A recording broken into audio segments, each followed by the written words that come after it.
The Jeff Meacham Network's Multiverse of Media. For over 15 years, the recognized symbol of excellence and the standard bearer in coverage of sports and entertainment.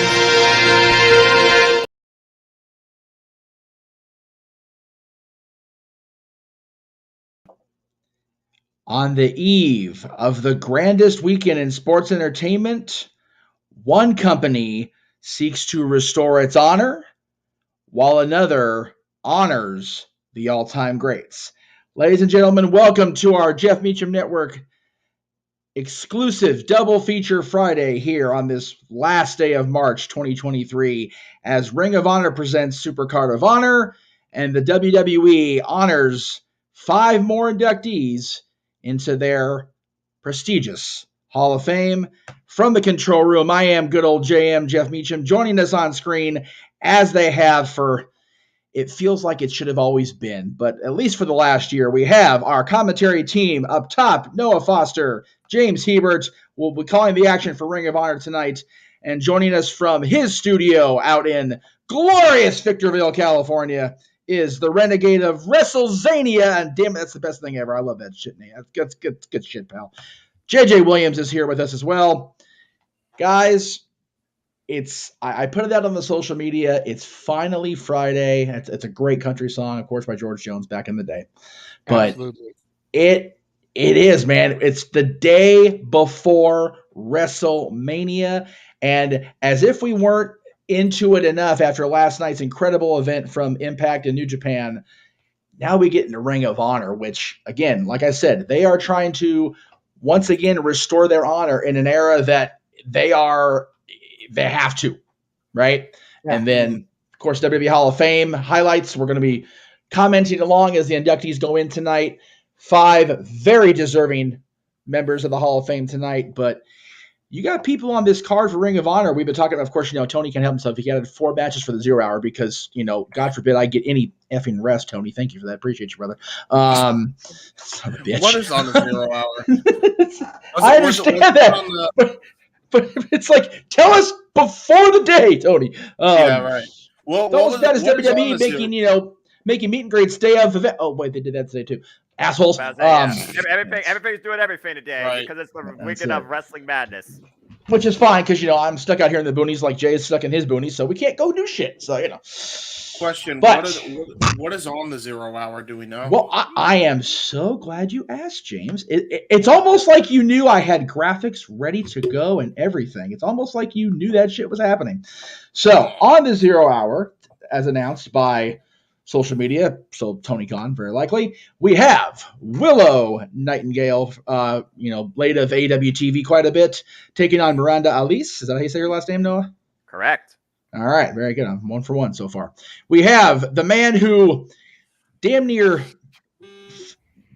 tracked all over Moose last night in Multiverse United, Jeff Cobb, against Hot Sauce Tracy Williams. We've got the Dark Order in effect during Ring of Honor as Stu Grayson, along with Luno, takes on Slim J, who I still say looks like Tully Blanchard, lost all his muscle mass and got even more of a sourpuss, accompanied by, I assume that's Ari Daivari. Ari Daivari, yeah, that's what I thought. Wait, no, he was in action this week. My bad. Now you're good. And then another matchup was announced. The last one that was announced for the day, Takeshita is on the card against our buddy Willie Mack. That'll be all in the 0 hour coming up at the top of the. This is a weird group of matches. I'm not gonna be like, besides the main event of the 0 hour, what are these matches?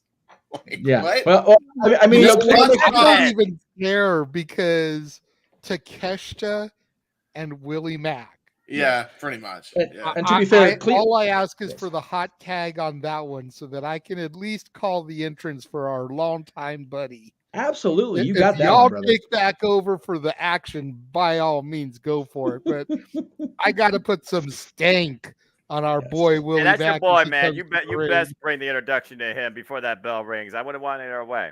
Yes. And the stories that you and Jeff had told me, you better be somehow part of that match. Yeah. And to be fair, the Cleaver, of course, the kitchen man making a great point here. You got Cobb Salad versus Hot Sauce in the match. That's why that's a thing. So that they're, as far as the match is being weird. The Cleaver and his restaurant have their very own WrestleMania week menu. They do. So, yes.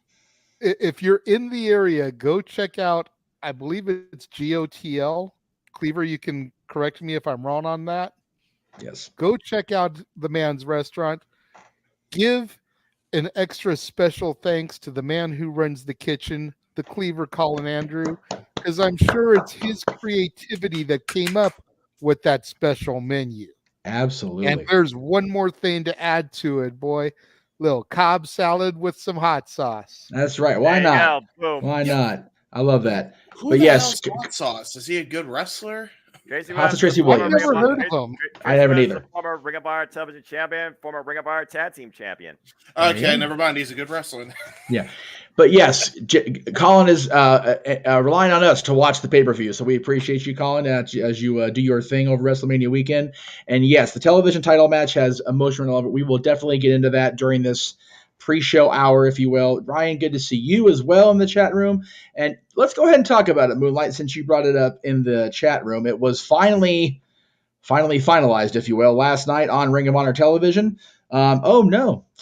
Colin says, thanks, guys. I'm actually off sick with the stomach flu, but the menu is available all weekend at GOTL Brewing Company. There you go. So good. I was right about the letters there. Yes. Sucks that he's, you know what, though? Yes, he's off sick with the stomach flu, but he gets to be home watching us and watching WrestleMania with the family. So that's not exactly the best case scenario to be sick during a busy weekend, but, Silver lining. Silver lining are a thing. I mean, that's why I said. Positive to every negative.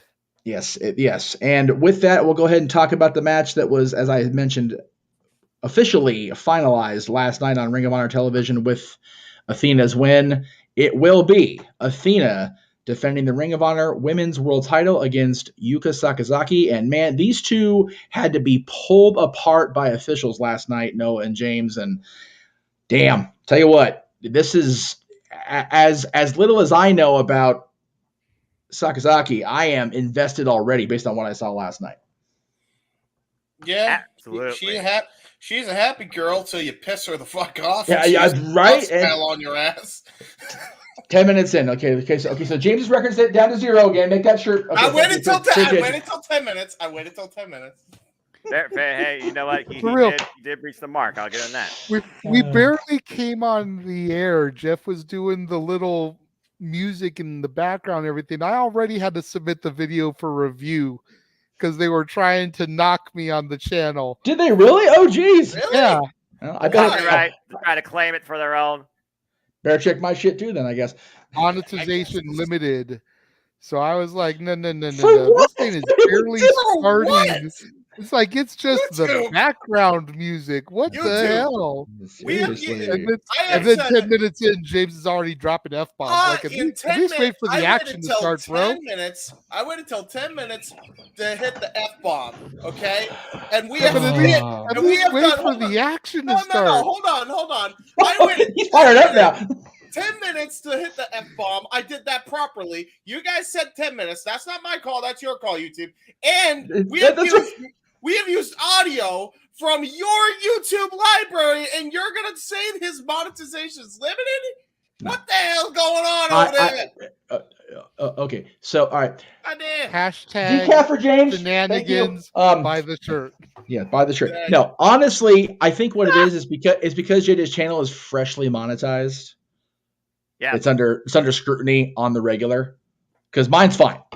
So, yeah. They got to watch all the new remember players. A year ago, Jeff had the same issue. Oh God, yes. With watch-alongs when we were first starting all the shenanigans. Oh yeah, we did. I remember this. Yeah. So all right. So now that we've properly chewed out the one source revenue we're getting from these things in YouTube, welcome back to the show. Now that we've chewed out the people that are going to be trying to review the video on my channel, James. I'm just pointing out facts. I'm not chewing them out. I'm just pointing out the facts. And Ryan, we know Josh was sick too. Love our buddy Mansfield, but when you stay up all hours of the evening trying to be the Meltzer of the multiverse, you're going to run yourself a little bit ragged. When you form Evo Plus to try to get poor Noah Adonis to freaking dance like a puppet doing various karaoke things, you suffer the price. Who's that? What happened? You said Noah Adonis. Botch. I said, you know what? Now we know how tired Meacham is. Well, no. Actually, no. There's not. There's actually a story behind that. So I got a text about an hour ago from a guy we had lunch with on my birthday, Brett Buchanan. Yeah. He actually, he's going to see. Apparently, Noah is in town this weekend. So I said, give him my number.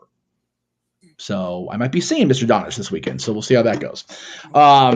That's why he's on the brain. So 0 hour starts at 7:00 Eastern, 4 Pacific, Colin, and then I guess the main show starts at 5. That is correct. And if you go to YouTube, you can find a link for the 0 hour now. It says 6:55 p.m. Eastern Standard Time. So if y'all really want to engage with us along with our call to the action, you can all watch the 0 hour for free. And real quick, apparently Ring of Honor is trying to kill us too because they're going to go at minimum until 8:00. Yeah, and the Hall of Fame ceremony is going to start at 7:30. So Well, you gotta get everybody to their seats. You gotta see the red carpet. There's no way they're gonna try and filter everybody in during SmackDown. They're not just gonna go bang. Let's just go right in the Hall of Fame. Everyone watches backstage from a catering. No, but if Ring of Honor keeps the pace that they've kept in the AEW era, and if last night's show's an indication, we're gonna get through this shit tonight. So, I mean, again, last night the multiverse literally lasted 2 hours and 45 minutes, less than a Monday Night Raw. Right, and that was entertaining and engaging, top to bottom. That was with a no major commercials except for the shows that Meacham does. Yeah, I was gonna say that was a major dual promotion show. That was still, as of now, the only sold-out show of the weekend. I'm going to say it till people start understanding it at home, because Impact and New Japan sold out a show in L.A. Ring of Honor hasn't sold out tonight. SmackDown and Hall of Fame is not sold out, and neither is WrestleMania either night or Raw on Monday. With any luck, Disneyland will be completely unsold out Wednesday, so I can actually weave through without having to deal with the craziness as I take my kid for his birthday. We'll see how that goes. Yeah. But in any event, Miz was at Disneyland for his daughter's birthday this year, just a few days ago. Oh, that was. I think crazy. It was Monroe's birthday. It was. It was Monroe's birthday, and from what I heard back from the Mizanins, it was pretty bad shit. And anyway. I don't even think they went the VIP route. They actually just went for it. So God bless them. That just goes to show how cool of a dude Mike is. If he's willing to not do the VIP treatment at Disneyland on WrestleMania week, that just goes to show how cool of a dude The Miz really is. And he deserves the credit that James started giving him last year when we did that SummerSlam review and mentioned that the only freaking good thing on that show was Miz versus Mysterio. Yes. Yeah, that show sucked. Real quick. Speaking of wrestling, the shows that won't suck, Yuka versus Athena, right? That's what we're talking about. So there was a comment there in the chat room from Matt talking about, I'm sorry, I find it hard to believe or take it seriously that Yuka would have to be involved in a pull apart. That is like saying Riho is a hardcore wrestler. You know what though? If you watched that show last night, you'd be a believer, Matt. Exactly. Yeah, seeing is believing. Don't underestimate Joshi pro wrestlers. That's all I gotta say about that. Yeah. Seeing is believing and believing is seeing, right, Bernard? Yeah. That's right. Listen, you could say, I will say too, like Yuka's got about like 40 pounds more on Riho. Let's not even kid ourselves. I'm just saying. It ain't about the size of the dog in the fight. It's about the size of the fight and the dog. Hey, Rey Mysterio, he going Hall of Fame. That's his thing. About to say. Hey, well, it's a very cliched statement, but it is very apropos in the world of professional wrestling. So, sure. So there is that. That was the last match of the main card that was made official, as Adam Pearce would say. And by the way, seeing the pictures of Adam Pearce with everybody that was involved in Marquez's promotion, Dave Marquez, Heather Lynn, LA Knight was with Marquez and Pierce last night. I believe Sean's either wife, girlfriend, whoever she is also in that picture. Just made my little ginger heart sore because it can't make my soul sore because I have no soul. But anyway, so let's see where we're at here. Let's just go ahead and dive deep. Go it, boys. Dive deep. Reach for the sky, boy. Ladder match to determine the new Ring of Honor Tag Champions. Of course, the reason for this, the untimely passing of Jay Briscoe. But, man, what we are getting out of tragedy will be triumph for one of these teams. My goodness. We've got Jalisco and Roosh, the Kingdom, the first team announced, Lucha Bros, Aussie Open, who almost came within an eyelash of being Impact Tag Team Champions last night, and Top Flight. All 5 teams have earned their spot. Granted, they were named participants, but they've earned their spot more than once over in the process of television the last few weeks, last few months. And I am so looking forward to this. Noah, James, JJ, where do you guys stand on this one? Holy forbidden door on a ladder, Batman. Right. If memory serves me correctly, and I know Noah's probably got the numbers in front of him, I went with Top Flight on this. I feel like they've been getting pretty heavily pushed on AEW television. And granted, AEW TV is not Ring of Honor TV. No. But I feel like they've been getting pretty heavily pushed, but I don't think Tony is ready to pull the trigger and put his tag straps on him personally yet. I think Ring of Honor is a good place for them to kind of test their mettle, see if Darius can stay healthy, because Dante seems to have future written all over him. And I think this is going to be a good way to kind of like really go almost a 180 from where the Briscoes were. I agree with you. Okay. I also want to point out, too, considering the fact that they're in pretty much a feud with the Kingdom at this point, I think they're going to continue that. And I think the best way, I mean, you could say the Kingdom, but how many times have they won the tag titles? I think that this is Top Flight's moment here.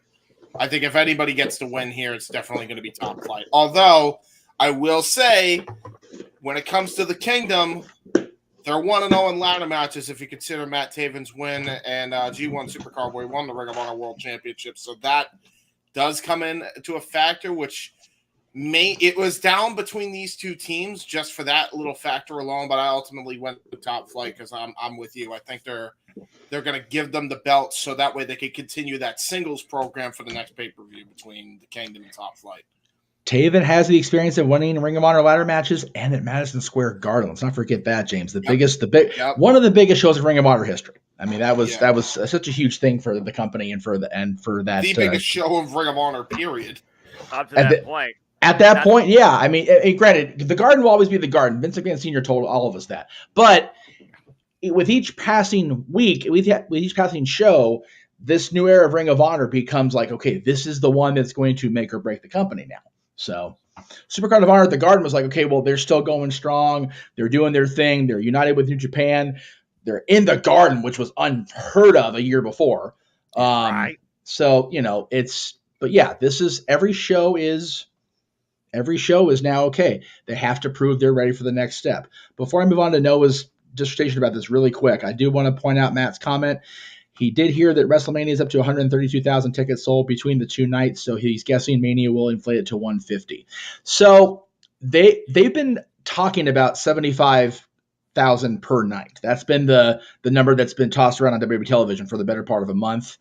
It wouldn't surprise me if we actually do hit 75, but that stage is monumentally big. I mean, I'll go ahead and I'm using this as the background over the weekend with a little editing that I'm going to do later because it kind of turned out how it turned out. But I am going to work on it. But I deleted it already. Ain't that a bitch? Okay. Well, anyway, let me.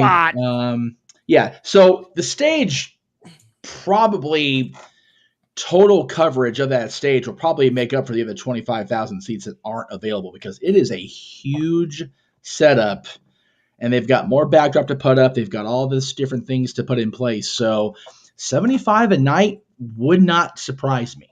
Yeah. So there is that. On this match, Noah, as we throw to you, Matthew says, it'd be a hell of a thing for Roosh and Drake Listico to win the Ring of Honor tag titles and Dragon Lee to win the North American Championship in NXT on the same weekend. He's not wrong. That's a hot take considering all three men are involved, except two of those men are involved in a ladder match. Los Facciones Ingobernables of a different sort across two companies. You talk about Bullet Club and their reach across the wrestling industry, considering you got Bullet Club influence in every major company. The thing about this, though, is under this code is no stranger to tag team gold. Lucha Brothers, they are no stranger to ladder matches or tag team gold. You're basically going off what could be the wild card here and this generation of tag team wrestling with Top Flight that could lead this brand new Ring of Honor tag team division, or you go with the foundation of the previous tag team innovators themselves of Ring of Honor outside the Briscoes, and that is the Kingdom. Whether it's OGK, whether it was, TK O'Ryan, whether it was Vincent. The Kingdom ran roughshod across the Ring of Honor tag team and six-man tag team division. So experience might play out to be the edge here, but also a ladder match, you also are putting your own health and well-being on the line. It's going to take a lot of perseverance. It's going to take a lot of innovation. It's going to take a lot of risk. And we're going to get all the different type of spots from everybody involved here. Aussie Open, though, they did overcome Christopher Daniels and Matt Sydal in a tag team match. Two Ring of Honor greats in their own right. They're now a tag team in their own right. This is anybody's dance. But to think that one of these five teams will be the reset for this generation of Ring of Honor's tag team division is something to be special. Again, you go with either experience as far as holding the gold and obtaining Ring of Honor tag team championships, or you go with the wild cards that are the experts in the ladder match, or you get a fresh start and Top Flight surprises the hell out of us. It's anybody's game. We've been talking about the entire time how this is kind of a reset for Ring of Honor and how it's, the first chapter of a new era. Exactly. It is a restart. It's a reboot. Yep. Well, when I think what better way to go? Well, again, JJ, we think about AEW, you talk about resets and reboots. You start with a foundation that is known to build towards the future. And that's why I believe that Kingdom Come, I picked the Kingdom. Well, to counterpoint, you talk about, names to kind of lead towards that are known. I feel that's why we have Claudio as the world champ. I feel that's why we have Yuta as the pure champ. I feel that's why we had the Briscoes as the tag champs. Exactly. Now it's time to move to the next generation. And some of these tag teams are also no strangers to the Briscoes. Lucha Brothers, the Briscoes, they've waged war against each other. Los Fascinables, the Briscoes have waged war against each other. And I believe Aussie Open has even had an encounter with the Briscoes at least one at a time. And Aussie Open and Top Flight are the youngest tag teams coming into this entire field. So honestly, it could come down to literally youth versus experience. It wouldn't surprise me a bit if Mark Briscoe had a heavy hand in booking these teams into this match because of the influence of the Briscoe brothers. Yeah, no I doubt. wouldn't be surprised either. No, And these will be brand new Ring of Honor Tag Team Championships. The current ones are being retired in honoring Jay Briscoe. In fact, Mark Briscoe has made his intention to be known. He will no longer do traditional tag team matches. Multi-person, like 8-man and trios, he's fine with that. But he will no longer do traditional tag team wrestling now that Jay Briscoe is no longer around to do it with, boy. yeah. You know, Tornado. Oh, go ahead, Jimmy. I almost wonder if this should be the main event. And I say that because as much as I feel like Mark and Joe, you know, could this be Mark finishing his story? Right. You know, as much as Claudio is the obvious choice for the main event because he's the Ring of Honor World Champion. And the feud with Eddie has been so prolonged. I'm wondering if this should be the main event so that win or lose, Mark can come out and kind of do a presentation to the new champions. I dig it. And the only advice that Mark had was, reach for the sky, boy. That's it. This is, you know what I also realized when looking at this card? This is probably the most Forbidden Door card that's been to date. And I only say that because for the first time, I think in its history since they started this Forbidden Door concept, back in 2020? Roughly, yeah. When you think about, Ring of Honor also in their long-term relationship, particularly New Japan Pro Wrestling, they've had like Battle of the Worlds type. Well, they have specials. That's what I'm saying. They have New Japan and AAA finally under the same roof, getting along at the exact same time on the same show. Right. 2 prominent matches featuring Katsuyori Shibata and freaking El Hijo del Vikingo on the same card. Well, I guess we'll go to that match next. I had a good transition, but we'll go ahead and go with it. It's fine. My bad. My bad. That's okay. You're fine, dude. You're good. There you go. So we got Vikingo, who made a very impressive showing of himself on Dynamite the other night. And last night on Ring of Honor against Blake Christian. Yes, he will take on Commander coming up tonight during the main card of SUPERCARD of Honor. And again, the running gag for weeks has been, I don't know who this Vikingo guy is. Y'all know who he is now. And not good educated. Do I have your attention now? Exactly. And again, I am not familiar with the company. I mean, I know what AAA is. I'm not, that ignorant, but I don't watch the product on a regular basis. I don't know these guys, move by move, all the personalities. But if these in-ring action I've seen in highlights or in on Dynamite the other night is any indication, this match, again, every match on this card is going to see, what the hell are you doing? Doing lucha. Oh, got it. Okay. I thought he was doing the Don't Fire Eric. Right? So it was like, God, yeah. No, that's it. No, that's this. I think. That's Curry Man. That was the Blue Meanie. I was going to say, that was the Blue Meanie you were doing there. I thought for a moment he was Fandangoing, but Dirty Dango is weirder than Fandango. So I guess Dirty Dango is way weirder. I'm going to do this one really simple, really easy. And again, I know Noah's got his notes there to back me up. I picked Vikingo. Yep. Because I don't know either one of these guys really, but I know that Vikingo has gotten kind of the American push lately with the Dynamite match a week or so ago, ROH last night. I don't think they're going to give him that push here stateside and then job him out at this major event. Right. To be fair, Commander also got a shot on AEW television in that Face of the Revolution ladder match. How long ago? Wasn't Revolution this month. I think it was not a month before the Vikingo debut. Not even that. It was early March because it was the Dynamite before. It was on my birthday. The Rampage that week. It was the Face of the Revolution ladder match. All I'll say is, judging by what I saw missed that episode, I did too. In that ladder match and what I saw against Omega with Vikingo. Obviously, Vikingo's winning. I'm just ready for what they're gonna pull out because Lucha's back on the mainstream, and I'm loving it, man. Like these are probably 2 of the best luchadors going in AAA right now. I'm sold. They sold me on possibly, by the way, after that match with Kenny. Whenever they do that rematch in AAA, I'm buying that. I want to buy that pay-per-view. Well, that is exactly what that was designed to do, James. So there you go. I'm ready for that. And also, I mean, Natalia Markova too. I mean, that doesn't hurt. We don't need to go down that rabbit hole, James. But I have 2 reasons, and that's more than I had before. We don't need to go down that rabbit hole, James. We'll end up in Wonderland. JJ's trying to make money. JJ's trying to make money. Anyway, Noah, any notes, good sire? What are we gonna do with you, James? I swear you are. I mean, I do have a question for Noah unrelated to this match. So once we're done with this match, I'll ask the question. Oh, okay.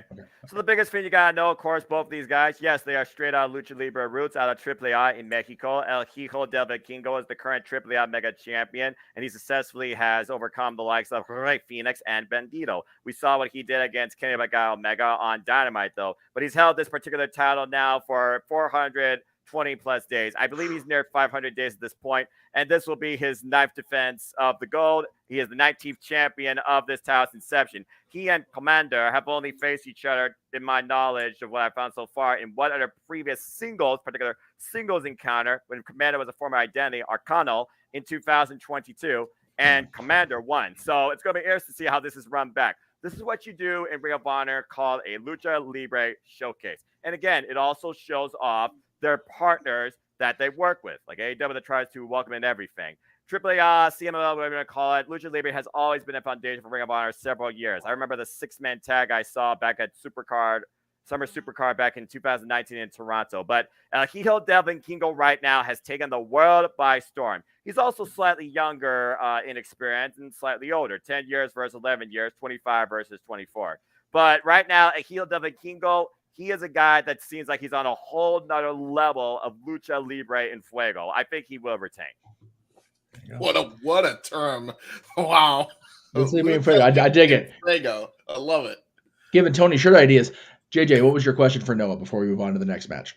Do you have the 0-hour matches on the predictions form? No, because it was only 4 hours before the actual show, and I feel I had to give some sort of fairness and leniency to everybody. And shout out to those of you that got involved, all 30 plus of you. Good luck and welcome to the Ring of Honor League. Welcome to 2023's kickoff. Okay, fair enough. So we were mentioning the 6-man tag matches pretty much throughout all these predictions so far. Let's talk about the 6-man tag team title match and the giant freaking yoked elephant in the room here that is Brian Cage. Contract's up. And it's very likely we will see new 6-man tag team champions unless there's been a curveball thrown at the 0 hour. Wink, haha. Maybe the first time, I'll tell you that. We'll see what happens. And again, Tornado, I do see your comment about Sunday and Monday. We will get there either at the end of this show or when it's appropriate for the conversation. So thank you, sir. Or you can super chat it if you want to talk about sooner. I mean, that's fair. True. So yes, the embassy, of course, Prince Nana has returned to Ring of Honor with a vengeance in the AEW or Tony Khan era. We've got the embassy led by Brian Cage here, taking on AR Fox, Blake Christian, and Metalik, who, our WWE-centric fans will remember Metalik from the notorious 205 Live era of WWE, but also the Cruiserweight Classic, which was a hell of a tournament. And I'm not going to take anything away from that. Yeah, I agree about that. But yeah, if Brian Cage's contract is indeed up, like is being reported in the ether of the internet, then, I mean, is it almost fait accompli? We have new 6-man tag team champions? Yeah, pretty much. I was the one who broke that on the air last night when we were doing Multiverse United. I read the report that Cage's contract has already expired. Right. Not set to expire, not expiring in a couple of days. It is already ran out. Yeah. Yep. And he just agreed to do the honors and drop the belts tonight before moving on to whatever future endeavor he's got lined up for himself, whether he becomes Impact or he goes to WWE to rejoin, LA Knight. Yeah. As he had done in the indie scene prior to both of them getting signed by other companies. Yep. Or whether he just goes back to the indies for a little bit of time, reestablish a new name for himself, regardless. So new champs tonight. As much as it pains me to go against somebody like Cage, who's a boy of ours, it got to go with the obvious here. I mean, if his contract is up, unless they've negotiated a deal, like you said, at the 0 hour, kind of like Funk at Money in the Bank, right? Yeah, then there's no way that the embassy is retaining. James? I disagree entirely. I think they were doing this to throw people off the scent that the embassy isn't retaining. I think they have already worked out another contract extension, and they were probably just waiting to do it the day of so they can get some buzz for the event and the buzz on Cage, to be quite honest. I think embassy is retaining. I don't like, and the reason I went with that is, look at the team they're going up against. Like, not for nothing, and I like all three men on the other side, but this ain't no Lucha House Party. Like, this ain't an established trio that Grand Metalik has ever had in his life, and we already know that AR Fox has been in the trio with Top Flight, and then Blake Christian's just been mainly on the GCW side doing some stuff. So, and if he's not doing trio stuff, or if he's not doing GCW stuff, he's just tag teaming with AR Fox. So that's the only thing that makes sense out of this whole trio. It's a makeshift trio. I don't see how, when you have all these trios in AEW and Ring of Honor combined, how you go with a makeshift team like this and it not be fishy that they're going to have the embassy retain, shocking a lot of people. That's just how I see it. That's a fair assessment, but you also got to think they're in Southern California, a huge Latino demographic. A Lucha six-man team like that, that's even if they lose the belts to somebody else and are transitional champions, at the next Ring of Honor live show, TV tapings, whatever, or at the next pay-per-view that ROH does. Something to think about. Like, you've got that huge demographic out here in SoCal. As far as what Matthew's saying about Cage being effective as he thinks, yeah, they've got some monster characters. We talk about Brock Lesnar, whose contract may be up and he may be leaving. We talk about Omos, who ain't all that great. But Cage versus Lashley, Cage versus Strowman, there's some money there. There's some money there to be made. And like I said, if they pair him with LA Knight, the two of them have history as a tag team out here in SoCal and on the indie scene. Oh, I don't know. WWE just gained an established tag team for their division. Something they seriously lack. The last clients of Percy Pringle, my friend. Keep preaching it, Jeff.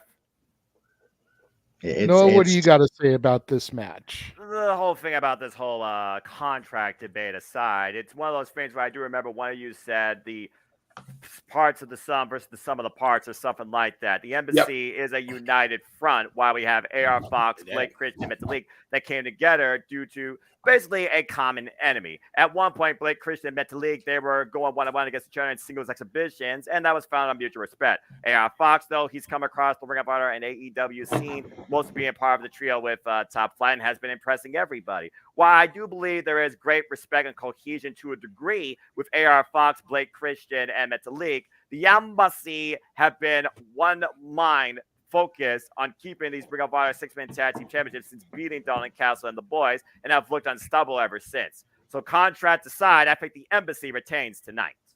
Wow. All right. I am officially split on this one, but I was until we got into this discussion. I am going to go with my my indie Ring of Honor team on this one. I'm thinking the embassy retains, and it's a what do you call it? The proverbial red herring that the contract stuff is out there. I would love to see Cage go back to WWE and actually be in the system. I would. I legitimately would, but it's one of those. I think there's validity to the statements about keeping the titles with a solid team, a legitimate team.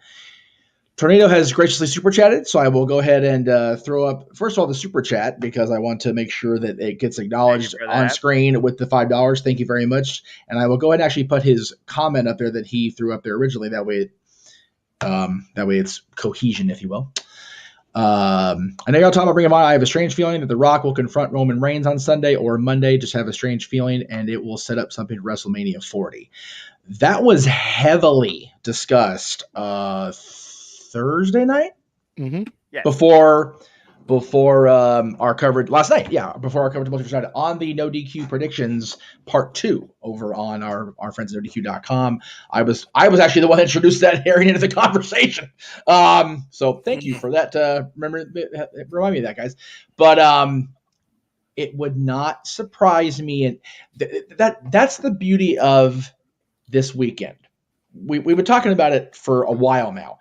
There is not one match, especially over the next 2 days, WrestleMania, where I am, and JJ was on this with me on our preview Wednesday night prior to me going to the podcast. There is not one match where I'm, okay, this is the way it's going to be 100%. Not even a one, except for maybe the women's showcase match because Ronda and Shane are in there. But even then, I'm like, no, they may throw us a curveball. Well, So, I'll put it to you this way, Jeff. In the predictions, it's almost nearly unanimous that everyone's picked Ronda Rousey and Shayna Baszler. In fact, everybody on the team did. Yeah. And yes, Tornado, that's exactly what I said. I said they should do it like Roxana, where Rock's involved somehow, some way, and the next night on Raw, they do the big setup and they build to Philly. People have been wanting the Rock-Roman match so bad. It's like, all right, yeah, we'll give it to you in one more year. And just make people go, God damn it, that's good marketing. I hate you guys. And as I said, Roman and Rock does not need the title. Never. No, Never we've been saying it all along. We've been saying all along. It does not need to be for the WWE Championship. It's about legacy. It's about family. It's about that bloodline and who is the dominant member of the Anawahi family. Mm-hmm. There you go. JJ, you became a fan during the era where there was a major pair of Anawahi members. The Rock, of course, was coming into his own when your fandom started. Rikishi had returned to the company a year later, and we had the whole he did it for the Rock bullshit. Sorry, that's what it was. It was bullshit. He's not wrong. Triple H paid the man, and he did his job well. But now we've got those two, possibly. We've got the Usos. We've got Roman. We've got Solo. We've got Jacob Fatu always lingering in the background. We've got Umaga's son that is coming up into the system. This bloodline thing, whatever happens this weekend. What's that? Ava Raine. Ava Raine is in the system as well. Get her out of schism, please. Sorry. Go ahead. Yeah, just because we have title losses possibly on the horizon over the next 2 days doesn't mean the bloodline has to die at WrestleMania. So there you go. That was a $5 worth and then some. My goodness. So thank you, Tornado. I appreciate that. Yes. All right. So let me just briefly give Tony a little love here because we don't do that very often anymore, especially in Open Fight Night. We kind of tear into Tony Khan's ass on that show. But a little bit. Not to only be fair, most of the time he deserves it. That's a very fair point. But in addition to getting this person last night in the main event of Multiverse United, because of Tony booking, we now have Tanahashi back-to-back nights of calling him in the ring, and I did not load up, so I'm going to try that again. What? There it is. Hiroyoshi Tanahashi against the PWG champion, the member of the JAS, the sports entertainer himself. Pro wrestler, damn it. Daniel Garcia. Can you, he won the if this would have been at last night's show inside the home of PWG, what a different dynamic it would have been. But here at USC at the Galen Center, I think Tanahashi's going to get the majority of the crowd love here because Garcia is part of that JAS, and they love to hate those boys. What do you guys think? I agree. I think Tanahashi's probably going to get the win too, but I didn't realize he was PWG champion. When did he win that? Garcia is PWG champion. That's why the JAS was at PWG When was that, JJ? February? Right, yeah. January, February, yeah, Bola. January, February. Yeah, the entirety of the JAS, including Anna and Ty, were all at PWG. A good chunk of them were at the Kings game the next night because, my kid got the one up on me. Shit. So yeah, it's awesome that Garcia is involved in a match this weekend period in LA because he is that PWG champion. But man, he's got to go against the Ace. That's never a good night. I was about to say it's a good thing he's not putting the PWG title on the line against the Ace, man. Yeah, it's God, but I just thought, if he'd have been there last night, the Globe Theater, that's where PWG has made their very expensive home nowadays. It would have been a cool little synergy moment there for the local crowd. But even still, down at USC, a very historic building, the Galen Center, bigger than I thought it was. I got a layout of the floor plan. Like, man, there's gonna be a lot of people at this show tonight too. But again, Tanahashi back-to-back nights. Noah, I called last night's show with you, Speedball and Tanahashi in the main event. James, you and Noah are going to call Tanahashi Garcia. You bastards. I'm ready. Love it.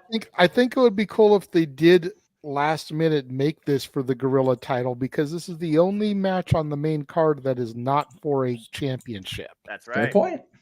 Yep. And then Daniel Garcia just has the brash arrogance to be like, I'm a champion. He used to be a champion. He's the past. I'm the present. I'm the future.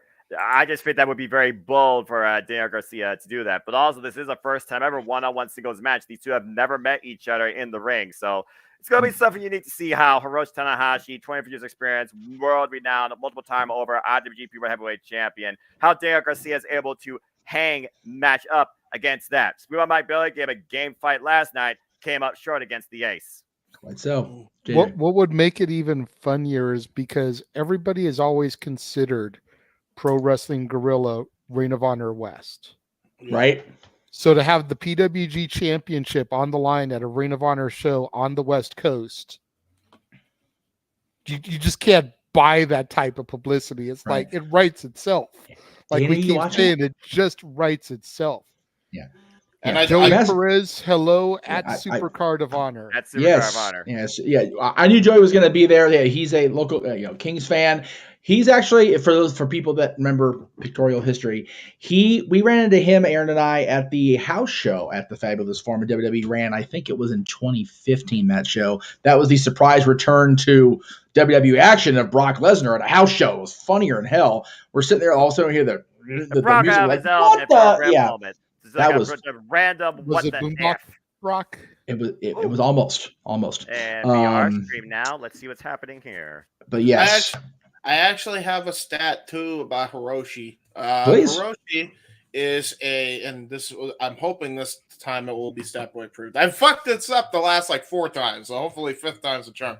Hiroshi has actually he's either defended, won, or competed for world championships in 4 separate continents, 2 of which he has actually defended championships in. One was the Red Pro, the other one would be the world and/or Intercontinental Championship in Japan. There you go. That's right. He is a long-traveled, multi-continental, not intercontinental talent. So there you go. And Elizabeth, you're awake in time for this era of honor to begin. We appreciate your viewership, my friend. Yes. So, that will begin soon. Let's get into more title action on the main card. We're going to talk about, let's just go ahead and bring up the what will likely be the last match because it is for the world title, but I want to talk about the TV title match last because of all the history behind it and everything. There is history here, though. I'm not going to deny that. Yeah, only 2 decades worth. Eddie Kingston and Claudio, again, we've heard about this for years between these two men. It's been rivalry renewed within the AEW umbrella, and man, Blood and Guts really showed that these guys can work on the same team. I won't say cohesively because they were not cohesive in that match, but they were on the winning team, but that fell by the wayside very quickly, as Eddie Kingston do. And Claudio, with this newfound attitude, the BCC is dead friggin' serious when the American Dragon goes evil dragon. I cannot wait to see how this unfolds. My God. Yeah. JJ and I got a little bit of that that Dark Dragon before he went to WWE. It was like, ooh, okay, here we go. So, but yes, Bryan Danielson, of course, has now gone to the dark side, if you will, with Mox and Claudio and Yuta. And Claudio is now walking into a world title match against one of his hated enemies over the last decade plus, Eddie Kingston. JJ, I know how you feel about Eddie. We know how I feel about Eddie even now, and we both are mad over for Claudio. We've loved that guy from the minute he first stepped into a PWG. We'll call it an armory because probably was. I don't think he ever worked at the JCC. I don't think he was in that era. He did. Okay, I take that back. Yeah. So, but in any event, Claudio again. You mentioned earlier, Ring of Honor original, definitely the guy to lead the charge of the new era of Honor as we go into the Honor Club returning and all the things that have gone on in the last few months with the full court press into the relaunch. I don't see Eddie winning, but I definitely see a straight knockdown fight in the process. Yes. That's why we're here. Absolutely. This is going to be your barn burner. This is going to be your knockdown, drag out, slobber knocker. Yes. Damn right, brother. Damn right. We gonna skip Pier 6. They're gonna make a Pier 8. Yes. Accurate. We talk about this being the reboot, but we also talk about the legends, if you will, and the established names. There's one name that enters my mind that has a long, detailed history with both of these men, who has not been involved in this new era of Honor. No. That I'm curious if he could be making an appearance or a return tonight. All right. That would be the one, the only Chris Hero. Ooh. Kings of Pro Wrestling reunion. Dude, I'd be all right with that. I'd be all right. Depends. There's a couple of requests if he does come back. Him with Claudio, obviously in the BCC. Absolutely. 2, please. I know you're more comfortable in trunks, but none of us are. Put some goddamn basketball shorts on, please. Please. That's a only request. Miscellaneous. Here's the thing when it comes to Hero. Mm-hmm. I could see his return going either way. It's fair. Helping Claudio keep the belt or costing Claudio the belt. We need a hero. Because as much history as they have as the Kings of Wrestling, Claudio was never able to get to that upper echelon until he left Hero. This is very true. And there could be some resentment. Cassius Ohno failed big time in the E. More than once. Yeah. What did Cesaro do? Succeed. Damn near everything but the big title. Yep. And he already won the big title since he left. So, yeah. So there could be either way. Yeah, true that. And he could do both. He could cost Eddie from winning the belt just to then goozle Claudio so that he can be the next contender. Look at this man with his notepad, man. Noah's just getting right to work already. He's got his notepad. Yes, dude. The simple man with technical voice, the hardest working man and sharpest dressed man in professional wrestling. Damn it. I don't know, man. Jargo would argue that on Tuesday. Well, that's fair. Pretty sharp. Jargo was dropping the hot threads on Tuesday. I'm not going to lie, but Jargo was the reason that Noah didn't want to be there because Jargo was nicely dressed. That was the gimmick we were running with. Yeah, that actually reminds me. I'm just going to mute myself so I can see where my suit's at because I need to double check that actually. But I am going to say that Claudio retains here just because of my hatred for Kingston on a personal level. At least we're honest, right? Yeah, hey, you know what? I'm a straight shooter. I tell it like it is. If Jay Briscoe had not passed away, I'd be completely against Mark tonight. There you go. All right. There you go. But I want to see him do what he's never done before. So yes. So, Noah, as we get ready to start the 0 hour, let's go ahead and run through this one, and then we'll talk about the television title match that JJ just brought up recently here. So this World Championship match right now? Yes, sir. Claudio and Eddie. I mean, again, you saw the way that this came together during Ring of Honor television. Eddie Kingston calls Claudio Castagnoli a phony. He calls him fake. He says that he knows exactly who he is, but also fake doesn't work within Claudio Castagnoli. He doesn't work with fake people, and everything he does is genuine. He said Eddie Kingston is just a pitiful fool that took his ball and went home.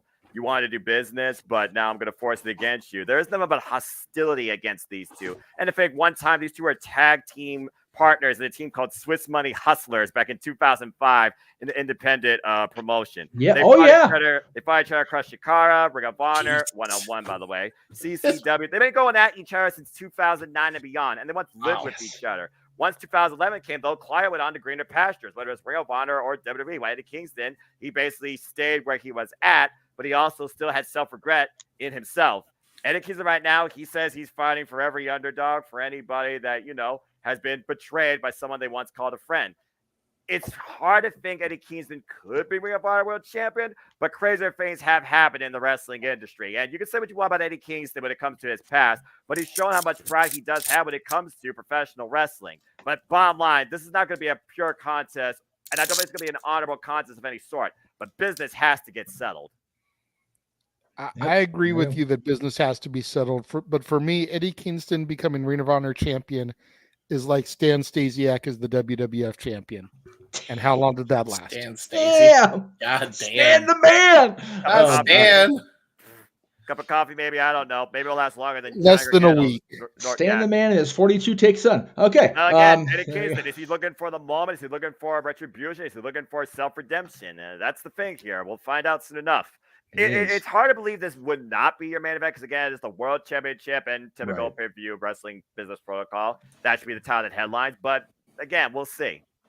Thank you. I will go ahead and definitely talk about this one really quick. Like I said, 0 hours is going to start in less than 3 minutes. So we'll go ahead and it is going to be the most emotional match tonight. I have a funny feeling. I mean, you've got that I agree with. Mark Briscoe going for the one thing that only his brother has done when it comes to Samoa Joe, and that is defeat this man, this television champion, the most recent king of TV, holding both this and the TNT title for a period of time. Joe is, we talk about pillars of AEW all the time when we're talking about Dynamite or Rampage or whatever. Joe is a pillar of Ring of Honor. He always will be. He was the first Ring of Honor champion I saw live compete in person. Pinky chain, right, Aaron? If you know, you know. If you don't, I'm sorry. I don't have video proof of that conversation anymore. Joe has been an unstoppable machine since he flipped that switch on himself again. And now he's a dominant factor in Ring of Honor once again. Is there the moment of triumph for Mark Briscoe? Or will his moment of triumph come later if the tag title's main event, like we talked about? That's the key tonight, guys. It really is. If the tag title's the main event, if the tag title match main events, I don't think Mark's going to win the TV title. That's a good point. Yeah, and again, this night, it's going to be about honoring. It's going to be a memorial to Jay Briscoe. There's no doubt about that. But Mark Briscoe's also out to prove a point. He's been that positive light in such a dark time, if you will, not just for his entire family, children included, but honestly, anybody that's been a fan of Ring of Honor and tag team wrestling. His father and him, they talked about literally during the countdown. You represent the baddest man that you ever went to tag with. You represent the baddest man in Ring of Honor. That's Jay Briscoe. But also, Mark Briscoe's out to prove that nothing is too big for you that you can't overcome. So there is a lot of emotion here, but also Samoa Joe says why Mark Briscoe may be out to claim destiny. Samoa Joe is out to remind him of the reality. And the reality is he has never beaten Samoa Joe in singles action. The only time they've gotten the better of him is in tag team encounters, whether it's with Homicide or somebody else in between. Can Mark Briscoe finally get it done the ninth time around just for the championship? I don't know. I'm giving it to Mark. I'm giving it to Mark. This is it for Joe. This is why we watch, guys, because we don't know, Noah. That's why we watch. I'm gonna give it. That's one of the reasons why I love this business so much. I'm gonna give it to Mark. When they booked this match, I no longer cared about Joe being the king of everything television. Like, wow, that's fair. That's I fair. love Joe. I dig. love Joe, and I would have loved to have seen that, but I want to see this win for Mark more. I think Mark, if anybody deserves it after what he has done and how he has been practically a workhorse despite everything that happened with his family, the fact that he's still trucking along doing the stuff he's doing. Right? He deserves it. He no longer he already earned this, but he deserves this win. I'm giving it to Mark here. He's got to win here. There you go. So I 100% co-sign with that. You know, the theme of the weekend is finish the story. The emphatic quotations. And Noah, you pointed out on Simply Predicting that Mark Briscoe has challenged 9 times previously for the television title and has lost every time. That's correct. Regardless of who holds it, I don't care if it's Samoa Joe, if it's Nigerian Joe, I don't care if it's Mexican Joe. It doesn't matter who is the holder of the title. Mark Briscoe claims the unclaimable tonight, and he finishes his story in honor of his fallen brother. And Noah, we are seeing on our BR screens, we've got Mr. Riccaboni and Mr. Coleman ready to go for 0 Hour. Gentlemen, take it away. All right. Well, that was I'm some ready, great baby. show Let's discussion. I am so damn pumped and excited for tonight. This is the first pay-per-view in the new era of Ring of Honor since finally coming back to Honor Club. So welcome everybody to the second of streams along this crazy week of professional wrestling match in the JMN Multiverse of Media live watch events as we bring to you our full play-by-play coverage and reactions and engagement and immersion. It's a Ring of Honor SuperCard of Honor 0, which you can find for free on YouTube. That being said, enough talk. James, let's get right into it. As we start with Hot Sauce Tracy Williams, the former Ring of Honor television champion and tag team champion. All right, is he coming out for you right now? Yes, he is. I love the stage, by the way. I like this. I do like the stage. Is he just on the ramp or is he walking down the ramp right now? Bro. He's running downstairs. All right, yeah. Pause because I'm not downstairs yet. You're fine, man. Again, I hope everybody enjoys this. Please like, subscribe, comment, tell a friend. And for those that want to keep up with the action beyond the 0 hour. He's walking downstairs now. Yeah, and he'll be in the ring and he'll have the catch point symbol. You'll see it here in a moment. For those that don't know, shout out to Drew Gulak. That was a faction he established in Evolve Pro Wrestling. Tracy Williams, a former member of that, along with Matt Riddle. Bro, get well soon. And again, folks, you can find the Ring of Honor SuperCard of Honor pay-per-view on the Bleacher Report app or your international pay-per-view providers. I believe it's $40. So if you can, please support Ring of Honor. And as always, enjoy professional wrestling. But I don't know if Tracy Williams is going to enjoy this encounter. No, this is definitely going to be catch as catch. This is going to be catch as catch can for sure. But when you consider Jeff Cobb's size, it's more like David and Goliath here. The Imperial Unit of the United Empire makes his way out. He was a 222-day running Ring of Honor World Championship champion, virtually unstoppable. You saw him live, James, the G1 Supercard take on Will Ospreay to unify the Ring of Honor Television Neverweight Championships for a period of time. Yeah, he was a double champion, and that's the thing. That's what makes Jeff Cobb so dangerous. He is a very winning championship contender here, and he's going up against this man. I don't know. Hot Sauce has got a tough challenge ahead. Both men are in the ring as we wait for this bell to ring. We'll see if we get the Code of Honor as tradition in Ring of Honor. There's the Code of Honor adhered to as we get before and after each contest. Bell rings by referee Stephon Smith. We are underway. This is our opening contest. The Ring of Honor SuperCard of Honor as the people keep filing in. You see a QR code if you want to be a part of the fun. Again, by Ring of Honor SuperCard of Honor if you can. It starts tonight 8 p.m. Eastern Standard Time, 5 p.m. Pacific. Shout out to Amy Nebe. Oh, look at that. Crucifix. Cover there with a 1 count. And also, of course, our friend representing ACW, Cindy, a.k.a. Sienna Chanel. I hope she has an incredible time at our first ever Ring of Honor event. What a pay-per-view to pick, too. And what a time. Yeah. And I will say, nice dragon screw there by Tracy Williams here. You can tell that there's some legitimate respect by Jeff Cobb and Tracy Williams. And you and I know, Noah, Jeff Cobb doesn't respect many people very often. So when you see him smile going up in against an opponent like this, you know he's having a good time. Well, I feel like the whole idea of respect visibly versus respect athletically goes in two different ways, James. I mean, it's one thing to appreciate the opponent for what they bring that you are in the ring with. It's another thing to appreciate the person. Remember, Jeff Cobb, he was a foundation of Ring of Honor for a period of time. Virtually unstoppable, undefeated, holding the Ring of Honor Television Championship. Jesus almighty. What a back suplex. Absolutely just spun his cycle, all right. Holy hell.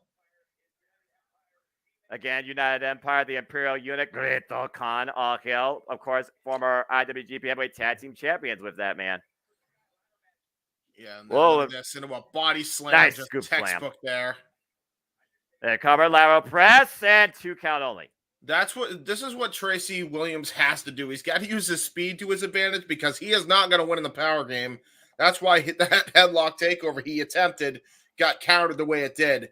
Hopefully that helps him rethink his strategy, even if it was a rough way to do so. Tracy Williams more so a technician background, while Jeff Cobb is more so a brawler / powerhouse. He's already been involved in Josh Burnett's blood sport in a fight and in a physical war last night against Moose. Mm-hmm. Oh, throat thrust. Yeah, double throat thrust right to the throat, pretty much. Just knock out the wind out of you like Tomoyoshi does, except he chops you when he's angry. Now Jeff Cobb taking Tracy Williams up in the delayed vertical suplex position, running around with the man. Jesus, he's having a field day with this guy. The power of Cobb on hand! Wow. Well, Jeff Cobb. Lateral press again for the cover. 2 count on Tracy Williams. Jeff Cobb just showed why he's one of the strongest pound-for-pound wrestlers in the world today. And in fact, both these men have about the same professional wrestling career experience, 13 years. A standing move. Oh, wait. Tracy Williams scouted, though. That was really good scouting there by Tracy Williams. Ooh, Inoue Fujiwara. Great counter there by Tracy Williams. And look how big Jeff Cobb is to try and hyperextend that arm, but he hasn't even weakened at all this point in this match, even if he could put his body weight on him. Jeff Cobb's too strong at this point.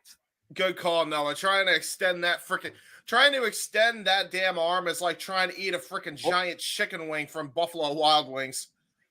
Or a freaking, 5 meals from In-N-Out Burger, wherever you are out there in California. Yeah, or if you're Stokely Hathaway Wingstop. Oh, my! Suplex. Well, Tracy Williams right now trying to build an opportunity for him. Yeah, in the corner. What's he looking for here? Looking to follow up. Jeff Cobb out of the corner. And Jeff Cobb looking follow up, though. It's an elbow. Yeah, that was a great elbow strike there. But again, the size disadvantage clearly for Tracy Williams, but definitely has enough heart, former member of Lifeblood. No, Tracy Williams with a big boot up. Going to Jeff Cobb just runs Oh, wow, what a counter. Into the DDT. Tracy Williams with a cover. Whoa, Jeff Cobb picks up for the 3. And exactly what I said his strength was going to be. Use his speed, use his counter ability, his catch style against the size and mass of Jeff Cobb. Use his own momentum against him. That's what we just saw right there. And if he's looking for maybe pile driver. And Cobb again, just too darn strong. Jesus. Oh, wait a minute. The rope through, hooks the leg. Oh, there it is again. Oof. Big right jab. Push the clothesline. Does their knee. Tracy Williams blocks the shot. This gets blocked. Caught. Suplex release. Yeah, see, that's right there. You're not going to win a striking contest with Jeff Cobb. As we can see. Oh, God, what a lariat. Lariato personified by Jeff Cobb. And if we got 12 matches tonight, James, 3 more on the 0 hour alone as he looks to send him on a tour of the island. And that's Tracy Williams planted, covered by Cobb 2. Jeff Cobb with the win. Yep. Thanks for coming, Tracy. Aloha means goodbye. And he ripcord into that, too. That was a straight shot to Okada, was it not?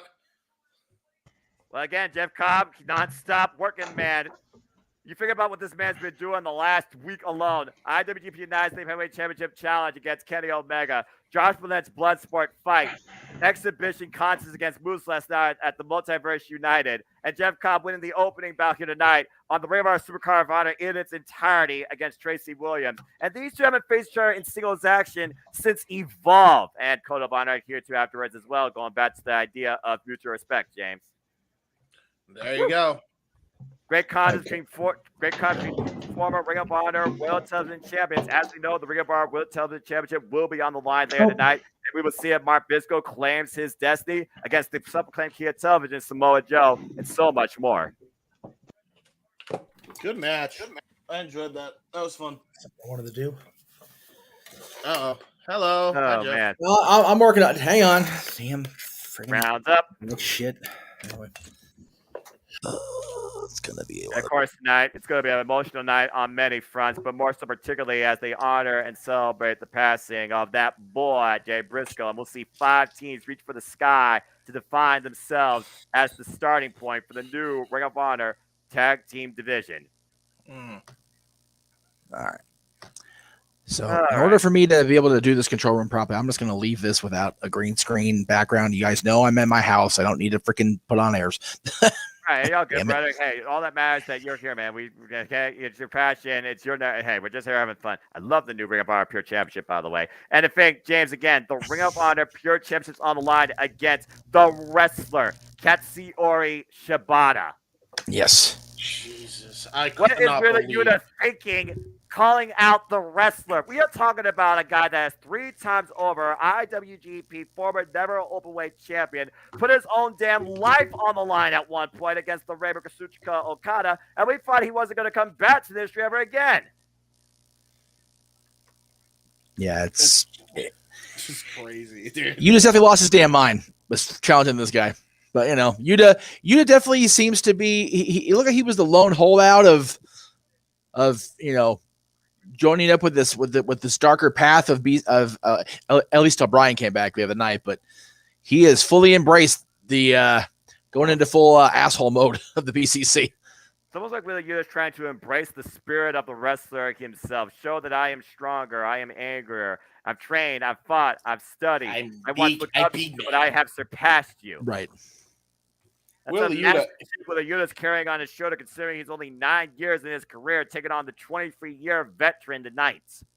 By the way, Jeff, you are frozen big time, I think. Oh, are you sure? It shows it on my end. I don't know if it's on everybody else's end. Yeah, it shows it on my end too. Yeah, he's frozen for a minute. All right, just I'll be back momentarily then, I reckon. That's all good. Holy shit. Oh, by the way, hold on 1 second. We got a person that's actually live there right now who's actually FaceTiming me. And it'd be Johnny Starr. So I have him on FaceTime right now. Johnny, what's up, brother? Johnny? Can you hear me, brother? Probably not great reception inside that building. Hey, yo. What the hell? Well, what's from what it sounds like, he's having a great time. Johnny, I can barely hear you, brother. Seeing what I'm seeing? Nigel McGinnis! Holy shit! Holy What shit! the fuck? Holy shit! No way! Whoa! Holy shit! There's no A former fucking Ring of way. Honor World Champion! Is he on commentary? I don't know. Doesn't matter. He's here. Holy shit! Let's freaking go, Nigel McGinnis! Holy hell, bro! The voice of NXT UK, former Ring of Honor World Champion. Dude, yeah, bro, you're getting to see that live, you lucky bastard. Lucky, damn it, lucky. Holy shit. Johnny is there. Johnny is there somewhere in the front row of that crowd, by the way. Nigel McGinnis was also Yeah, there he once is, in the Celtics figure, jersey. a manager of Ring of Honor. Yeah, he's in the Celtics jersey. I immediately could tell. Oh, my God. You're kidding me. He wore a Celtics jersey into a USC crowd in LA. He's asking for it. He is Right? asking for it, but you know what? I'm not shocked. They are down the street from the Staples Center, man. He asking for an ass whooping. That's incredible. I mean, at Dude, least he's that's not wearing insane. San Francisco Giants gear. Dude, this 3-man That's booth, fair. I'm for it, man. I'm fucking for it. It's I've ever seen. It's one of those, again, I'm grateful to be here, be able to help produce this, but man, Nigel's in town. Son of a bitch. Oh, well. Adam McGinnis, who's no stranger to the Briscoes, especially Jay Briscoe. No. Who could forget the time that Jay Briscoe and him had an altercation regarding the Ring of Honor World Championship when Jay Briscoe was injured and then that program followed after Kevin Steen with Adam Cole. Yeah, it's a lot of history here, without a doubt. And they are talking about the Embassy versus Fox, Christian, and Metalik match. Again, that'll be on the main card. We're still in 0 hour, folks, so stay tuned for the rest of the 0 hour matches. 3 more to go, according to the man, the myth, the owner, Tony Khan. And Adam McGinnis, of course, no stranger to providing commentary and color analytics himself. Oh, shit. Tremendous. By the way, do not expect him to be on commentary for much longer, for like 4 months, probably. Okay. He's cleared to compete in the ring. So you Really? wonder this maybe He might be back as competitor, tonight. dude. If I'm fucking stoked. Roger McGinnis jumps the announce table, I'm going to jump out of my seat. But coming up next, Konosuke Takeshita, the Japanese sensation himself, goes one-on-one against Willie Mack. Yay! All right. Local boy coming home to do his thing. I dig it. Konosuke, baby. Well, I meant Willie, but okay. Well, Hey, boss. we don't need to talk about Willie. JJ can talk about Willie. JJ, talk about this guy coming into the arena right now. This is your boy. I mean, you have no idea. Like, this is the first time I'm actually seeing this man on television, and it's not one of our local promotions out here. Yeah. This dude from South Central Los Angeles, originally from St. Louis, Missouri. You want to talk about going from undesirable to undeniable. This man went from living on people's couches, damn near homeless, to an era of honor. Yeah. Former X Division champion, former AWS heavyweight champion, former Mach 1 champion, championships and championship wrestling from Hollywood. And then the man that he is going against, Noah, take it away for this gentleman. Konosuke Takeshita, the Japanese sensation himself, out of DDT Pro, a 5-time KOD openweight champion. He has taken the world by storm. AW exposure, man, and people realizing how much of a badass this guy is, and he's going against Willie Mack. And Knox is refereeing Ring of Honor, JJ. I say that's Nice. Rick Knox refereeing Rick Knox! I mean, the man who was the official for Pro Wrestling Guerrilla for many years, along with other federations, SoCal. Rick Knox, no stranger to Willie Mack. No, definitely no stranger to Willie whatsoever. This is too cool for school. I love it. I Code love of it. Honor. There you go. Also for free on the 0 hour, as we'll see if we get a Code of Honor. Bell Reigns were underway. Konosuke Takeshita, of course, trained by Tiger Mask, 10 years in the game. Willie Mack's been involved 16 years, trained by the likes of Rock Romero and TJP, just to name a couple. This definitely got fans' attention. If nothing else, got nothing to get us like commentary for this. I see Brandon and Johnny right in the front row, dude. Holy shit. That's a hell of a good seat. You're right there on Hardcam, dude. You lucky bastards. God, You get to see this show. You know what? It's one of those fans where it's like, damn, I wish I had more money, but I'm happy to call this shit. It's definitely cool to have our friend in the ring. Some of our friends are at ringside throughout all this weekend stuff. It's a cool feeling. True that. Yeah. And right now, Willie Mack a shoulder tackle. Testing each other's resolve in the middle of the ring. See who gives first. Oh boy. And both men, just two big buses colliding into each other. Yeah, big buses is an understatement, especially in Willie Mack's case. What a palm strike by Willie Mack. Just straight up popped him with the right. And here we go. Irish whip into the corner. The thing about this that's interesting, though, James, we've been seeing how much Konosuke Takeshita has grown, and of course, as he goes off the ropes, the fly clothesline. Yeah, the Konosuke line, baby.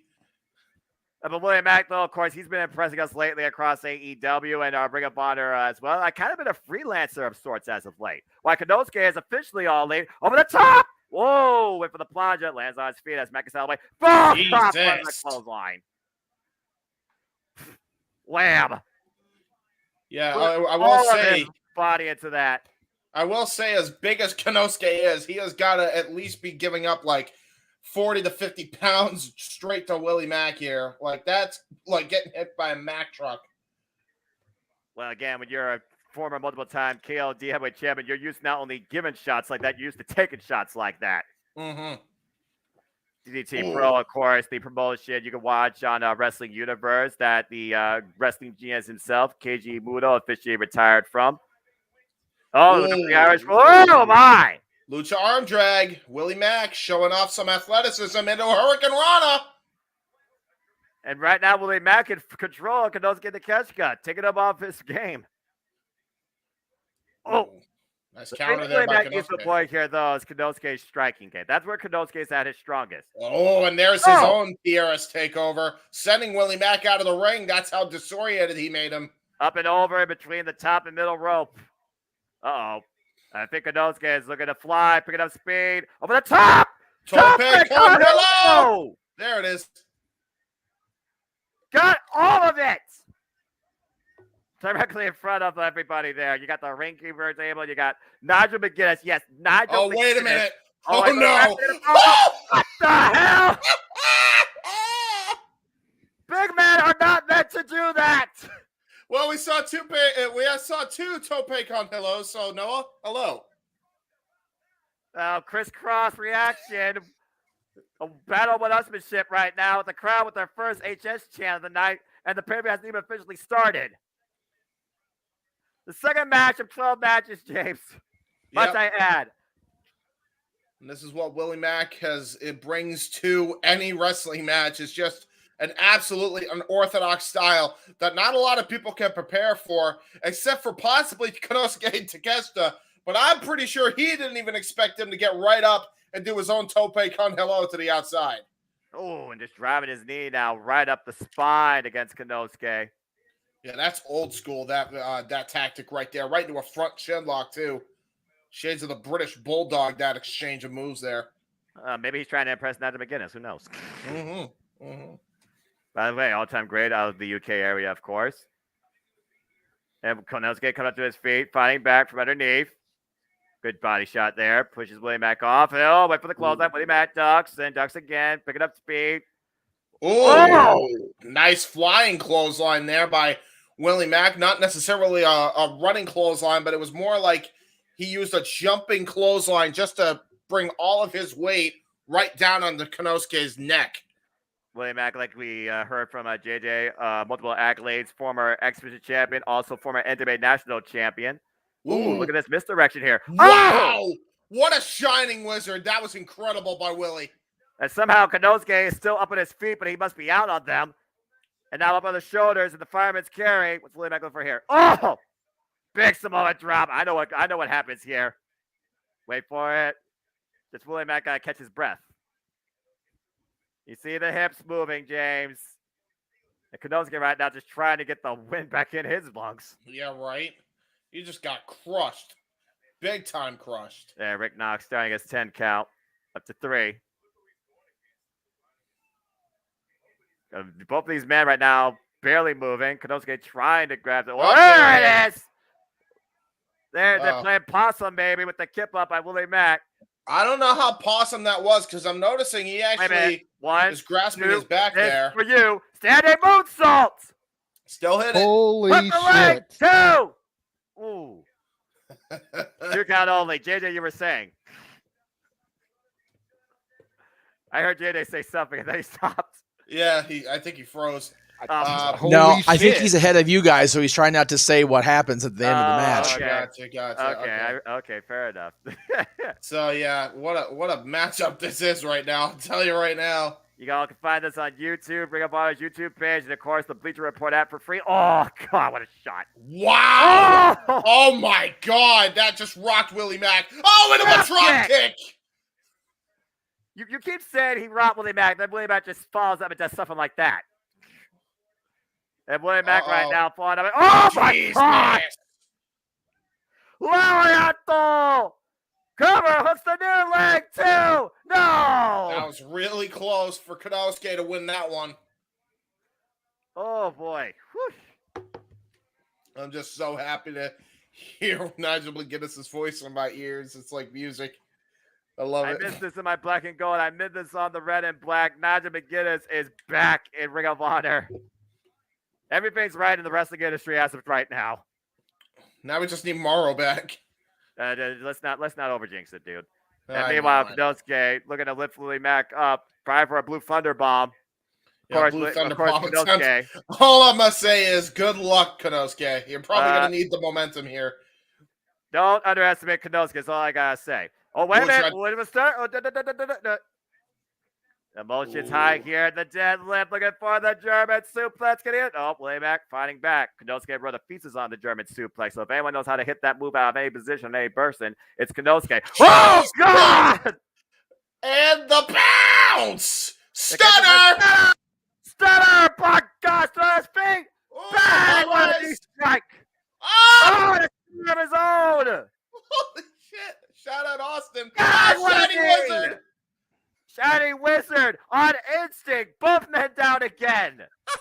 This rules. This is a heavyweight slugfest. Sure is. This is what we call a big house fight. Rick Knox starting his count up to 5. Two of the biggest men you can see here. The crowd coming alive for this one. Shout out to, again, our friends that are there. I see Emmy Anemone. She got front row seats. Good for her. Hope she has a great time. Check out all her work lately and all her latest interviews. And Konosuke right now trying to find something back. Wait for the clothesline. Coming with it back. Big exploder. Wow. Again, I wonder again, did he just bank Konosuke in? Like you think you have William Mack, and then William Mack does something like that. William Mack just trying to figure out where he is right now. Sees Konosuke. Target sighted. Cannonball! Cannonball! Good grief. That's over 300 pounds driving themselves into Konosuke Takeshita. Oh, no. And now he's going to the top rope. This is where, believe it or not, this is where Willie Mack is in his element here. Going to the high rent district. Big wrist, big move. Oh! That time it didn't work. Didn't pay off, though. Konosuke. Frog splash crash. Konosuke. Look at Willie Mack up. No way. Can he actually hit it? Holy shit, he hit it! Thunder bomb. I can only imagine how much that took out Konosuke, though. You don't see him go over the cover, though. He's looking for that flash knee strike. In the target. Bang! Holy shit. Clean underneath the jaw. This is over. Konosuke with the hard-fought win. Hard fought is the word. Oh. Wow. Back and forth, incredible bout between Willie Mack and Konosuke Takeshita with the resolve of Konosuke overcoming Willie Mack here tonight on the 0 hour. Both men left it all out there. You see the respect being shown here between winner and fellow competitor. Code of Honor adhered to as he tried to lift the Big Red up. Gotta get that real Code of Honor in right there. Oh my goodness. Now, another night, James, that could have gone totally the other way. It really could have. And again, folks, if you want to watch more action like this, you can find this pay-per-view on your cable or satellite provider or Fight TV. But we'll keep you in tune here with our coverage, live play reactions across the JMN Multiverse of Media. Hope you enjoy the ride tonight on this first half of this double presentation. As we are just getting started, Konosuke Takeshita with the win here tonight against Willie Mack. That was great. What a match. You want to talk about something that's going to be even greater than that? How about El Hijo del Vikingo defending the Triple Omega Championship against Commander? That's still to come tonight during the main card of the Ring of Honor SUPERCARD of Honor. And of course, the Women's Championship will be on the line as the unstoppable, intense, ruthless Athena defends the gold against the absolutely perky Yuka Sakazaki. But this is one competitor you don't want to take lightly, Athena. There you go. To answer the question in the chat room, I am actually going to be wearing my Jeff Meacham Network embroidered polo both nights. So there you go. Fancy schmancy over the weekend. I am ready to go, and we lost the Renegade, but we have him back. All right, let's get that guy back in here so he can talk about what he just saw with his boy. I'm sorry, guys. I keep having like some serious glitch issues on my end. Like I'm hearing you guys all kinds of choppy. Oh dear. Feeds keep refreshing on my end, so Yes. I've been trying to refresh. I've been trying to leave and come back in, whatever possible, so that once the Hall of Fame starts and I'm truly called into action, Yes. it's not doing this for me. But dude, I know that we are in the toddler stages, if you will, of our weekend. That very well could have been moment of the weekend for me. That's pretty cool. Yeah. Seeing my boy, seeing somebody that Your we have boy. known since he was training. Yeah. You know, you mentioned some of his trainers, Noah, you know, also trained by the likes of the hardcore kid Aaron Aguilera, who WWE fans may remember for his like 3-month stint as Carlitos Jesus during the John Cena angle, as well as the uber controversial, almost who should not be named Joey Ryan, helped There you train go. Willie Mack. Forget what you want to say about him as a personal Get person. about it. You know, the man is a hell of a worker. Had the moniker the Technical Wizard for years for reasons. Definitely someone you would want in there helping to train you during your infancy, especially during the time that Willie came up in the wrestling industry. You know, I mentioned during his entrance about how he went from damn near homeless, sleeping on people's couches, to honor.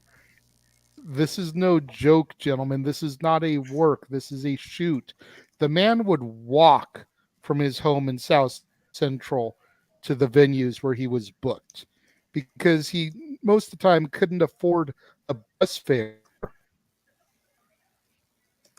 I feel like I just got to take it back to the 70s because Will Nightingale just entered the arena with her fame. The Caprice Coleman and American Body, they're in it, man. I like it. Sorry, Jay, we're losing you on that. You're having issues again, so we had to keep going. I'm sorry. You're having issues, my friend. But I did hear a lot of what you were saying. Where again, that is not a work. That is a shoot. When you consider the history you've had with Willie Mack.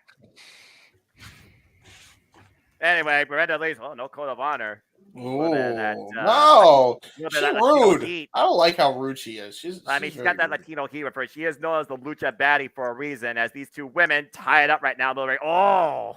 Isn't she a former member of, correct me if I'm wrong, Noah, but a former member of, jeez, nice wheelbarrow facebuster by Willow. Yeah, you can't take Willow. Anyway, go ahead, James. Isn't the person she's fighting, Miranda, she was a part of the actual stable that Ivelisse and Diamante had, right? I don't think so necessarily. Oh, nice fish. Oh, man, almost got it with that move. Maybe I'm thinking of somebody different. I don't know. You might be, because like Ivelisse and Diamante, I mean, they were kind of like their own running duo. Miranda Elise might have a similar background, but she's more so a solo player. Good grief, what a splash. Yeah. Crossbody. Fall of Humanity crossbody. Of course, we all know Willow Nightingale, the unorthodox powerhouse. She's known as the Babe with the power, 8 years in the game. Miranda Elise, also 8 years in the game. Miranda Elise and Willow Nightingale have been foundations of the Ring of Honor Women's Division since its basically revival in 2021. And Miranda just chasing her along the outside. Miranda Elise looking to lure her in, looking to pick up speed, maybe a little basement slide. Gets nothing. You're not going to be able to outsmart Willow Nightingale that easy. Maybe there. There it is. Caught her with a forearm there. Miranda Elise is also a previous challenger for the AAA Arena Arenas Championship held by Diana Purrazzo. Ooh. Face first with a Hurricane Rana. Cover 2. And Willow gets the shoulder up. Well, there you go. Snap impact moves like that are the way to go if you're going to overcome Willow. Willow Nightingale coming off a great match this past AEW Dynamite against Ruby Soho. As the continued war between the Originals and the Outcasts continue to ensue. Is she biting her? She is. Great. She's fighting dirty. Well, I guess you call yourself a Lucha Baddie. She is an aggressor. She is mean. She's feisty. And she is also sneaky. But Willow, though. Oh, God. Good grief. Now, not the win, are you? Damn. Finley be proud of that. Miranda Elise has also been trained by the likes of Booker T out of the reality of wrestling. Booker T. Yeah. You know, it sometimes goes by black snow. Well, I mean, you know, it depends on who you ask, but especially in TNA. All right. And of course, we still have later on tonight, James, the ace of New Japan, Hiroshi Tanahashi, has answered the call out of one Daniel Garcia. And of course, the AAA Mega Championship on the line as a heel Devil Kingo defense against Commander. Miranda Lee's following up. Oh, man! Yeah, that was just a brutal pump kick. Oh, my God. That's like paintbrushing her face with her full boot from a seated position. The follow-up drop kick in the corner. Yeah, hesitation drop kick. Shades of the Kenta, the current New Japan Strong Champion. Into Hook, a butterfly suplex. And I'll say with the cover, hooks both legs, Willow able to cower out. Miranda Alice, by the way, that's how you actually say her last name for those that don't know. Again, she was part of the Ring of Honor Women's Championship Tournament back in 2021. Made it to the semifinals. Ooh, nice cartwheel. Oof! A forearm smash, and boy, was that ever a forearm smash right to the face into a knife edge chop. Or smashing, to say the least, James. Mm-hmm. Will Niga looking to follow up, just throwing her body in the corner to Alice. Yeah, right in the hip there. Ooh, nice thrust kick there. Alice sent it to the ropes. Spinebuster! Planted! Deep stack 2! Alice gets the shoulder up. Whew. Yeah, this is where you're going to have trouble fighting Willow Nightingale, because Willow uses her leverage, uses her size to her advantage, and we just saw it firsthand there. And right now in the fireman's carry, I'll say fine back those shoulders to the side of the jaw of Willow and a ripcord. Oh, rising knee. Yeah, rising knee right to the chest. It was swinging neck breaker. Roll the dice. Isn't enough. Cover 2. Ooh, Willow with the shoulder up again. Yeah, back in WCW, Goldberg, of all people, actually used to call that neck breaker the chainsaw. Hit it to perfection, but still wasn't able to get the win there. Again, she's still making Willow exhaust a lot of energy with these kickouts here. Each time she's getting closer. Endurance is going to play a factor. Oh, wait. Then Willow finally attempted suplex off, and now Willow up the ropes, misdirection again, took her out the knee.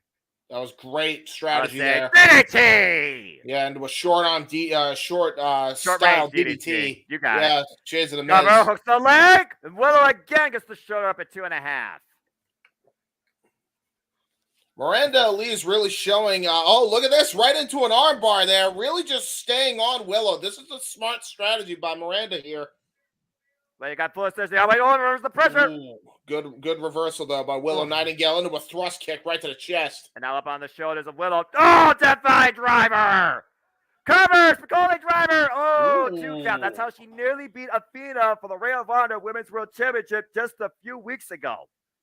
Yeah, she almost did it, and she almost beat Miranda with it here.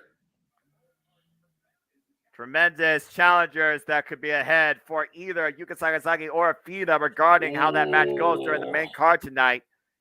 You know what? Cannonball got nothing but turnbuckle. I was just about to say, too, because I think Willow Nightingale thought she was going to go into the corner that she hit the Death Valley Driver near, but she actually misdirected Willow and had to change direction for the cannonball, which is really smart because it gave her enough time to reverse out of it. Ace Crusher by Miranda. Alice with the Ace Crusher out of nowhere, fired up right now. Uh-oh. She's looking for went for the shot but missed. Drive-by counter, nothing hit. And Willow somehow back to her feet.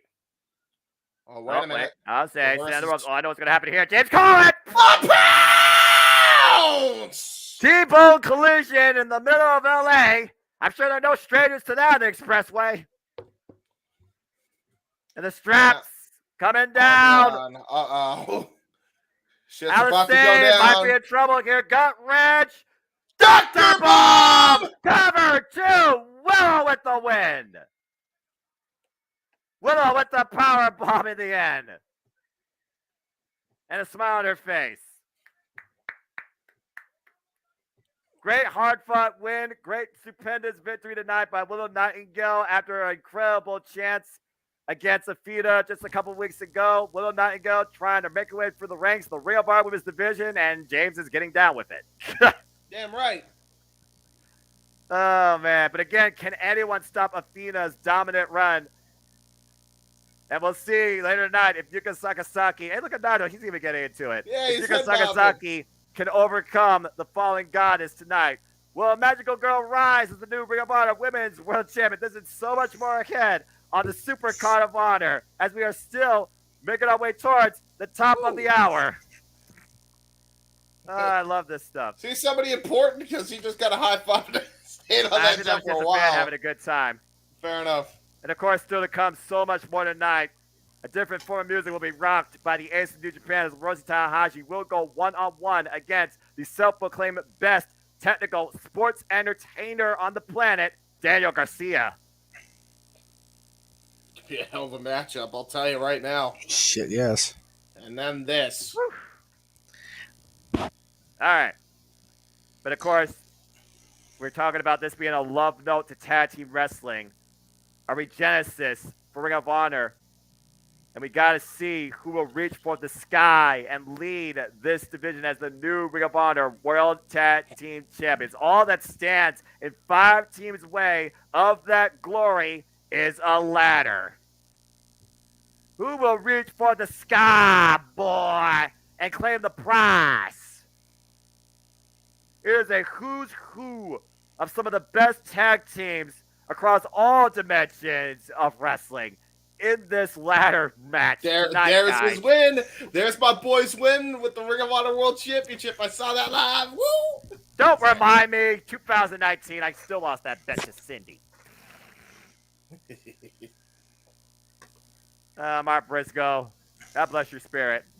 Again, everybody, you all made your call during the pre-show, and that's still to come tonight. But also, will Mark Briscoe claim what he believes is his destiny, or is he going to suffer a hard dose of continued reality as the self-proclaimed king of television, Samoa Joe, will defend the Ring of Honor World Television Championship against Mark Briscoe? No, I've been saying it all week. I really had a revelation on it yesterday during our coverage. Every show has one of these finish the story type matches. Joe and Mark Briscoe is that match tonight. There's no doubt. And it's a long term, story. Again, JJ's favorite phrase, long term storytelling. Man, that's damn it. The Briscoes and Samoa Joe go back to the beginning of Ring of Honor, 20 years, and Mark Briscoe has yet to defeat Samoa Joe. Mark Briscoe has tried 9 times to become the World Television Champion. Neither has happened for him. Is this his chance? Is this his opportunity? Is it his destiny, as you said? Or will Samoa Joe just break all of our hearts, as Joe is fond of doing over the years? Not to, put an oxymoron on a phrase, but Samoa Joe literally pulls no punches. When he says he's going to do something, he makes sure he goes out there and does it. But again, exactly. Mark Briscoe is out to prove a point that no matter what you're facing, there is not anything that is impossible for you to overcome. And he looks to demonstrate that tonight at the SUPERCARD of Honor. So I'm finally seeing the new titles. I'm not mad at the new world title. No, me neither. But I am a traditionalist. I love the classic design. So, but I will. Again, yeah. I like the fact that they're the only tiles that I know can be represented with more of a square plated design. The round ones just show more traditional, but it's not bad for what it's worth. It still has the classic red and silver. No. And I do like that while we have a new quote unquote era of Ring of Honor, we're still getting things like this. And again, love, hate, whatever, Eddie Kingston, this rivalry goes back to the independents. It goes back to Eddie Kingston and the man he was. Some people still say the man he is now, just being that guy in the locker room and not being a happy person to be around. And Claudio Castagnoli, the consummate professional wrestler. Damn it! Yes, buy the shirts. JJ did. He's got it there somewhere. These two guys going to battle over the Ring of Honor Championship that has meant so much to so many in professional wrestling. I'm here for it. Mm-hmm. And While again, the promos are going, I got to go to the bathroom before the show that's starts. fine. That's why we're just shooting the breeze right now. And again, folks, I hope you're enjoying the engagement, the conversation, the discussion, the professional wrestling you are seeing free so far on YouTube. If you are also interacting with us, as we will keep you in tune with the Ring of Honor pay-per-view across the Bleacher Report app. You still have time to be a part of the fun and buy it yourself and support Ring of Honor. We do ask, though, that while we focus on only Ring of Honor tonight, unless you do a super chat, please do not spoil anything regarding SmackDown, as we will tune into it later. But tonight, Honor is the focus, and we hope that you respect that. Yeah, we like I said, we will be talking about SmackDown during the course of while it's on, because both will be on. But we're definitely going to give a highlight to Ring of Honor, to the Hall of Fame when that ceremony begins, if we are able to, coordinate it with Ring of Honor's broadcast, because we're not going to break away from that for the Hall of Fame. As important as Hall of Fame is, we're going to focus on the in-ring action tonight. So, well, as we get back to the in-ring action, it's our last match of the 0 hour here. As Slim J makes his way into the ring with Trustbuster Ari Daivari. Goes one-on-one against Stu Grayson of the Dark Order, former Mega Smash Bros. For those that don't know, off the independent scene out of Canada. And again, Emmanuel, since you're coming in late, please do me a favor and keep I said it in the chat room, but I guess it got lost.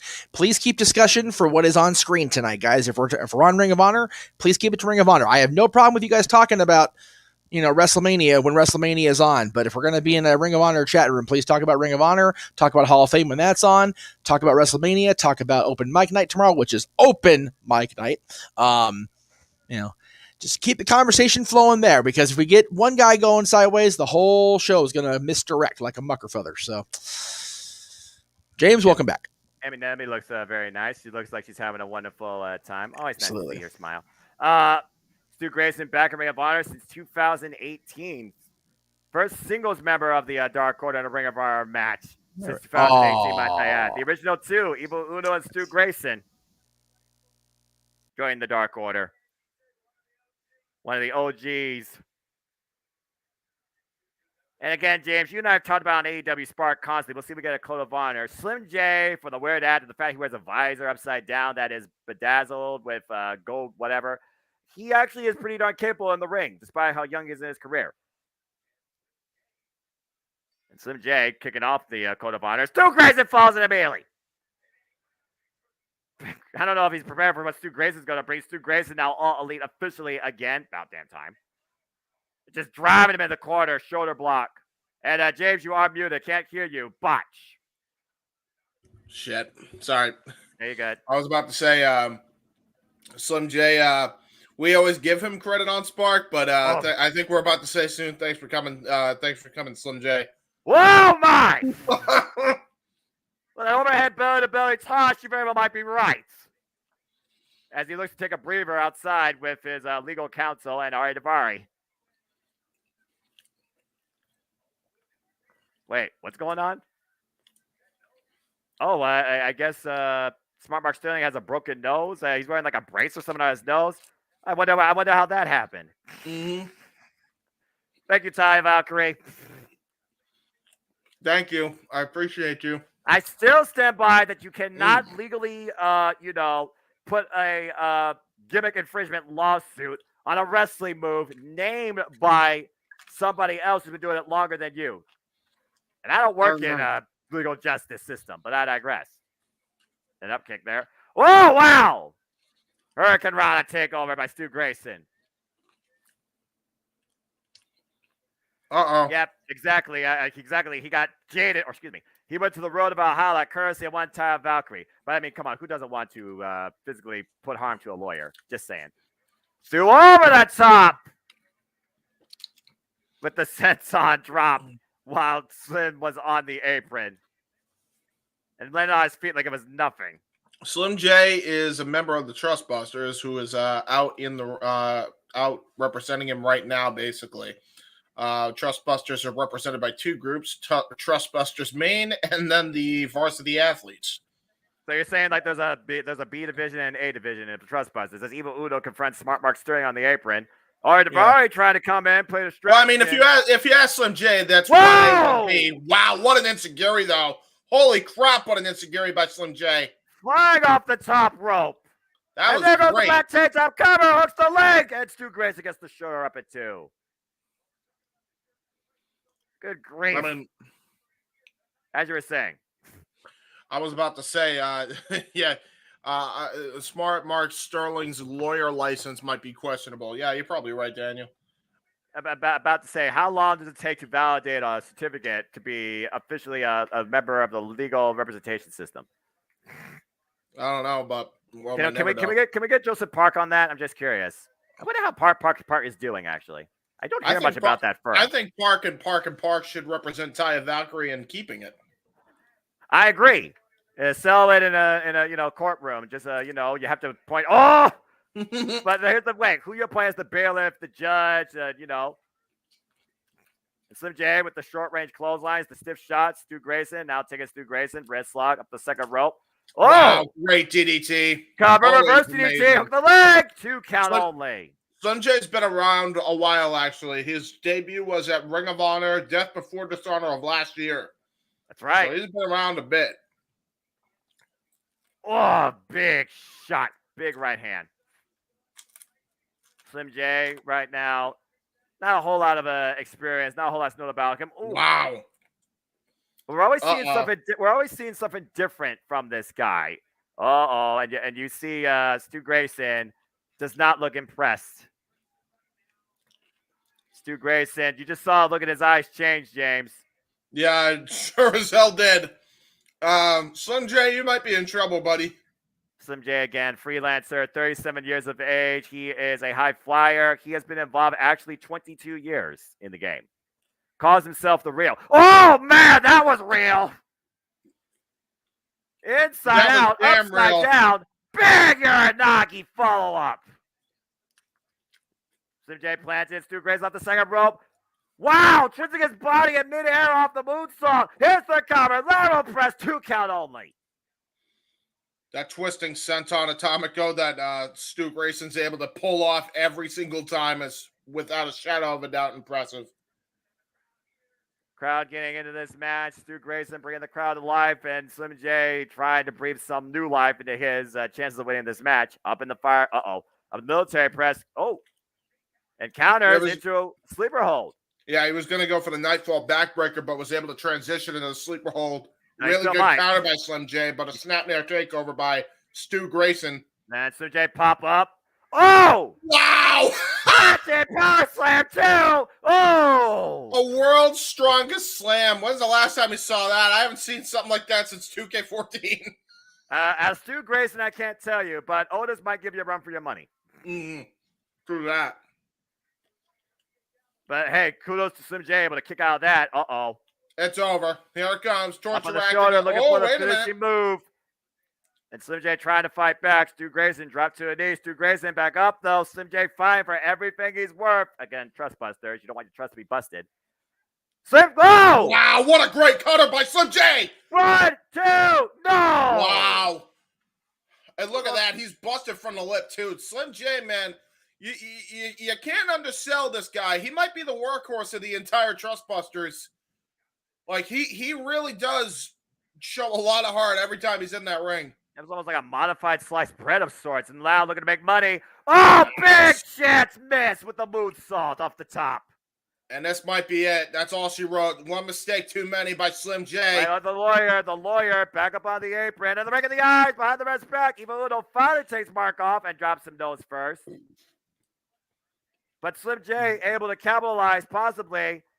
By posing, Ari Daivari almost collided with the lawyer. Evil Uno takes down Mark and Ari. And that worked out well. And Slim J might want to focus. Bang!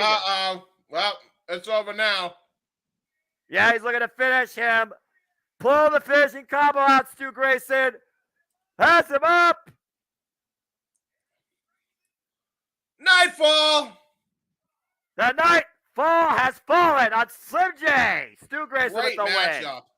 What a matchup. Whew. Stu Grayson in singles competition for the first time since Ring of Honor's new inception comes up with the victory tonight over Slim J and the Trust Busters with a helping hand from Evil Uno, who made sure that all the shenanigans were prevented. But again, you talked about earlier, the modified twisting Senton Atomico, springboard off the second rope, and then a ridiculous clothesline that turned Slim J inside out, turned the J into a K. Pop-up power slam, the world's strongest slam. All that offense, Slim J was able to survive until Nightfall was the finishing move for Slim J's match tonight.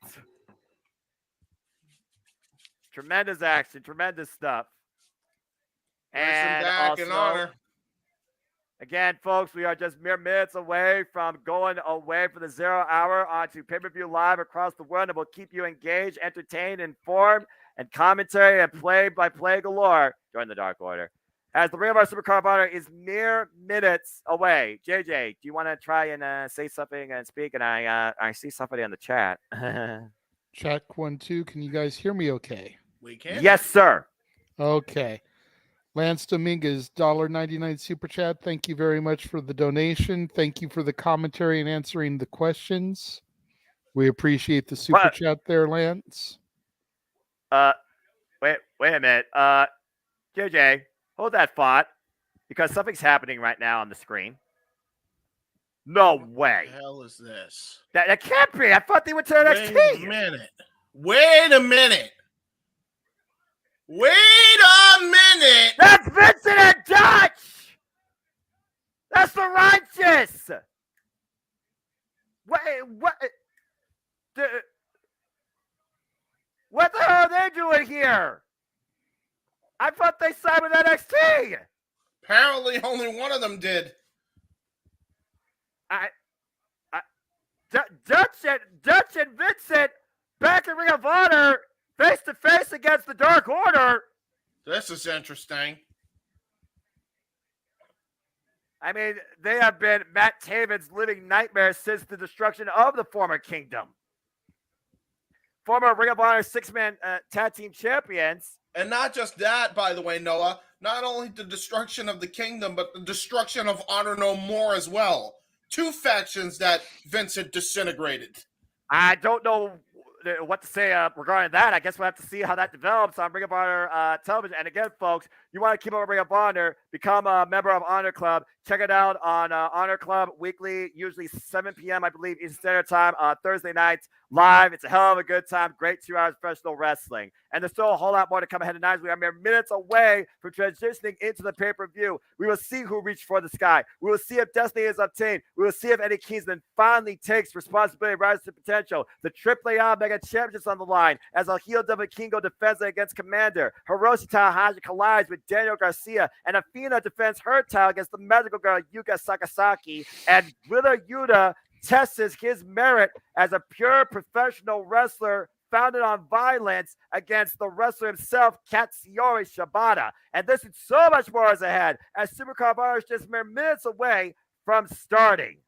Real quick, before we continue, as you were saying, JJ, sorry. Yeah, go ahead, JJ. No, it's all good. It's all good. Lance, you're not alone, my brother. I have no idea who that was either. Well, that's why we're here to help you guys through it. For those that don't know, Vincent and Dutch are members of a group that was called The Righteous. They are former Ring of Honor six-man tag team champions. The Righteous was formed when Vincent turned his back on his former friend, Matt Taven. Matt Taven, Vincent, and TK O'Reilly were the original Kingdom before Ring of Honor went belly up. But as soon as Matt Taven won the Ring of Honor World Championship, that Kingdom was abolished. And Vincent and Matt Taven went on a blood feud for months until Matt Taven got injured. Okay, thank you for that history lesson, Noah. Catching us all up. Entertain and educated. That's what I do. He loves. I will say also, Slim J really likes Slim Shady. Can you tell? Just a little bit. No, just a bit. Well, Emmanuel, he's not the real Slim Shady. I will say that. Go ahead, JJ. No, he's not at all. Emmanuel, we appreciate that you'll be donating tomorrow for the announcers. We will enjoy the rest of the show. Enjoy watching SmackDown. Just remember to keep the spoilers out of the chat here so that we can stay focused with the Ring of Honor coverage. And then, of course, the Hall of Fame coming up at 7:30 Pacific, 10:30 Eastern, immediately following SmackDown. Mm-hmm. If this show is still going at that time, then hopefully there will be red carpet arrivals and everything to kind of tide things over. Maybe the show will really get rolling at 8 o'clock, 11 o'clock, which by then Ring of Honor should be done. But if there's an overlap, then I will try to do my best to interject as appropriate without stepping over the commentary team doing their thing for what will most likely be the main event. Mm-hmm. Yep. Again, we're about to go transition into the actual pay-per-view, folks. We gave you the quick rundown of the card, and literally we are just seconds away. Ring of Honor, SUPERCARD of Honor is ahead. James, let's get right into it. I cannot wait for this. Let's go. Let's go, baby. Here's my one for tonight. Let's fucking go. Yay! My brother!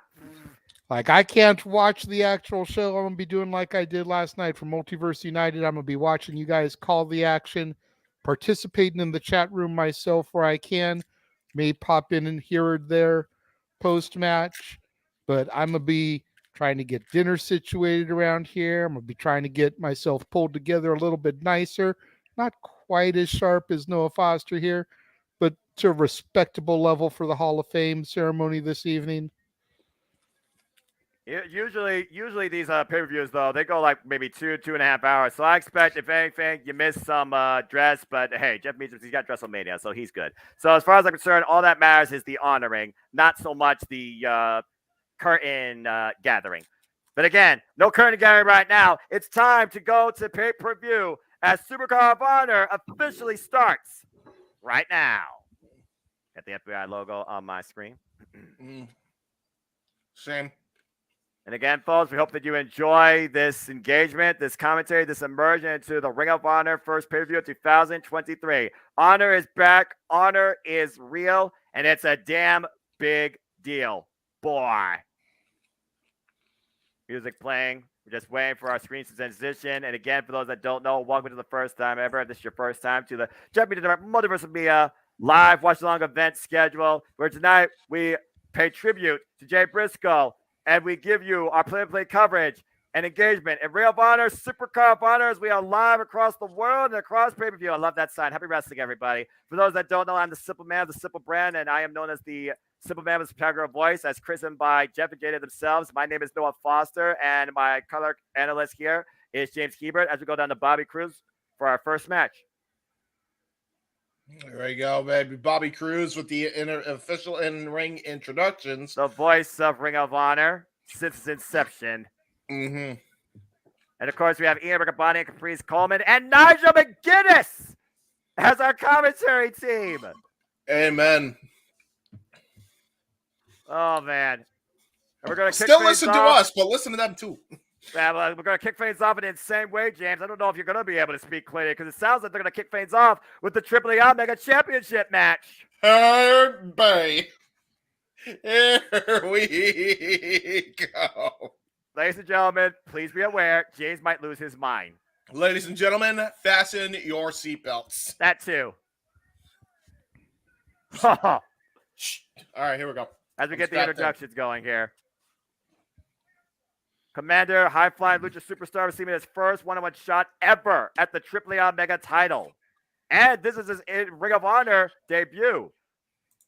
Commander has been an absolute sensation that really impressed and opened everybody to who he was back at AEW in the Face Revolution ladder match just before AEW Revolution. But this is not the first time that Ian Heel Velvet and Kingo have faced each other in some sort of Lucha Libre action. But this is their first singles match. And speaking of which, James.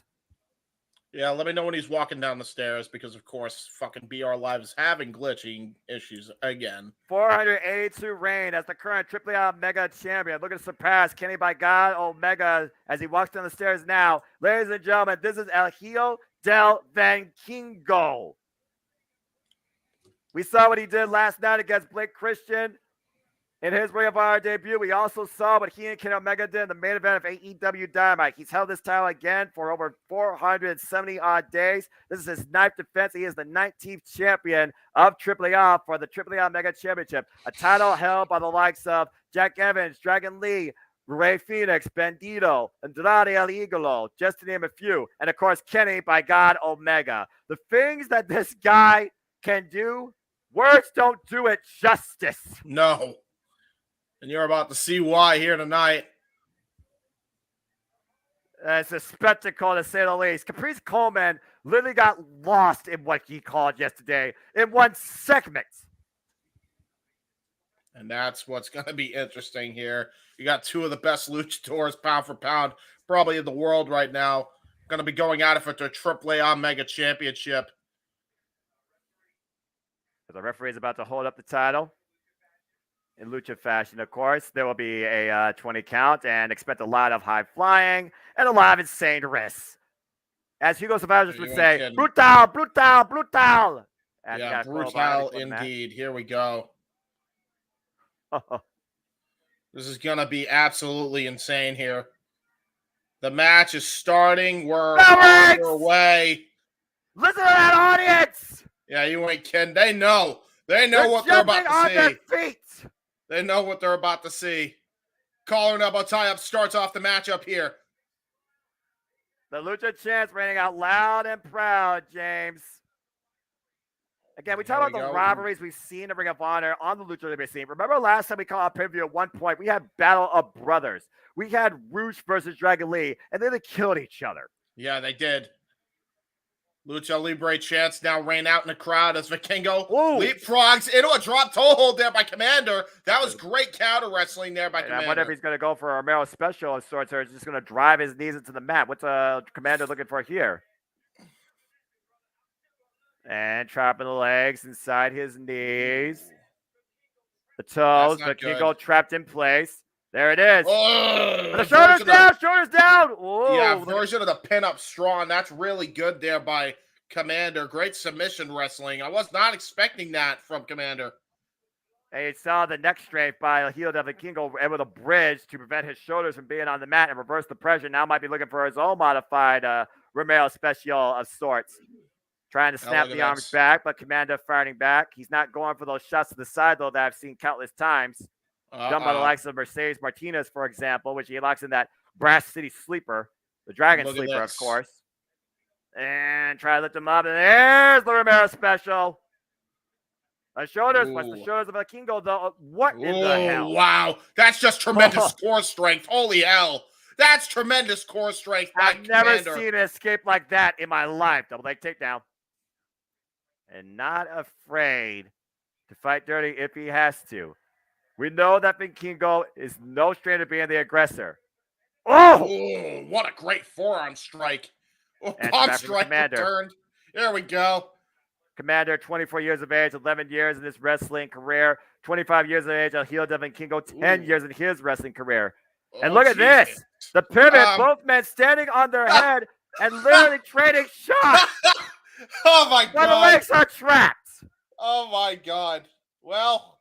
And the Kingo drop kick, Commander drop kick. Both men looking to pick an ankle. The same exact idea by both. It's like they teach, they literally look at each other's playbook. Whoa! Oh, trying to go for, wow. They both tried to go for a high-flying offense. Both were able to counter. Both do a kip-up and nip-up. Incredible, dude. Evasive offense in action seen in the early going here between Commander and El Hijo de Vikingo.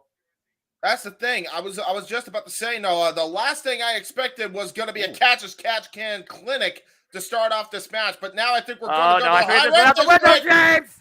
Good God! What? He caught him! And he's up on the shoulder! Well, he's looking for here, up the Commander, reversal. Oh, up the shoulder, and reverse again! Wow. And trying to bring it back, I think, Commander just sweeps his way around the ropes. Vikingo just slides himself in the ring, and that springboard drop kick! And there we go. The first actual move, I think, hit in the match that wasn't a submission. Exactly. And meanwhile, Commander looking to fly over the top! Tope con hilo! Got all of it. Wipes up the heel de Vikingo. Seriously, I feel bad for the Ring of Honor commentary because the one thing that this is lacking, there's no Spanish announce table. Yeah, well, I think they're going to be making a Spanish announce table if Vikingo and Commander have their way. Well, again, it's for the AAA Mega Championship. And Matt, appreciate all y'all's viewership engagement. Hope you're enjoying our thoughts and enjoy the ride as we take you through the Ring of Honor SuperCard of Honor tonight. And what the hell is Commander doing? What is Commander thinking here? What are you thinking? All right, we're at the stage. By the way, I love the stage, by the way, the modified triangle stage. And Commander, look at the fly. Whoa! Wow, into a 450 splash. Are you kidding me? But that's on the outside of the ring, though. You got to bring it back inside if you want to win the title. Yeah, exactly. Uh-oh, and now look at this. I was about to say. The table's set on the outside of the ring, thankfully. And I say that right now with caution. Oh, my goodness. Yeah, I remember what happened last time a table was on the outside. That's a fair point. Commander now walking across the top rope. Whoa! Whoa, trying to go for the shooting star. Laying on his feet, though. But Kingo catches him, though, with Enziguri. Good grief. He'll have a Kingo falling him. Oh! Wow! God damn Enziguri. Lightning Enziguri. Oh, what the hell? And the Kingo up to the top. Commander looking up from underneath. Whoa! Jesus Christ! SUPERCARD reversal. Connects with a rolling kick. Yeah, Trouble in Paradise by Vikingo. And now Vikingo. Oh, double knees. Drives Commander to the outside of the ring. Shades of Andrade El Idolo with that double knee strike. And now Vikingo's in his element as it looks like he's going to go for a shooting star press from the apron. Trademark maneuver of Vikingo here. And right now, watch out, heel off the apron. Shooting star, you called it. Oh, got the legs up, though. That wasn't in the knees. That was right in the bottom of those boots. Brilliant counter wrestling there. That was great strategy, honest to God, by Commander. Because if he got hit with that shooting star press, that would have been extremely damaging. Remember, that's how Kenny Omega re-injured his hernia against Vikingo. So that was really smart strategy by Commander. And heel right now in a vulnerable position. Commander wants the ropes. Gets the strings. Oh, man, he's boots of his own. Yeah, both these men going for the high risk and failing to hit it. And right now, heel got Commander. What's he looking for here? Twisted up and around. Commander counter. Looked like he was trying for a catatonic. Oh, right on the leg, too. Ooh. Wow. Beat back Christian with that very move last night. Ring of Honor television. Commander flies up the ropes. Cup out heel, though. Oh! Catatonic! He hit it! Whew. And finally slowing things down for the moment. Yeah, just for a little bit. He's got to follow himself in big here, and it looks like he's going to go to the high-risk district. Oh, boy. Oh no. What oh, my God. the hell are you doing? On the ring post itself? You can't match that distance.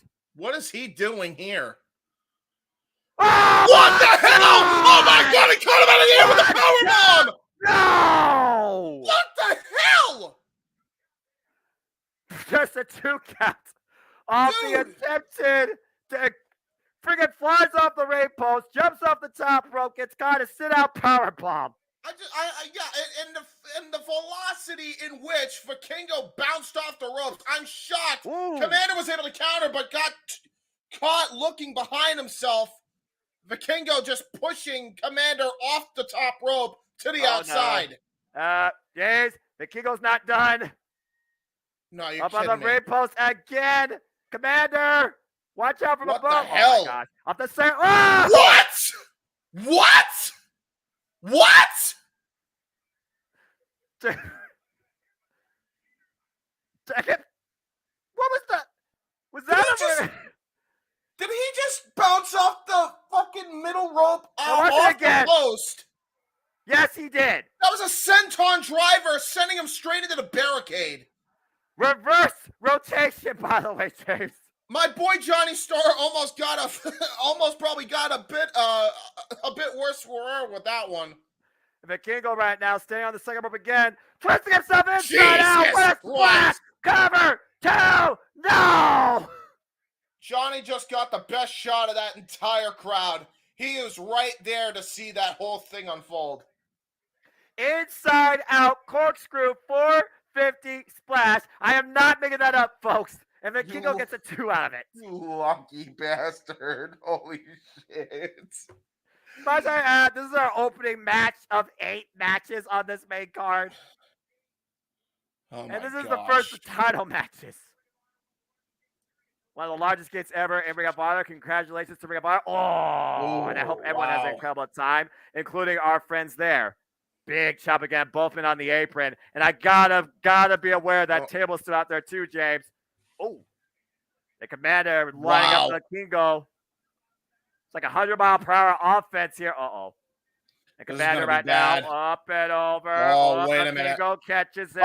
Jesus, no. Oh, God. No, not a last ride. Jesus! Counted into a Canadian Destroyer on the apron. That may have knocked out for Kingo. The Commander needs to do something here, though. The Kingo in a very vulnerable state. Yeah, you ain't kidding. Commander's neck honestly might be compromised, dude. He's grabbing that neck after that Canadian Destroyer. Freaking Destroyer on the apron, the hardest part of the ring, as Commander goes to the opposite side of the ring. On the top rope. Oh, God, no. We've seen him do this before. Yes, we did. Walk across the top rope and fly! No fucking way! It was Pillsbury flop! The highest of Pillsbury flops I've ever seen. Salute to that. That's incredible, dude. Look at this. Dude. Good God. Just the balance to be able to pull something like that off. And here I thought Ray Phoenix was the only one that could walk the ropes. And now he's going to go for the shooting star press one more time here. The third time the charm, maybe? Could we possibly see a title change here in our opener for the AAA Mega Championship? Commander up in the corner, top rope, walks the ropes again. Got the shooting star press! Yeah, full on, too. Hooks, both legs! No! Wow! I honestly thought that might have been it.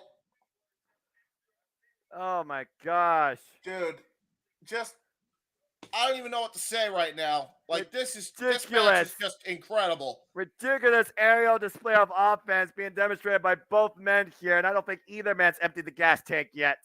No, not even close. This match is a highlight reel. Yeah, you ain't kidding. Oh, jeez. And now back to the top rope here. Looks like going for another shooting star again. Whoa! Whoa! Great counter by Vikingo. Crunching him on the top rope. That was brilliant there by Vikingo. And right now, Vikingo with something in mind. Why Commander is literally grasping the second and top rope, crawling across them. Why Vikingo goes to the top turnbuckle, getting bounced across the post and the... Oh, Jesus. Jesus, what the hell's going on here? Oh, my God! Are you kidding me? Avalanche Canadian Destroyer out of the corner. Are you kidding me? The reversal, the rotation, the impact.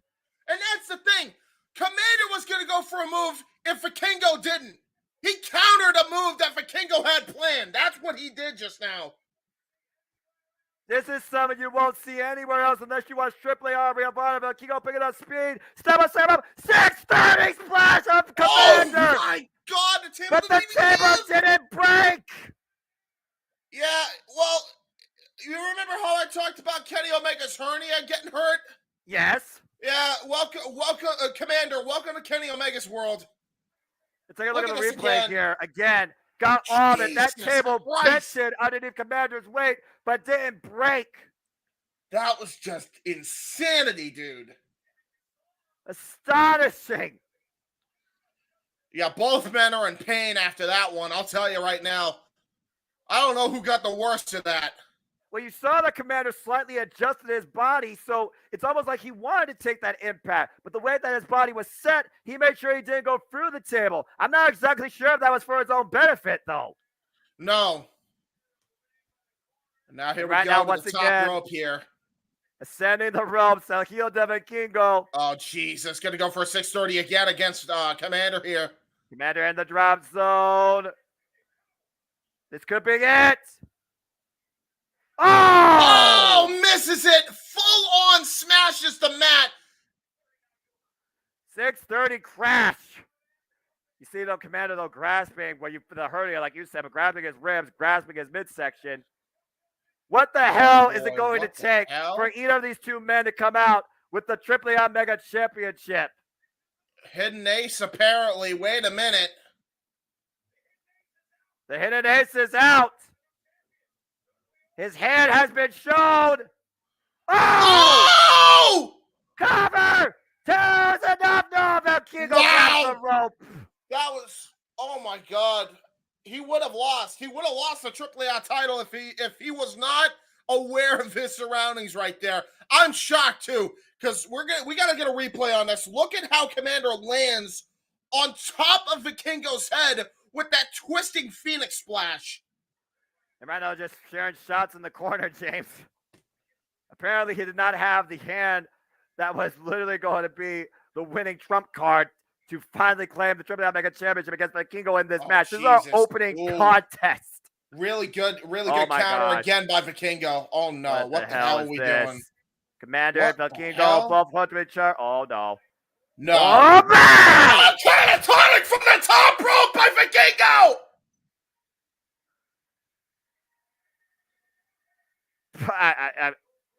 I got no words. That was a nasty landing on both parts, though. That's incredible, man. The Vikingo right now just trying to pick his spot, waiting to strike. Commander is down and out, though. I would go for a cover. Yeah, you aren't kidding. The Commander finally getting some composure, getting up to his knees. Vikingo, though, he is waiting for his spot, waiting to take a shot. Oh, double knees! Those double knees in the corner. Shades of Andrade Eagles you were alluding to earlier. And once again, sending to the top rope. El Quijo del Vikingo. 630! Oh my God, he crushed him. Hooks the leg too. Vikingo retains. Jesus Christ. Jesus almighty Christ. Oh, Johnny, please FaceTime me off of that one, brother. I have to get your thoughts on that live. Anybody that James, I appreciate that, but please don't have him do that because it's just going to be too chaotic trying to coordinate it. I appreciate the enthusiasm, I do, but yeah, no, it's gonna be too chaotic as it is. Jeff, say a word or something. What the hell did word about Fleming and Jevin's broken, folks. What the actual? Okay. I would like to give an honorary MVP to that table. How did it not break? I don't know how. There's no way. No, that different wood made in Mexico, not made in Japan. Apparently, he did. I don't know what the fuck. He did a 630 off the top rope with all of his weight coming down, and the table didn't bust. I'm surprised both of them finished the match. What the hell? That was bananas, man. Quijo del Vikingo still a AAA Mega Championship in a match that was absolutely in fuego. Standing ovation by the Ring of Honor faithful here tonight as these two have set this pace on fire tonight. Johnny just texted me. He got the best shots of that from the front row. He's going to send them to me for next week because we got to see it from a crowd perspective, dude. Hey, not even next week. We can show Old Mike Night tomorrow night. Old Mike Night's an open forum, so. Yeah, no doubt, no doubt. That race, the code of honor, the respect shown by both men post-match. They know what they both did. That was incredible, dude. Riccaboni's into it, man. Riccaboni's loving it. Man. That was too damn good. That was damn good.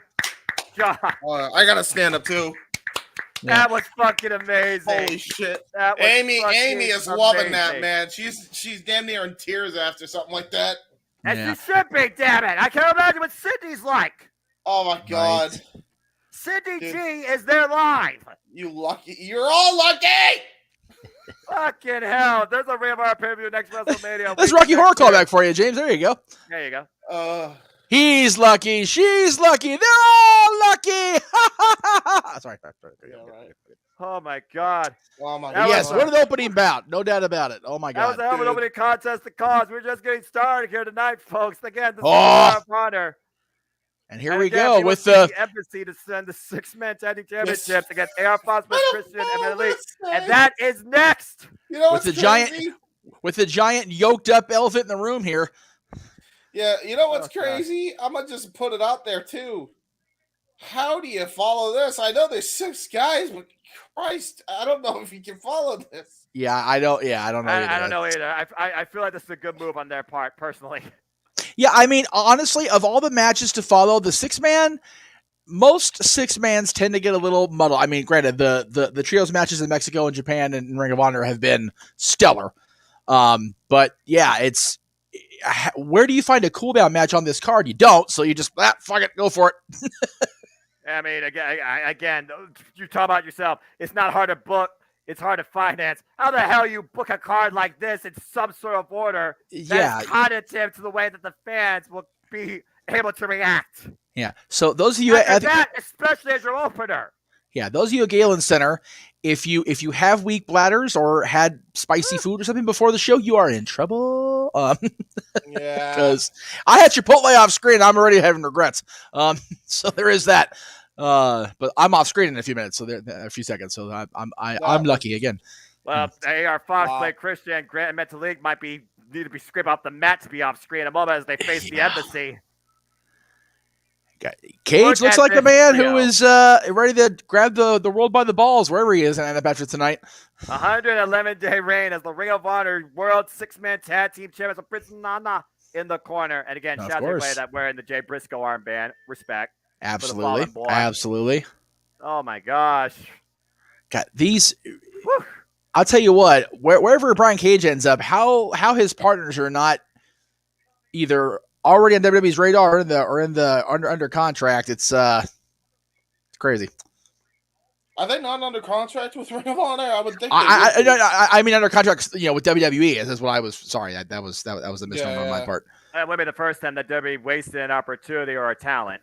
Right, that's fair. Anyway, not that they're the only company. I'm just saying they're probably the biggest proliferators of it. Yeah.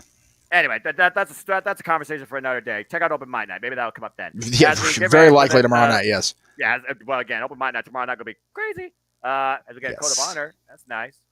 Okay, it's always good with it. It's always good with the embassy involved. Con totally on that. Oh well. And then there's that. Have fun. And they immediately start off hot and fast. Wow.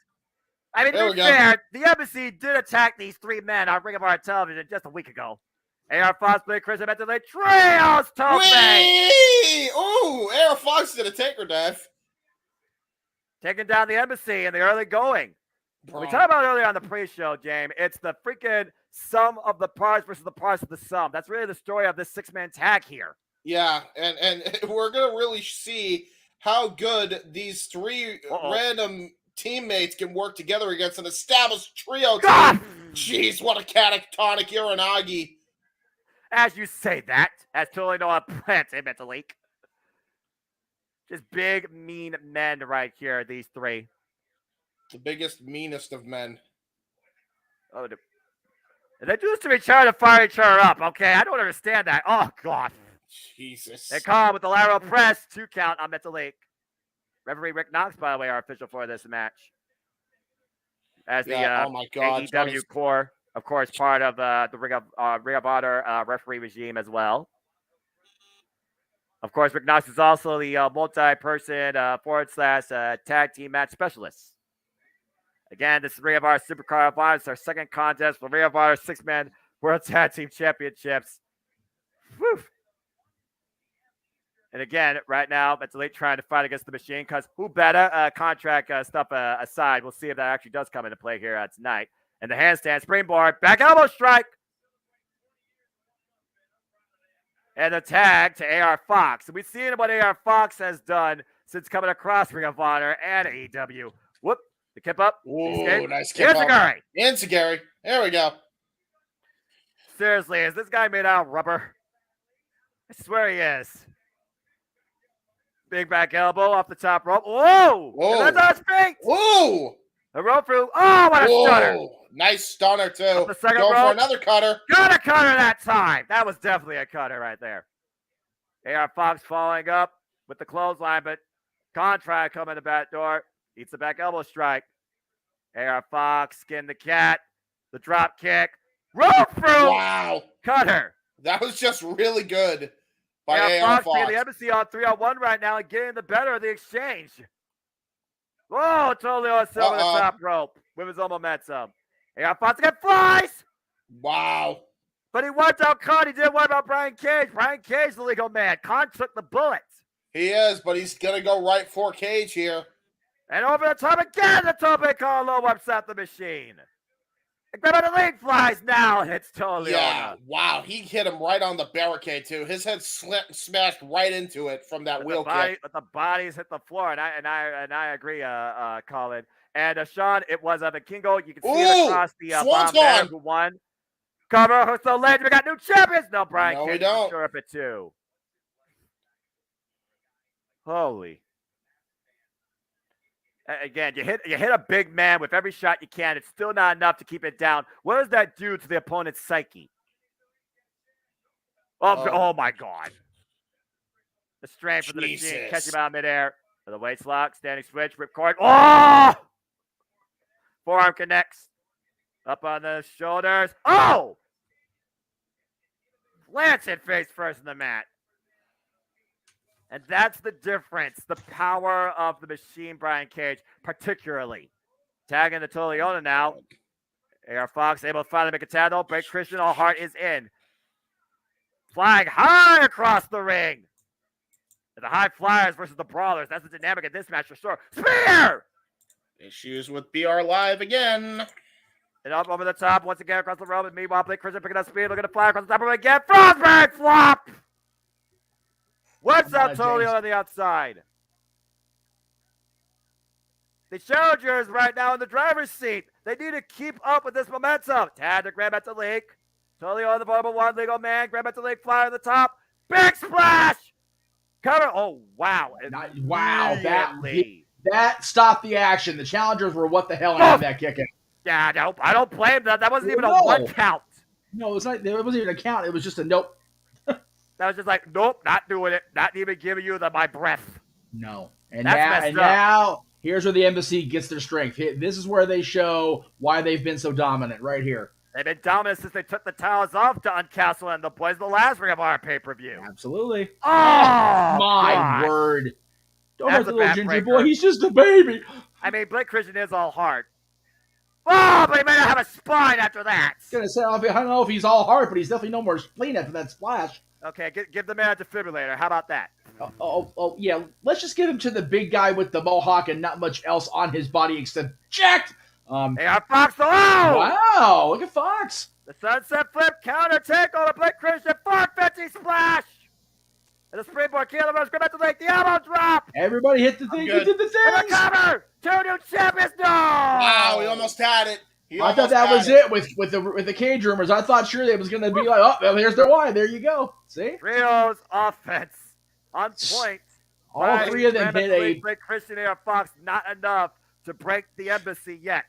Dude, Middle League, you're a cruiserweight. You're not going to do that to Brian Cage. Stop that. You know what? Optimistic things can happen with adrenaline, but even good at the league can't do that. Clear the ropes.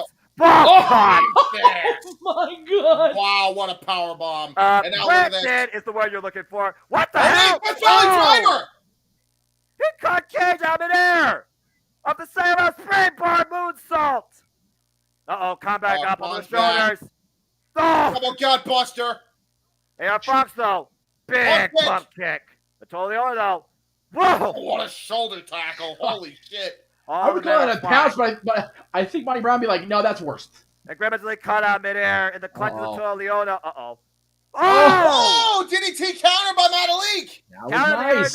Into a DDT. And all 6 men are down for the time being. This is interesting. Take a breath. I am. I'm here. Take a breath and listen to Knox try to get to 20. That's right. Ring of Honor. It's a 20 count in championship affairs. Yes. God. So good seeing Knox on pay-per-view. That makes my day. I'm not going to lie. Anyway, Brian Cage right now looking at plant Grand Metalik. And apparently on AEW Dynamite, Tony Khan will have a big message. Step over. Oh! Man, that was an interesting counter proposal there with that destroyer. Stepping Stone used his own 2 tag team partners, but Blake, look, Blake, you might want to turn around. God! Never mind. You can't turn around. He didn't give a chance to turn around. And oh man, Christ! And Planet face first.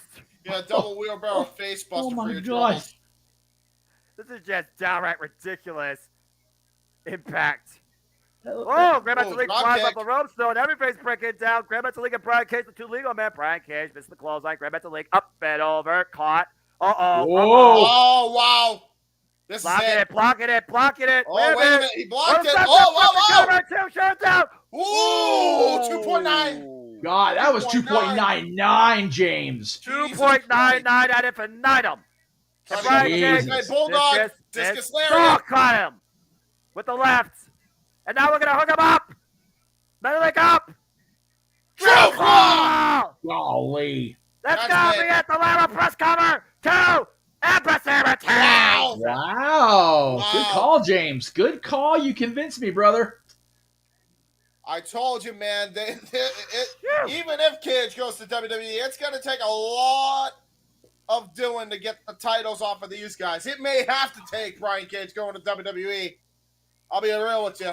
I will give credit where credit's due to the challengers, though. They may have been individual parts, but they did work quite well as a cohesive unit, but still not enough to overthrow the Embassy tonight, as they still stand as a Ring of Honor World Six-Man Tag Team Champions.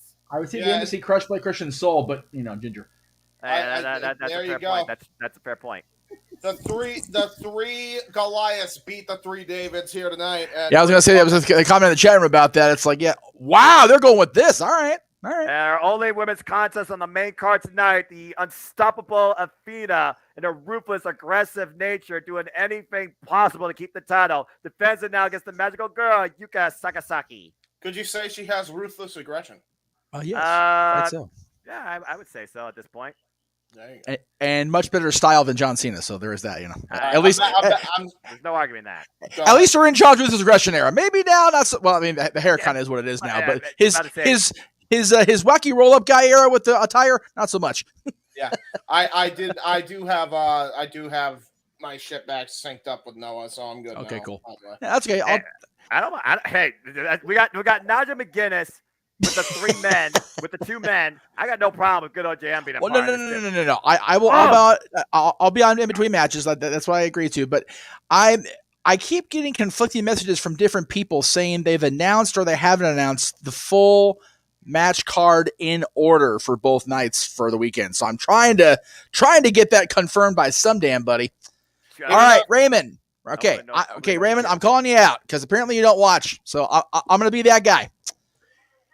Do not ask about anything that is not relevant to tonight's broadcast. That is your last warning, Raymond. The next time we get anything not talking about Ring of Honor or WWE Hall of Fame during that portion of the show, I'm going to time you out. Okay, thank you. As a wrestler, Ring of Honor injury by Athena and Fedway. You can't help but smile when you see the magic girl Yuka Sakazaki, all right? Well, yeah, because she's in a good mood right now. That's true, but as soon as that bell rings, a whole different story. She was not in a good mood last night. Look at Amy. Look at Amy just dancing. She's loving it, man. Why not? I love it. That's so cute. I love it. It is so cool seeing our peoples out there. Johnny's bobbing his head too. Hell yeah! It is so cool seeing our friends and our family and our loved ones out there, either in the ring or bopping along with the action. Man, I'm digging all of this, man. I can't wait till tomorrow morning. Fuck me. And Cindy, I'm not singing Yuka's theme. You can forget that. Yeah, no. Uh-oh. Wait, what? Different. Oh. Oh dear. When the lights go down in the city. Oh wait, sorry. Henry. This is boy. No, this is a message. I'm not liking this. This is scary. This is creepy. And no, Athena, no. Something pretty and perky is about to be crushed like porcelain. Stop the fucking doll. The fallen goddess has arrived with a new Ring of Honor Women's World Championship around her waist. Oh my God, she killed the doll. 111-day reign so far as the Ring of Honor Women's World Champion, leaving an infallible mark on this women's division since defrauding Mercedes Martinez. Please, James, it's okay. Please, James, it's okay. In wrestling now. Well, now we see everything in wrestling. Okay. You weren't in the room last night after we went off the air, Multiverse United. JJ had his first viewing. He's first time seeing DDT Iron Man medal, whatever that championship that's held by everybody. We watched a doll regain the championship and doing offensive moves, and JJ was losing his mind off air. It was funnier than hell. I couldn't breathe. I couldn't breathe. Yeah, no one couldn't breathe. He was laughing so hard. I'm like, welcome to the world of the Iron Man Open, whatever the hell that title's called, because it's bananas. Yeah, that's Japan for you. Openweight Heavy Metal Championship. It's like we watched a doll perform Hurricane Ranas and twist. We were just I was sitting there mesmerized, and Noah's wheezing. He's laughing so hard. Don't remind me. And JJ was just like, "What did I find?" I'm like, "Don't ever again." Oh my god. Oh, it was frightening. And speaking of frightening, these two are about to get frightening on each other. Have fun, guys. Oh, I like this championship. Yeah, I like the whole silver, dark purple vibe with the Ring of Honor Women's World Championship here. We'll see if we got a code of honor here. I hear it beforehand. By the way, sign of the night. Dirt Sheets Ruin Pro Wrestling. Well, yeah, code of honor, my ass. Yeah, there you go. Right. They did shake hands. The aggressive handshake as the bell rings, and we'll see who gets the first strike here. Athena coming off a successful Ring of Honor Women's World Championship defense last night against Emi Sakura. The fallen goddess put down the Wicked Highness. Ladies and gentlemen, if you see really heavy strikes that look like that might be stiffer than usual, welcome to Joshi Pro Wrestling. And please tune in for more of that if you wish by following Wrestle Universe. There you go. Nice kip up so far. Even exchange in the early going. Yuka Sakazaki is nobody to take lightly. 9 years of experience, brings that unbountiful kinetic energy, is a 3-time Princess of Princess champion out of her promotion in Japan, Tokyo Joshi Pro Wrestling. But of course, Athena has had her own dominant run, as we talked about earlier, since defrauding Mercedes Martinez. Ever since that match in Jody Fret, where she pulled the trigger, who she used to be, James, and found herself once again, Athena's been seemingly unstoppable. Yep. Same attitude to a degree right now. Yuka Sakazaki. Oh, nice enziguri. Great enziguri. And a drop kick follow-up. Athena throwing off her game. Athena said that she's going to break Yuka Sakazaki like porcelain. Why she broke that doll, by the way. Beautiful Hurricane Rana takeover. Takes the champion to the outside of the ring. And right now, Yuka up and over the top rope, off the second, flies! Jeez! Right crossbody. That was a cannonball, dude. Oh, sorry, cannonball. Don't know. Yeah, Yuka Sakazaki, no stranger using her head. I don't know why that's such a big thing in Japanese pro wrestling. Hey, Kokeshi, makes you happy, but also gives you brain damage. Stop it. Bad for you. Yeah, now you're on point, bro. A no concussion a day keeps the doctor away, as they say. Well, you would hope. And Athena trying to escape. Yuka ain't letting that happen. Oh, boy. I think she may have landed a little flush on that mat after that toss into it. Whoop. Yuka comes around. Sakazaki with the kick. Yeah, tiger feint kick. I'm going to be saying Sakazaki a lot. I can already tell. Sakazaki.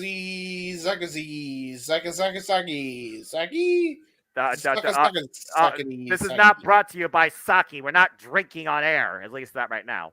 Sunday, Monday, Tuesday, Wednesday, Thursday. That comes tomorrow during open mic night. That's fair enough. I'm going to still remain straight edge because I don't have Villa and Russo in my house, but I digress. Oh, that was a bad crash by Yuka. Yeah, trying to go for the drop kick and Athena looks Athena pissed. dodged. Athena learned dodge. Yeah, that was just a dodge. That was just like, I'm not going to. That was like a Samoa Joe move almost. Oh! Boss man slam. And now Athena in the ground and pound on Yuka Sakazaki, wailing away. All right. Close fists. You got to be careful about that. Referee Mike Posey with admonishment. Athena, we've seen how much Athena will stretch the rules to the point she will nearly try and break them. That'll be no different tonight. I like the glitter. She's such an unorthodox style, you know?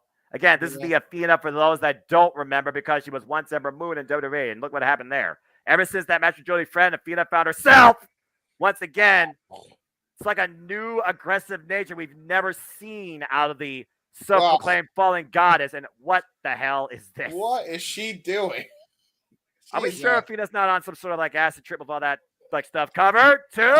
No, she might be. We don't know. I mean, you know, people that paint themselves at one point, there was chemicals and that type of stuff that caused people to go a little loopy. I'm just saying. I don't know. If I see her at PAX East, I'll ask her for you. Fair enough. I'm sure she's a very nice individual when she's not wrestling, but still. Mm-hmm. This is a championship match. There's gotta be nothing nice about this. Jeez, the way she's wrenching on the neck. That's a mean cravat there. Yeah. Oh. Pointing the elbow, though, to the midsection of Athena, trying to alleviate some of the pressure. Athena still with a whole jawbreaker. Ooh. Finally, Yeah, innovative grip to jawbreaker. break. Ooh, snap there into a kick. Whip for the kick. Ooh. Hip up. Escape by Athena. Taken down, though, by Yuka. Caught her on the rebound. Yeah, that was just determination there by Yuka. Oh, sliding lariat. Cover. 2. No. That's a good point. California. It's a very good point. And right now, we see Yuka trying to go for maybe Fisherman Buster, German suplex. You see that kinesio tape, by the way, on the back of Yuka's neck. Because, of course, she's been also wrestling out of Japan. And Yuka, challenger, sends the feet into the corner. Follow up. Nice rising knee. Great rising knee strike there by Yuka. Going to the What's top this? rope, it Step looks up. like. Well, we all know the magical girl can fly. Whoa. Ooh, Good great escape. cartwheel evasion. Athena looking to follow up. It's the clothesline. Yuka following up, though. Take her over with the the power of Athena coming into play. Deadlift. What the hell's going to happen here? Oh, boy, she's pissed. Oh, no. Ricola bomb attempt here. Possibly. Go! Oh, Jesus, got all of it. And still holding on, James. Deadlift again. Yeah, going for the Jesus. Brock Lesnar. Going for the third planet. Sit out. Cover. 2. No. Wow. Good Lord.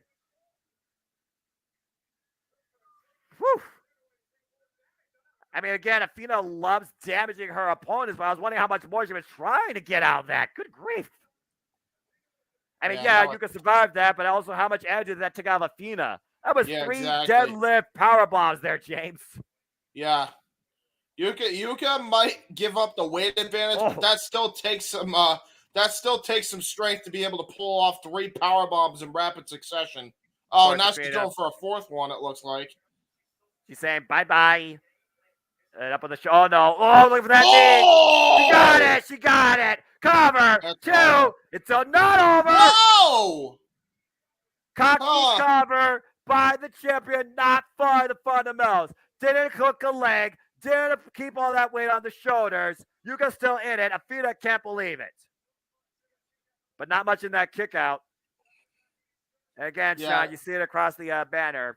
Yes, the Embassy 1. For people that want to see match results, please read the ticker at the bottom of the screen. And, of course, we'll engage you in between matches as long as you stay on topic. This is Ring of Honor SuperCard of Honor, the Ring of Honor Women's World Championship on the line. And what a baseball slide. Yeah, that baseball slide drop kick. Did you see Yuka's spine bend damn near in half off it? Yes, I did. That's not meant to bend that way. I mean, conditioning is going to play a factor here, no doubt. But again, you talk about Japanese pro wrestling. It's the harshest discipline in this industry.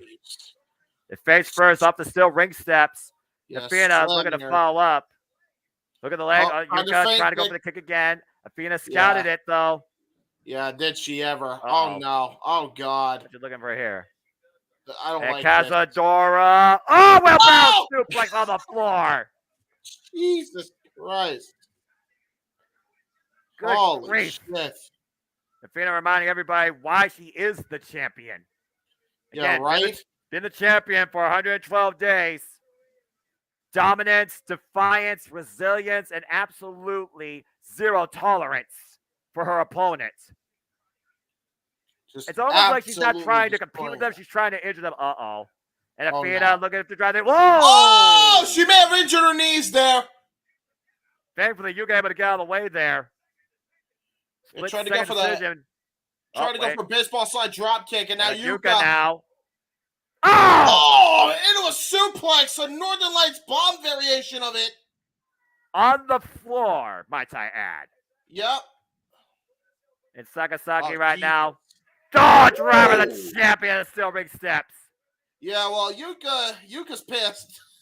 Again, they got a 20 count, but they need to be aware of that one. Yuka going to the state. What the heck is Yuka? The magical girl, I think, is about to become a living nightmare for one Athena right now. And right now, Yuka picking it up speed and flies off the stage. Magical girl splash. Got all of it. What's the champion on the floor? Now she needs to bring her back in the ring now. This is the moment she needs to capitalize. Now, Is she going to go for a pin cover or another version of the Magical Girl Splash? Looks like she's going for the Magical Girl Splash at the top rope. She got it! She got it! The cover! New champion! New champion! No! Oh, she almost had it. Oh, my God. So close. So damn close. Put away countless opponents with that move and won championships with it too, but not tonight against Athena. Athena right now looking for something. Oh, that was just a mean shot to the throat. Yeah, double palm strike to the throat. Oh, block that shot. Oh! Whoa. And here we go. Forearms to the left and the right by Yuka, and a discus forearm. Rock the champion. Yeah, that hurt. And right now, Yuka hooking her up. Ooh, what is this? Up, counter. Right for the sit-up problem. Athena deadlift again up with the shoulders. Yuka skips out the back door. Oh! It is criminy. And he falls in the cover. This is not over. Yeah. Yuka with awareness to grab the bottom rope. That was a knockout shot for the ages, James. Yeah, dude, she had the rope to save her ass. That was it. God. I thought Minoru Suzuki with the killer strike. Damn. And somehow, Yuka's still conscious enough to find the rope and keep this match alive. But Athena looking to finish things off here and send the high-risk district. Might be looking for O-Face. Oh, Yuka, though, charging in. Delivers a big shot on the champion. Now looking to hook Athena up. Maybe for a superplex. Go! Oh, from Brett's rope. Back up to one knee, though. Now trying to hook up again. Uh-oh. What's this? There it is. Spinning it out. Oh, and Brett the champ face first in the mat. Is this enough to cover? 1, 2, no! Wow. That was just an emphatic kick out. The closest 3 I have seen in this match. And still, Athena survives. That was great people like Sumi. We've seen people in the past. Mayu Iwatani, Sumi Sakai. We've seen people accomplish the task of becoming the Ring of Honor Women's World Champion. And right now, Yuka going back up to the top rope, and Athena blocking the ref. Athena, oh no, what is this? Oh my God! That's got me off the second rope. Athena retains the title. Wow. What a modified setup to the old face via the ref distraction she developed, and Athena is still a Ring of Honor Women's World Champion. Wow. The reign of dominance and violence continues. The fallen goddess rises to the occasion tonight at SUPERCARD of Honor. What a match. What a match. That was hard hitting and worth every bit of it. Oh my God. And Athena's not done yet. Oh, Code of Honor. Well, of course actually. not. Maybe she is done. Again, who can stop Athena at this point? Not Sakazaki, apparently. Not Willow Nightingale. Not Yuka Sakazaki. Not Emi Sakura. Nobody's been able to stop Athena. That's right. Disrespectful, dishonorable post-match behavior by the champion, though. Again, doesn't give a damn. She still has the prize, and that's all that matters in the end. Like you said, she found herself, and she likes the fact that nobody doesn't like it. Uh-oh. Wow. Okay. Well, you talk about one person that found themselves. Can this person finally fulfill a destiny, or is it just a constant reality? Ladies and gentlemen, it is time for the Ring of Honor World TV Championship match as Samoa Joe defends the gold against Mark Briscoe. Yes. Wow. We talked about it during the pre-show, guys. Again, Mark Briscoe, tag team specialist, countless accolades of tag team championships with his brother. But when it comes to the single prize, Samoa Joe has always been the one of those many. Mark Briscoe has been denied. But he can't tag anymore. He's got to roll solo, but he's still got to carry the name of the Briscoe. He's got to carry that spirit on for his family. He's got to prove that no matter what situation you face, you can overcome uncertainty. There's nothing impossible for you to achieve.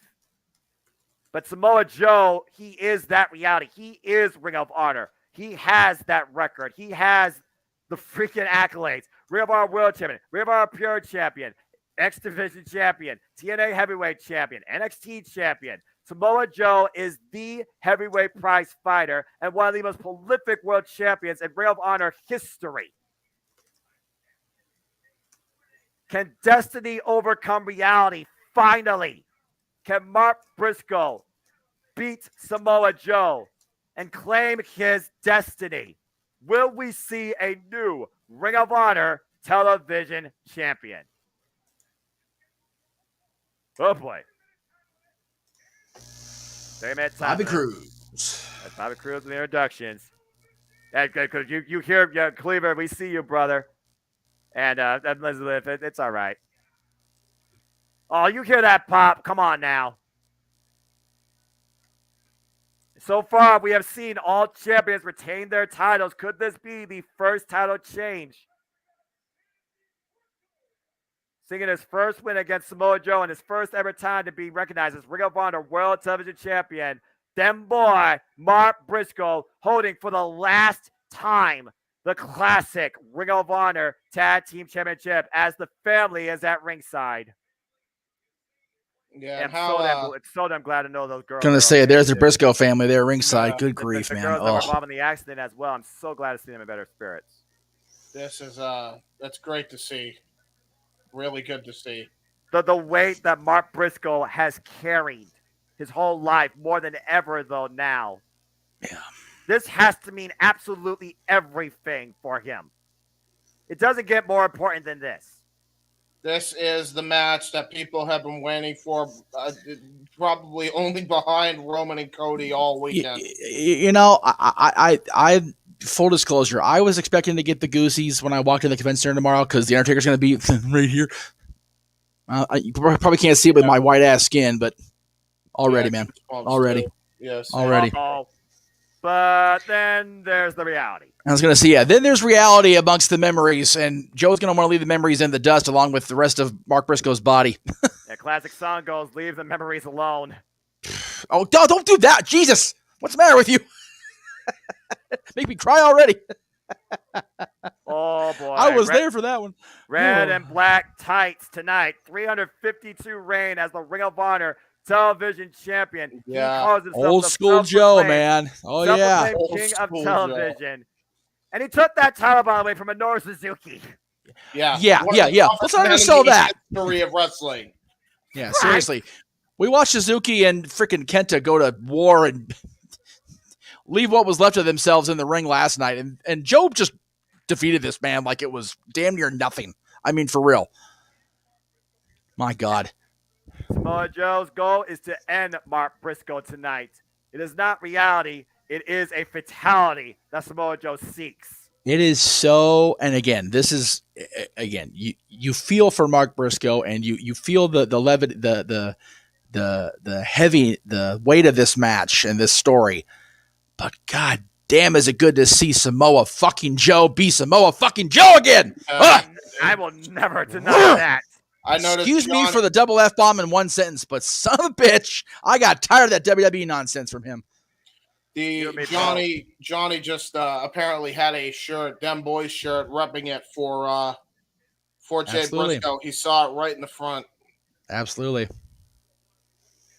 Again, here we go, guys. Enjoy it, man. We know are enjoying Ring of Honor there. They are there live, witnessing Destiny versus reality. Code of Honor adhered to. Referee Paul Turner, bell rings. This match officially underway. 30-minute time limit. And you notice on Jay's arm, or Mark's arm, excuse me, Mark Briscoe repping a R.I.P. Jay tattoo with a cross. Dem boy. Chant. This is gonna be our and Samoa Joe trying to take the emotion already out of play. Or use it to his advantage by stalling for time to the point where Mark Briscoe has enough and tries to charge in for the offense on the outside, Noah. Well, I mean, a Briscoe is, let's be honest, Briscoe isn't pretty, but a Briscoe is also reckless, but also a Briscoe is not mindless. That's a good point. And again, Samoa Joe, he has a 20 count. He could use this as long as he wants. Championship can only change hands via pinfall or submission inside the ring, as you know, James. Good point. The foundation of the Ring of Honor brand, the Ring of Honor Television Championship, held by the likes of, like I said, Minoru Suzuki, Rhett Titus, Jeff Cobb, Shane Taylor, just to name a few. Ooh. There we go. Tried to go for a strike right there, and that was just great evasion from Mark Briscoe. Again, we talked about the history of Samoa Joe and Mark Briscoe, or more so particularly the Briscoes and Samoa Joe. Every time Samoa Joe was involved in tag team action against the Briscoes, most of those times the Briscoes got the better. But each time that Samoa Joe was involved in singles action, against Mark Briscoe has never beaten Samoa Joe one-on-one. And that's but here's the difference between now and then. Jay's no longer with Mark Briscoe, and instead of that weighing him down like it would a lot of people, Mark's been using that to his advantage in his newfound singles push. We saw it in his matches on AEW. He has not lost a single match since Jay's passing, and that is very telling. And you see the offense right now being exhibited by both men. Mark Briscoe up and over the top rope, catches Joe with a forearm. Oh, God. Oh, my God. And just got chopped out of midair. Yeah, did he ever? Oof. I don't know if Mark Briscoe's going to win this exchange. I don't know either, but we're about to find out. Oh, God, do you hear that? You can't underestimate the testicular fortitude of a Briscoe. I'll tell you that right now. But to measure your iron will against Samoa Joe is a different story. Whoa! Cane-like uppercut. Redneck karate. Let's not forget Redneck karate man in the ring here. Oh, and up on the shoulders, Mark Briscoe with Samoa Joe. Wow. He has him up 10 driver. And he's looking at that early. Immediately Samoa Joe rolls. Yeah, that was smart. Like it or not, that was really smart by Joe. If he got hit with that Froggy Bow, that honest to God could have been it. Absolutely right, James. You see Samoa Joe right now. Maybe he's luring Mark Briscoe in. Mark Briscoe looking to follow up, though. Coming in hot. Oh, Jesus! That's a suplex. Yeah, that's an exploder suplex. If I had ever seen one. Catching that running forearm strike, it looked like that Mark was going for. Again, that's what I was talking about in the beginning of this. Making Mark Briscoe use his emotion against him. God. And then Joe gets the upper hand. Good Lord. Again, Samoa Joe, he demands your respect. He doesn't care if he gets it. He will make sure that he takes it. Samoa Joe is literally an assassin, a killer. Oh, the jabs. Those jabs. Vintage Samoa Joe right here. And apparently, according to the sessions, he has a big obsession with weapons, for what that's worth. And now Joe has got full momentum on his side right now. Oh, that was an overhead top strike, though. Mark Briscoe following up, though, not giving Samoa Joe an inch. And Mark Briscoe taking it down. Big explosive elbow strike. Yeah, this is, you want to talk about a fight we saw in the women's world title match. This is a fight right now for the television title. I got to wonder, though, if Mark Briscoe is unable to claim destiny tonight. We talk about Mark Briscoe and his seemingly unbreakable resolve. How do you bounce back from that, considering now you truly are on your own? I don't want to say this is his last shot, but this is literally probably the most important match of his life. Oh, a toe kick right to the chest, right to the left breast. And again, Samoa Joe continuing the onslaught of offense. Briscoe in the corner. Front headlock. Again, doing this for the Briscoe name, for his late brother, Jay Briscoe. God rest your soul. The snap suplex. Hat suplex. Actually, Noah. That was a hat suplex by Joe. Coming here by Samoa Joe. Good point, James. Gets the shoulder up at 2. And, of course, Samoa Joe, he has also played the role as coach, mentor, and dominator. Let's not forget his bounce and his guidance for one Jay Lethal, the franchise of Ring of Honor. It was actually Jay Lethal who one-on-one said he is rooting for Mark Briscoe to win here tonight because he respects the Briscoe name so much. And the adrenaline pumping through Mark Briscoe right now, fighting back. By the way, Paul Turner, shout out for the Jay Briscoe armband. Oh, good grief. Those karate strikes, vintage Mark Briscoe. Oh, wait a minute. Watch this. Oh, bam! And there's vintage Samoa Joe into the elbow strike into the enziguri. Explosive combination in the corner. Mark Briscoe rolled to the outside and literally demanding Paul Turner to count him. This is interesting, man. I'll tell you. It's Samoa Joe's match right now, James. It is. But Mark Briscoe's not going to take this lying down. You know he's not. And the fact and I'm aware of that, but I don't know if rushing in straight to the bull that's absolutely destroying you is the smart strategy here. His best bet is to out-wrestle Joe right now, and he's doing the exact opposite. And right now, Samoa Joe saying Mark Briscoe to the outside ring again. Mark Briscoe's on his feet. Incoming! God! It's just a freaking bus flying at you. That's just literally standing in oncoming traffic, just waiting for the vehicle to hit you. Yeah, that's a tope suicida. Also, rough time to say that. No, I'm just saying. And well, unfortunately, you're right. My bad. Oh, yeah, but again, you do wonder there is some symbolism behind that. Good grief, pinpoint elbow strike. Well, knowing how relentless and ruthless Joe is, especially considering he just brought a chair in the ring, you might have a fair point, Noah. And my Briscoe going to follow up. Oh, baseball drop kick. And right now, again, let's not forget also, these are two Ring of Honor Hall of Famers. Mark Briscoe. Oh, wait a minute. Speed, tap up over the top. Tope con hilo. Channeling a Briscoe trademark. The Briscoes, the first ever Ring of Honor Hall of Famers, the only tag team in the Hall of Fame, embracing the Sandy Folk firm, the Briscoe firm at ringside. Yeah, what's this wide-eyed maniac thinking now? I have no idea. Oh boy, a table. Lord. It's a table. Well, it wouldn't be a Briscoe match without a table or a chair, right? And judging by the way that frame is warped, I'm pretty sure that might be the same table that did not break from the Commander and Vikingo match. I guarantee you, one of those two men go for it now. It's going to break in half. Ooh, oh, no doubt, gosh. Especially if it's Joe. And Mark Briscoe driven face first into the steel ring post, and Samoa Joe sees a tool of disaster that he could use for his own dismay. Paul Turner, though. What's up? Whoa! Oh! Blockbuster! Both men go through the table! Good grief.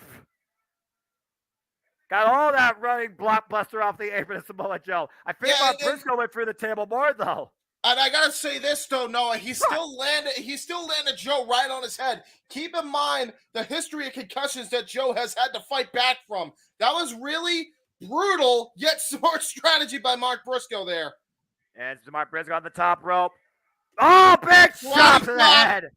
Karate chop from the top. That's a karate chop for the ages. The knife edge chop Samoa Joe. Just falling up, just laying the wood at him, boy. Uh-oh, Joe about the shot. Oh, God. Jesus. Neither man giving an inch right now. Look at the sweat fly off of each of these strikes. Right? God! And the chest reverberate off them. Good grief. And there's those elbow strikes by Samoa Joe. A headbutt sends Mark Briscoe. Finally, one man goes down into the opposite corner.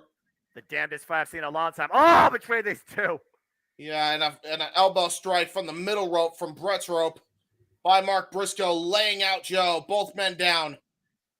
Then this Ring of Honor World Television title match resets as Paul Turner starts his 20 count now. And in fact, the last time these two were in singles action, they have not faced each other one-on-one since freaking 2006. And that was a long time ago, but I'll tell you right now, Briscoe is a revigored man here. But Samoa Joe is a whole different animal in his own right. Jay Lethal, Matt Taven, Bobby Fish, Christopher Daniels, Kenny King. Those are the names that Mark Briscoe has lost the Ring of Honor Television Championship to each time he has tried to go after it, just to name a few. Back under his feet, hooking him up.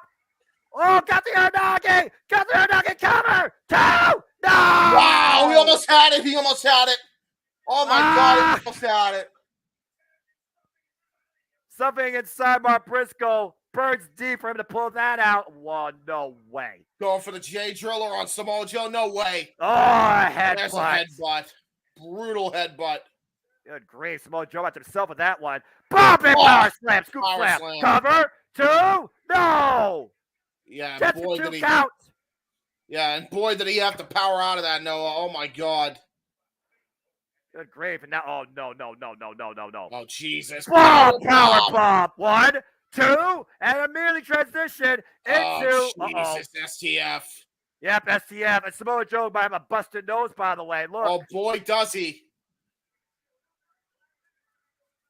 And Samoa Joe might have a little bit of harder time breathing through this. That might play to Mark Briscoe's advantage if he survives this submission attempt. He Yeah, needs to remember, reach out to this the rope, is and the Samoa Joe move. trapping the arm, and literally into the a crossface crossface. now. Here's Mark the thing, Briscoe too. can't see, but he can still breathe. A crossface is finally. how Mark Briscoe lost the championship, but not this time tonight. He gets to the ropes. You consider both these men's history and how well they know each other and how much they have already shown each other tonight. What haven't they done is what's going to be the difference maker. Who can surprise the other? That's going to be the focus here. That's going to be the point. Oh, no return for either of these two. My God. Back to the chops again. Wailing away Samoa Joe. Overhead that time. Elbow pad off. Uh-oh, Samoa Joe catches Mark. Oh, God. Backdrop driver. Oh, my God. Mark Briscoe rolls through, though. Even on his head and neck, Mark Briscoe gets up to his feet. Go, God. Oh, what a clothesline. And that'll be a cover. No. Wow. And Holy you'll notice, too, hell. by the way, while Joe has a busted nose, I believe, there you see it there, Mark Briscoe may have another busted tooth. I think he's used to that at this point. Did you not see Hey You when he talked about RJ City and his teeth? Yeah, I did. Oh, my gosh. And right now, you see the crowd trying to root them boy on. Yeah, you ain't kidding. You are talking about two of the top names, pillars, I would say, of Ring of Honor, duking it out for the Ring of Honor Television Championship. That's a whole big chop. Yeah, right chop to the shoulder neck. blade. Into a jawbreaker. And Mark Briscoe, big boot. Samoa Joe down. Oh, this boy. This might be the moment. Froggy Bow attempt here, possibly from the top. For Jay Briscoe, do it, boy. No way. Mark Briscoe to the top. Oh! Holy shit. No way. No way. No way. No. Oh, 2.99. Damn. Holy shit. But he's not giving up, James. This is why Mark Briscoe has been that encouragement, that guiding light for the entire Briscoe family. For the entire wrestling industry since his brother's passing. Can he overcome Samoa Joe? Going for the danger again. Samoa Joe lifts him up. Mark Briscoe still fighting back, though. Rocking Samoa Joe. What the hell? No way. No way. Run for Burning Hammer. Coquina clutch reversal. The counter. He's got it. The Coquina clutch. Mark Briscoe might be going out. His body is limping. Come on, can he get back into this thing? Is it over? Mark Briscoe, he still has fight left. He's trying to make those ropes. Can he get there, though? Can he get there? Samoa Joe can't believe it. Oh my God! Samoa Joe turns it into a half Nelson suplex. And a Coquina clutch. And a star of the ring. Oh, no. Oh, no, dear. no. Oh, he's fading. It's over! Heartbreaking is that? The reality continues to be Mark Briscoe lost to Samoa Joe and has yet to achieve his destiny. The King of Television prevails tonight at SUPERCARD of Honor, but that boy fought with every inch and breath of his life. Oof. Oh, my gosh. James, again, we talk about it all the time. Mark Briscoe, unbreakable resolve, but Samoa Joe incapacitated them boy tonight for the Ring of Honor Television Championship. That was a hell of a fight, though. Look at this. Samoa Joe, too. Yeah, what's going through Mark Briscoe's head right now? Whoa. Mark Briscoe's barely even conscious right now. What's this? Code of honor adhered to. Respect. He deserved it. He deserved it. He did not give up. Not one ounce of give up was had. He just passed out. Joe knew that's what he had to do tonight. Joe did what he had to do to remain as champion, but Mark Briscoe showed what he had to be for his family. And Samoa Joe commends that. It was Mark Briscoe's body that gave out tonight, not Mark Briscoe's spirit. No. We love the Pugh family. We wish nothing but the best to them. We wish nothing but the best for that boy. Jay Briscoe, definitely honored tonight. That boy reached for the sky, but unfortunately has been denied for now. Destiny still awaits to be fulfilled for Mark Briscoe. And a standing ovation by the Ring of Honor faithful, and I don't blame them. You got a feel for Mark Briscoe. Oh, yeah, that was heartbreaking loss. That was rough. That was rough. You even saying it, damn it. But like I said, if he's not main eventing, he's not winning the title. One day, guys. Oh God, there's Mama. Let's just confirm it. One day, that boy will achieve his destiny. That boy will be a Ring of Honor singles champion. Mark my words. Family are there at ringside. Probably the entire Briscoe family, honestly. The children. His kiddos. That's what it's all about right there, man. That's what it's all about right there.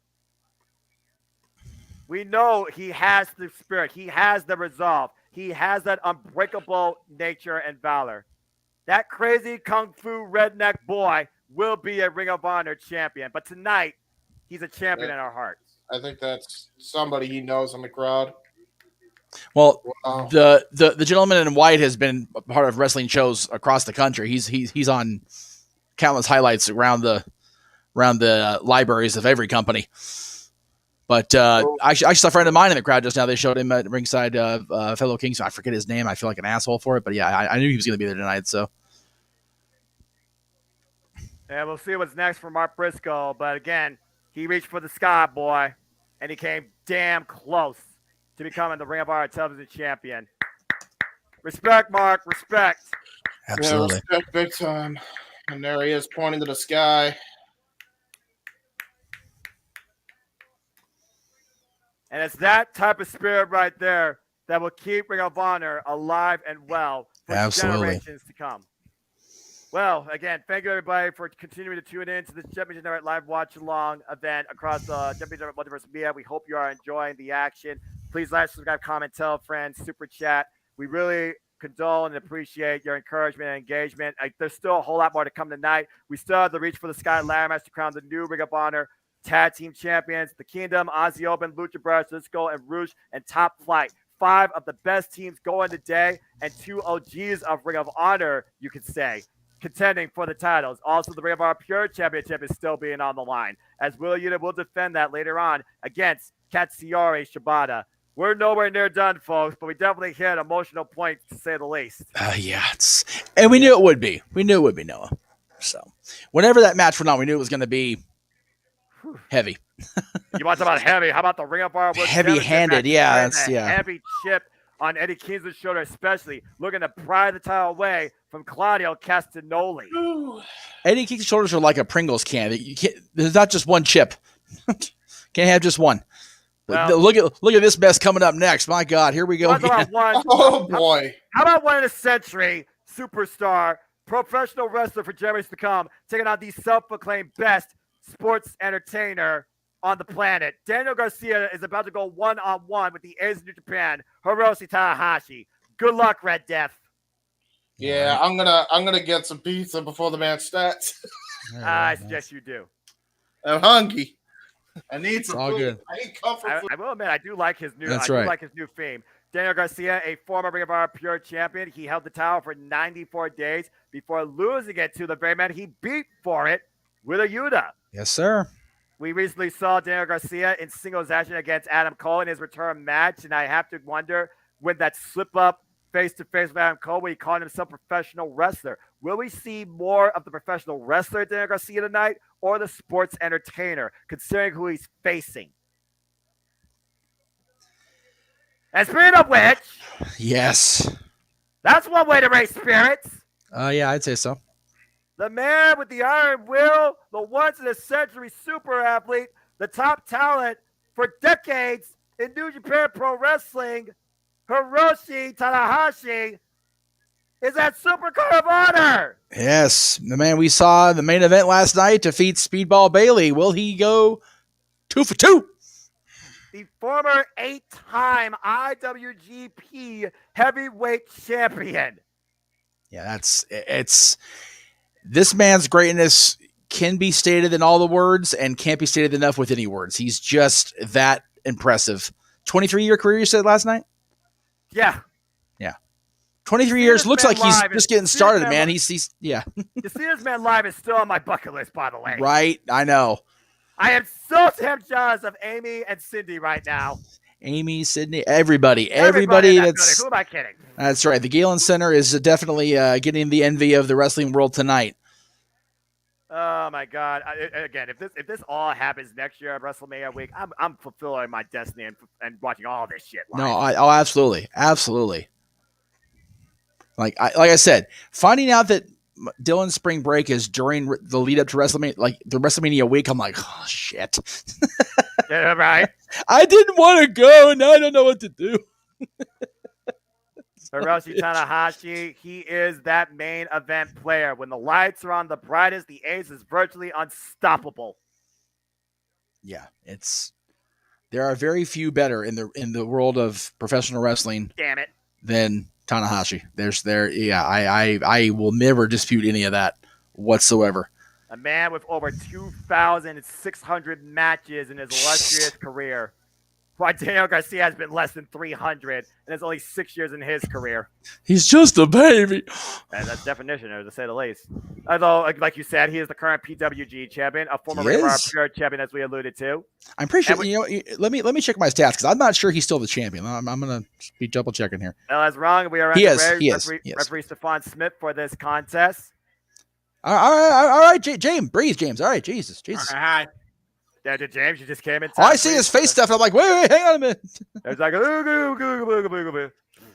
and yes, Raymond, we are aware of the Hall of Fame start time according to Peacock. It is what it is. We're sticking with this until it's over.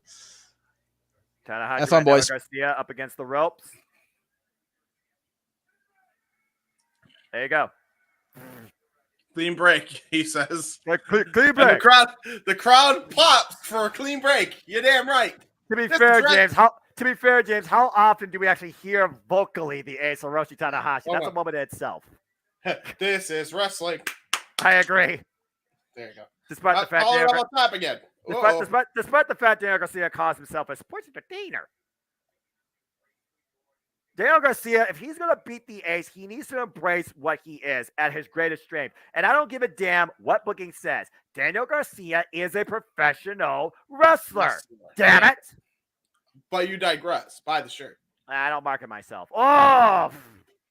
Nice double chop. And of course, being under the learning tree of Chris Jericho, who might I add, I will give credit due. Chris Jericho has beaten Hiroshi Tanahashi at Wrestle Kingdom. But here's the thing I want to point out, because this is the story leading into this that nobody is talking about.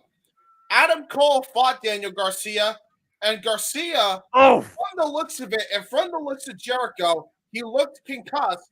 Jericho was so angry, he looked worried about his protege. I gotta tell you, is Garcia being a little bit overzealous here and competing too soon after getting hit in the head with a knee strike by Adam Cole? There's also that as well, but there's also that sports entertainer mannerisms where you feel so cocky and confident that you're just trying to hype yourself up. Maybe give a false sense of confidence. The ice out corner with the crossbody. And a little bit of air guitar action from the rock star himself. Yeah. Wow, that went way up there. Someone got a souvenir. Yeah, and look at this.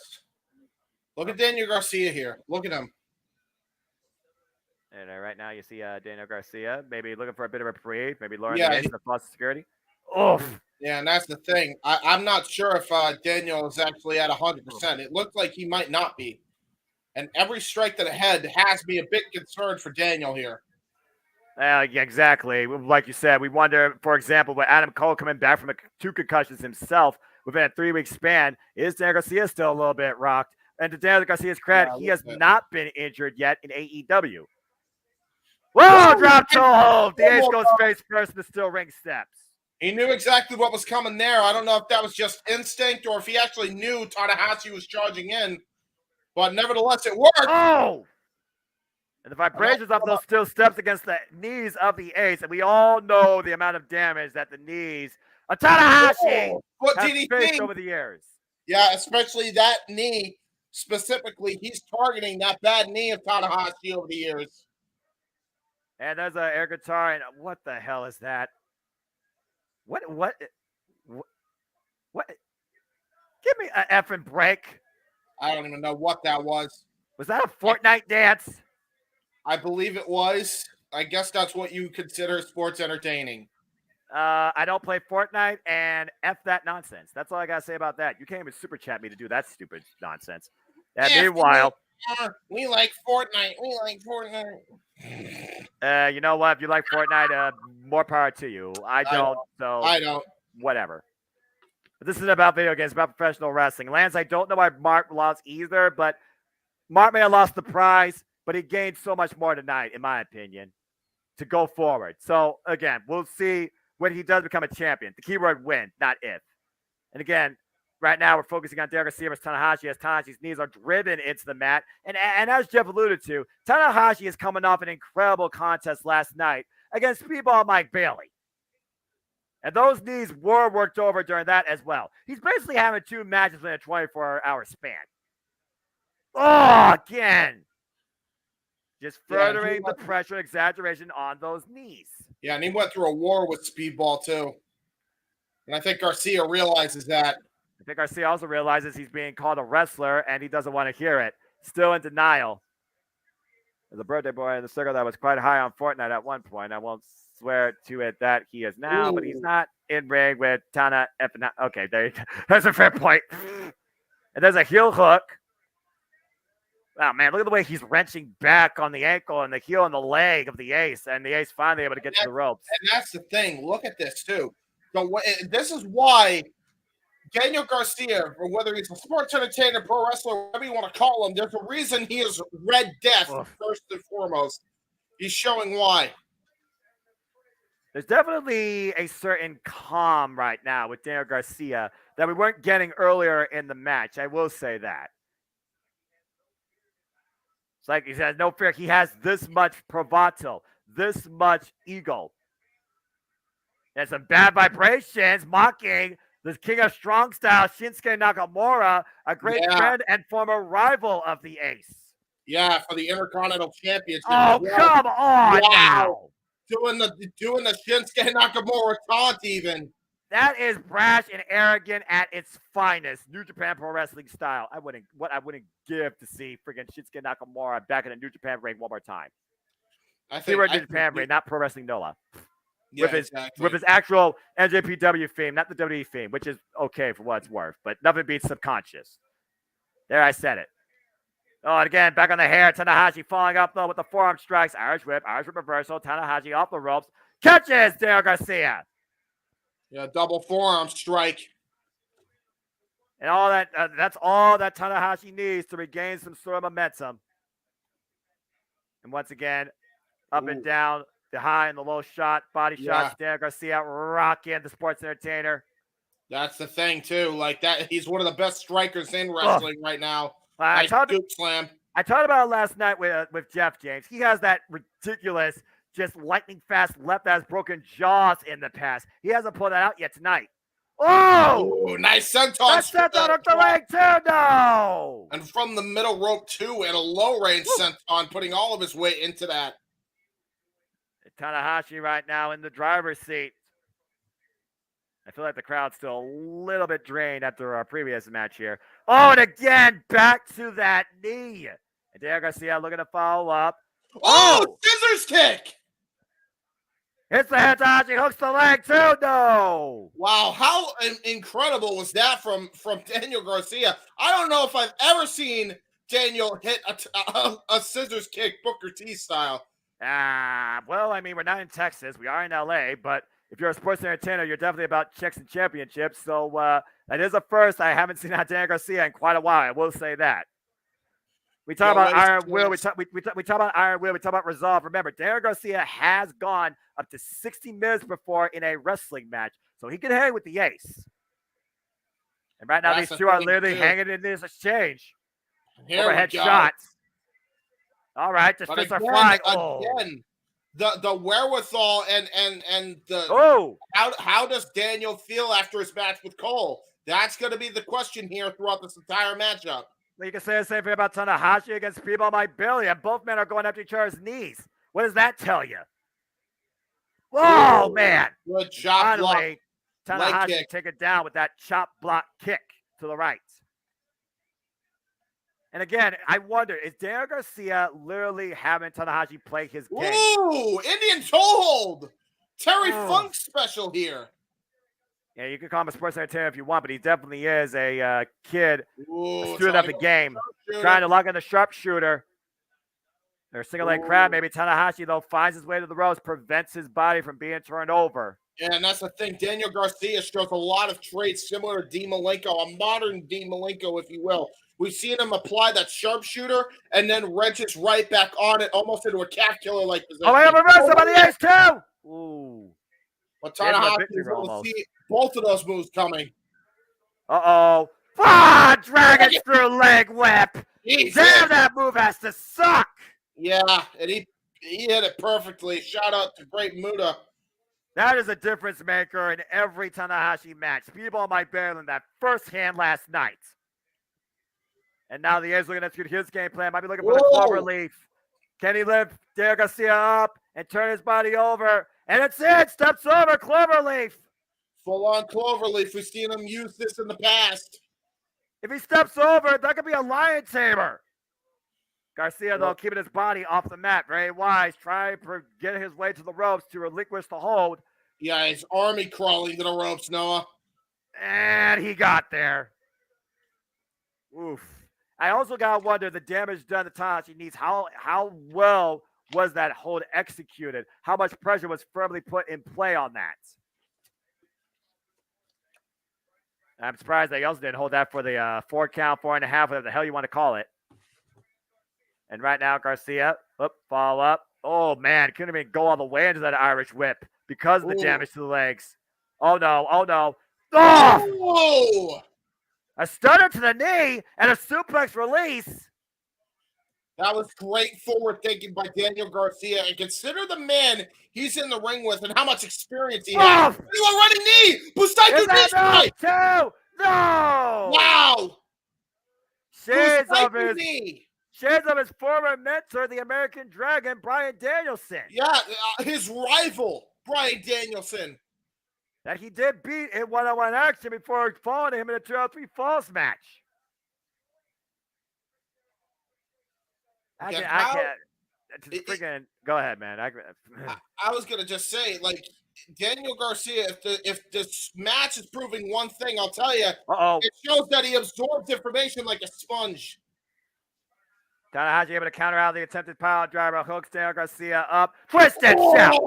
Oh, that's a chainsaw. Chainsaw neckbreaker by Tanahashi. Twist and shout, as he likes to call it. Now Tanahashi looking to follow up. Might be looking for the sling blade. Got it! Cover, hooks the leg! No! Kick out. You got that too. Shots to the legs, shots to the neck, shots to the back, shots to the head. As you were concerned, it's looking to fly high! Looking for the high fly flow! Do or die maneuver! High fly flow! Wow! Cover to the ace with the win! And again, there was not much mustard in that kick out. Hiroshi Tanahashi put his own body at risk, but where it mattered the most, energy flew high tonight, and Tanahashi prevails over Daniel Garcia. The high fly flow picks up another win tonight for Hiroshi Tanahashi at SUPERCARD of Honor. And real quick, let's put this in perspective as well. Notice the moves that Tanahashi hit. Chainsaw neckbreaker, the twist and shout, sling blade, then hits the high fly flow. 2 out of those 3 moves right to the head, Noah.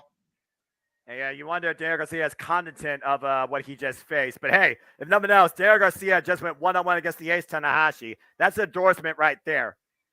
Tanahashi 2 for 2 so far in the States. Speedball Mike Bailey and now Daniel Garcia. Daniel Garcia, the sports entertainer, falls once again to another professional wrestler. Oh, look at this. And that's the thing, too. Daniel Garcia not showing the respect that Tanahashi is more likely than deserves. But you got to consider this. No code of honor adhered to, as you were talking about. Yeah. You know, we talked about Daniel Garcia, his first match against Tanahashi, but don't forget that his rivalry with Jericho is very much embedded into that. And you almost got to wonder if that lack of respect was Jericho showing the disrespect and not necessarily Garcia. Well, I've been talking about it for the longest time. Each time I see Daniel Garcia in Ring of Honor, I do feel like he still remembers himself more so as a professional wrestler. Remember, that's how he was first brought into the game. I do feel like that Daniel Garcia is at a breaking point right now, that he doesn't know which way to carry his future. You talk about maybe adding members to Jericho Society. Daniel Garcia might leave it sooner rather than later. That's a very good point. Very good point. And I'll tell you one thing, you're not going to see any sports entertainment in this match that's going to still come tonight. We still have Wheeler Yuta defend the Ring of Honor Championship against the wrestler emphatically named Katsuyori Shibata. And of course, we still have the Ring of Honor World Championship on the line as Claudio Castagnoli defends the gold against Eddie Kingston in a match that's almost 2 decades in the making. Will finally something be resolved tonight between these two? Will respect be earned? Will honor be seen? We still have that to figure out and so much more. But I'll tell you right now, Noah, right now, this is for all the marbles. Reach for the sky ladder match. El Ingobernables, Jardelisico and Rouge take on the Kingdom and take on the Lucha Brothers and take on Aussie Open, and they take on Top Flight, and that match is next. When it came to the Briscoes, 2 things defined them. That was tag team championships and ladder wars. And now Mark Briscoe is looking to carry on that tradition that the Briscoes themselves started by reigniting a new leader in the tag team division, a new foundation for Ring of Honor Tag Team Wrestling. And really, but it's not going to be easily earned. They got to reach for the sky and earn the prize at the top of a ladder. And think about this, by the way, real quick, Noah. The people that Mark Briscoe chose for this match, all family. That's key. That's key. You got 2 Some way or another, they're family. You got 2 brothers. You got the Kingdom. You have Aussie Open, who have been running mates for several years since Australia. You got Las Facciones Ingobernables. And then you have the Lucha Brothers that have zero fear and have defined heights of greater proportions to show why they are the best tag team in the world. Here we go! Breaking news down the street from Crypto.com Arena. Oh, my God. You have got to be kidding me. You have got to be effing kidding me. Ladies and gentlemen, the Latino World Order has just been reformed. And Bobby Lashley won the Dre. Are we just spoiling? Is that what we're doing? Yeah, what the hell not? Spoiler alert. Beep, beep, beep. I figure, if JJ's watching, I'm sorry, JJ, because I know you're trying to keep an eye on everything, so that's my bad if that was spoiled for you in particular. But yeah, I figure that's important because, we're not covering SmackDown tonight, so I figure I might as well go ahead and throw it out there. I don't blame you. Fair enough. We're probably going to talk about it afterwards anyway. Here we go, by the way. Reach for the sky. Yes, where's my? There it is. There we go. So now I'm curious if they go with what we talked about with Mark Briscoe holding the champion's hand up because it's like it's not in the last slot. So what do we do here? Well, I mean, again, we still have 2 matches following this. There are the brand new Ring of Honor Tag Team Championships. Yeah. Yes, JJ, I know. I'm sorry. It's Top Flight and the Kingdom about to renew hostilities. Aussie Open and Top Flight about to collide for the first time ever. And then you have this former 2-time Ring of Honor World Champion contending for Tag Team Gold for the first time ever. I don't have a time on that match with Tanahashi and Garcia yet, Ray. Jose, the assistant, just walked underneath a ladder. Bad luck. Yeah, right. Yeah, why are you doing that? Why are you doing that? Never a good idea. Because Tranquilo. Yeah, yeah. Jalisco, no stranger to Tag Team Gold out of Mexico. Los Fashions Ingobernables ruled Mexico as Tag Team Champions for a period of time with Dragon Lee, who is now, of course, in WWE. He'll be in action that day. And, of course, Rouge, he is probably the most intense competitor across this entire field, James. Yeah. Yeah. Well, Los Ingobernables all over the damn globe are nothing but intense, so, That's a fair point. And I'm sure there's no love lost between them and the Lucha Brothers that are also involved with this match. But I also want to put this. I also want to put this in perspective. 4 of the tag teams were in preview action last night on Ring of Honor. It was, and I can't believe I'm saying this. It was the Kingdom. Hello, Maria. It was the Kingdom.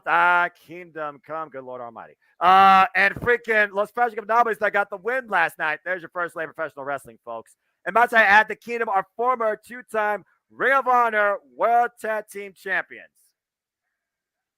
James, are you okay? Yeah, I'm good. Sorry, Maria was on my screen. Carry on. Jesus. Again, when Maria's on the screen, I guess that's a good reason to shut up. But again, like I said, the Kingdom, they are the OGs. The OGK are former 2-time Ring of Honor World Tag Team Champions. And Maria Kanellis could definitely be the X factor to this whole championship crowning picture. Now, you see the armband worn by Matt Taven, as well as Mike Bennett. No strangers to the Briscoes. Wow. Uh-oh. Yeah, and you can tell the emotion on that man's face. How about the emotion with these two? Yeah. Former AEW World Tag Team Champions, former AAA Tag Team Champions, former House of Glory Tag Team Champions. The Lucha Brothers have claimed Impact Tag Team Champions. Trio champions in AEW. Just about every piece of gold they've held. Yeah, but every piece of gold has been a tag team championship in some form. Thank you, James. And now for the first time ever, they got a chance to be the Ring of Honor World Tag Team Champions and the first Ring of Honor Tag Team Champions in this era of Ring of Honor. Oh, good Lord. Ray Phoenix already on top of the ladder. That's just bad sign of things to come. And of course, Mark Briscoe tattled on side the Lucha Brothers in trios action. The emotion, the respect is there. But at the end of the day, James, it's all about reaching for the prize in the sky, boy. This is gonna be an absolute war all over ringside. Everybody in that arena better take cover. That's all I'm gonna say. I fear one of those ladders might fall in the front row. Yeah. Here we go. Jay Briscoe looking on from the heavens as the bell rings and this ladder match is underway to crown new Ring of Honor Tag Team Champions. And look at this. Look at that. The Los Ingobernables and the Kingdom just waiting in the ring for a ladder to be brought to them. They have the high ground right now. That's actually really smart strategy here. But the thing also, though, Top Flight and Aussie Open are fighting with each other, and the Lucha Brothers are on the outside as well. At this point, they're not even letting a ladder get in the ring. And might I add, James, this is the first ladder match since Ring of Honor has been brought back to life. Right. And of course, Rouge and Matt Taven fought with the Ring of Honor World Championship in the former era of Ring of Honor. And here we go. There it is. There's the Kingdom we all know. And it had to break down. It had to break down eventually, James. Come on now. And now here we go. A ladder being brought into play now. And now the Kingdom have full high ground here as they try to set up the ladder so they can climb to get those championships. But wait a minute. There's Top Flight. Oh, Top Flight goes ducks underneath. Flies underneath the ladder. Jumps the ladder. Double drop kick takes down the Kingdom. And of course, Top Flight has gotten the better of the Kingdom every time in tag team action. Now Risco in the ring. Oh, spinning Soba. Big up kick to Darius. And Dante catches and it's a Guri. Yeah, Trouble in Paradise style. Uh-oh. And Roos now in. Oh, it's a Guri. Rebound suplex release. Off the top rope. Oh, Cutbringer. Oh, wow. Brilliant. And you're not going to stop Los Fashions Ingobernables when they're on this level. No, guys, no. No. Well, I think the bull is seeing red. A Tough Fight show one red today. You must the bull, you get the horn. Oh, God. Jesus Christ. Double drop kick to both Top Flight members. And Bruce is tranquilo after that. Oh, no remorse from Los Ingobernables. And now look at this. AAA versus New Japan. Aussie Open versus Los Ingobernables. And here we go. International warfare in the middle of the ring. United, oh God! United Empire was fast to the place. God damn! So this is going. Bruce are going to follow up off the ropes. Oh, double boots by both Aussie Open. And now Fletcher charges in. Dougzilla charges in. Mark Davis. And Driscoll on the second rope though. Oh, caught by Mark Davis. Uh-oh. What the hell are they going to do here? Up in the Jesus fireman's carry. Christ. Oh! Oh my God! And now Roos taking up and over. Might suffer the same fate. Go! Oh! Nice elevated cutter there by the United Empire brethren here. Did you notice how Mark Davis just easily lifted Roos onto his shoulder? Yeah. Oh, and a ladder to Roos's face. Aussie Open in the ring by themselves. Right on. Oh. Lucha Brothers again coming in. Oh, here we go. I think the Lucha Brothers and Aussie Open have faced off against each other before, but I'm not sure when. It's been a while. Been a long while. And Penta following up, of course. Is it great? Ray Phoenix, pop up, forearm strike. And here comes Matt Taven. Oh, Flash! Oh my God! He's nothing but ladder. Crushes Kyle Fletcher in the process. Mark Davis taking out the knees. Man in the middle! Now here we go. Oh, I don't even want to think what these boys are thinking here, but all I know is this can't be good. Oh no, not the wheelbarrow. Set up the Cazadora. Jesus Christ! Oh, that's a sandwich right there. Hey, you want a double down? How about a double down Aussie Open style with the courtesy of a ladder? Yeah. And a garnish top with Lucha Brothers compressing you underneath all that. And the Lucha Brothers ascending. Oh, Mark Davis, though, preventing the ascent of Ray Phoenix. Penta, though, is still on the ladder. Good Lord. Again, we see what Lucha Brothers can do in ladder matches, James. Escalera did on Muerte. Ring any bells? Yes, I do remember that. God. I also remember their cage match. They're not afraid of heights. We know this. Oh! Hey, by Ray Phoenix walking the ropes. And a tournament Carlo. Lucha Brothers flying. There we go. There we go. And now Ray Phoenix. Whoa! Darius. Lope Suicida. And now Los Fantasy Nobles are in the ring. Well. And they're choosing to go on both sides. Rouge. Whoa! Wow. Carlo lands on his feet. Good God. Uh-oh. Oh, no. This is the comment to the Briscoes. What the hell? No! Bit of ice! Matt Taven doing a taker dive to hit that! On the outside. That's a callback, James, to their feud with the Briscoes. Yeah, isn't it? And there's another table. Did you see how high Matt Taven got? Yeah, I did. Look at this. Oh, my God. They did that first back in 2015 against the Briscoes. For the tag team titles, nonetheless. Oh, no, and now tables are getting set up. We've seen what happens when tables bodies get laid set out up on the everywhere. outside. Yeah, Jalisco on the outside.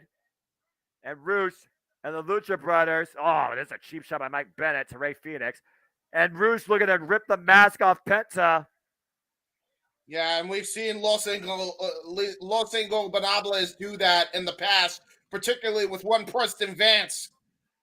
Yeah, Preston Vance now a new member of Los Ingobernables. That's not love lost. If SoCal, they have sandwich and Emo style. Be lettuce, rabbit, then other teams are in and out. If Taven had gone any higher, he had launched in the middle of the that's the first time at Go Home 7 of SmackDown, which is probably going on right now.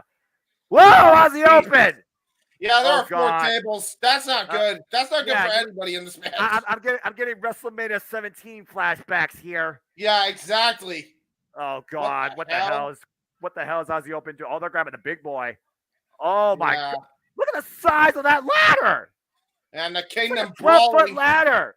The Kingdom brawling here with United Empire. Oh no. Oh no. No. The double underhook, the counter. There kicks the midsection. And both men now hooked up. Oh God.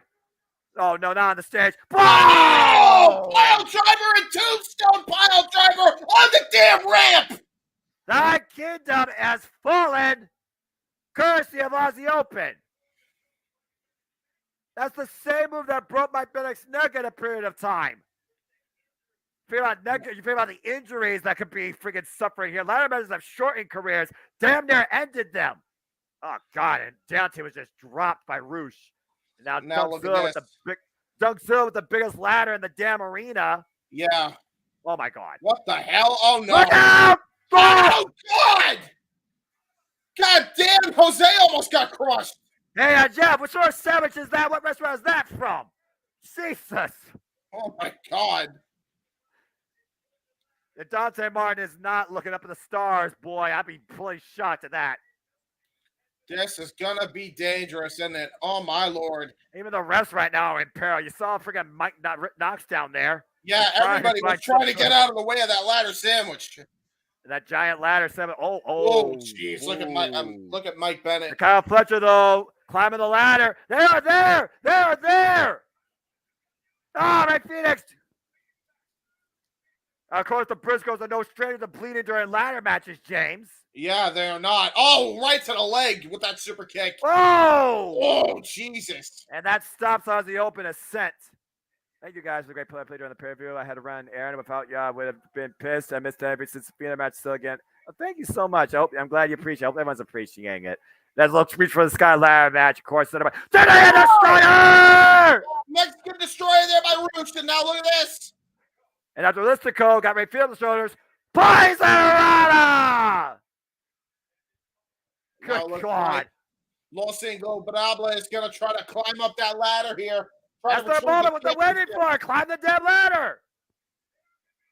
There could be the standard. There could be the new Ring of Honor World Tag Team Champions. Matt Taven. How the hell is Matt Taven conscious? I don't even know how Matt Taven's even up. Look at the blood pouring out of his face. Look at that's Mike Bennett pouring blood out of his face. Yeah, but Matt Taven also. Both of them are. Roosh and Mike Bennett have met each other eye to eye at the top of a ladder. And discretion, the better part of valor here. That's the wisest thing I've seen done so far in this match, James. Oh, here we go. Get it on! And there we go. We're about to have a firefight right here. The Kingdom, the factions, forearm for forearm. Roosh and Mike Bennett square it off. And Roosh is just wailing away. Oh, God. What a knife edge chop. And another one in return. How's that for a receipt? Two of the finest of Ring of Honor. Duking it out. Only like the Briscoes would. Bone versus bone collision. Full pop strikes. And Roosh asking for more. My bad asking for more. These two are giving an inch. Oh, what a discus punch. Oh, my God. Just a tip from Taven. The fall of the king. Excuse me. Rambo. Fall of the king. Oh! Belly to belly by Dragolistico into Matt Taven. Right into the ladder. And you're right, Matt Taven is busted wide open too. The Kingdom are the bleeding boys in this match. How fitting. How brutal is this matchup so far? Oh, no. A ladder bridge by Mark. Kyle Fletcher. Kyle Fletcher setting up a bridge over troubled water. Watch out, Briscoe family. Yeah, this is not That's right in front of the Briscoe kids, by the way. How symbolistic. Yeah, right? Excuse me. And right now, let's go the last man standing somehow. Finally climbing the ladder. Is it Los Ingobernables' time to seize the glory, reach for the sky, claim the prize? Oh, Darius Martin. Top flight now back in the game here. And they both fight at the top of the ladder. Who's going to give? Darius Martin, El Delistico, and Darius falls. Wait, what the hell? Oh, what the hell? Whoa! Oh, wow. That was brilliant. That was brilliant by Top Flight there. And Dante Martin and El Delistico fight at the top of the ladder. Oh, face first goes Dragolistico. And he gets pulled down by Darius Martin. New champion. Oh, wow. Wait. Dragolistico avoided disaster there. The last possible second. The pop over, and use his partner, Tornado DDT! Angelistico. And now there's the chair. Whoa, with the that chair here we go. Step up. Whoa, motion! Precision top flight strike. Takes out Roosh, chair face with the drop kick. And now could the youngest team in this field take the titles? Aussie Open. There's Aussie Open. Oh, God. Jesus. Yeah, Darius took a hellacious spill face first into the ladder. This is like insanity right here. It's a freaking demolition derby. Yeah. Oh, God. Ray Phoenix chopping away at Aussie Open. The biggest ladder, by the way, still set up in the middle of the ring. There's a double kick right there. bending over Ray Phoenix. Oh! Oh, boy. Here we go. A hard Oh, Irish boy. whip, and then a kick to the hamstrings by Penta. Ray Phoenix down and out. Wow. Zero. Miedo. And what's Ray looking for here? It's a double no. super kick. You can't play around in this type of field. Uh-oh, wait a minute. Oh, Jesus. Ozzy Open looking to send Penta no, for a ride. Oh! Oh, fuck. Onto the ladder, back first. Yeah, double hip toss. Oh, God. And now the only team standing in the ring, Kyle Fletcher, Mark Davis, Ozzy Open. What the hell are they doing here? I don't want to know. Oh, wait, they're going to set up the ladders here? Oh, what No, the hell? Oh, Lord. Let's go by Richter set. Oh, no.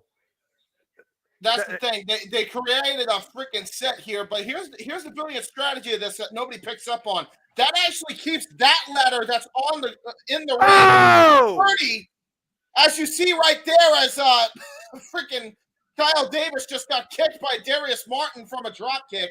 Springboard dropping from the top rope, and now Darius Martin using the ladder bridge, as you talked about earlier. Matt Taman following up. We got 4 tables set on the outside, a ladder bridge, and a Richter set in the middle of the ring. What the hell's about to happen here? Oh, no. Oh, No.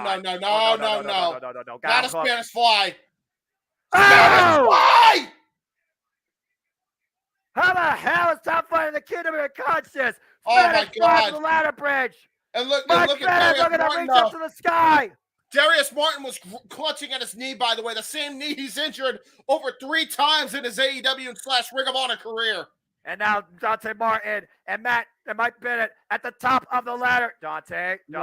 Dante, no. Oh my God! Sunset flip powerbomb from the top of the ladder. How are both boys up here right now? How are Top Flight even still going?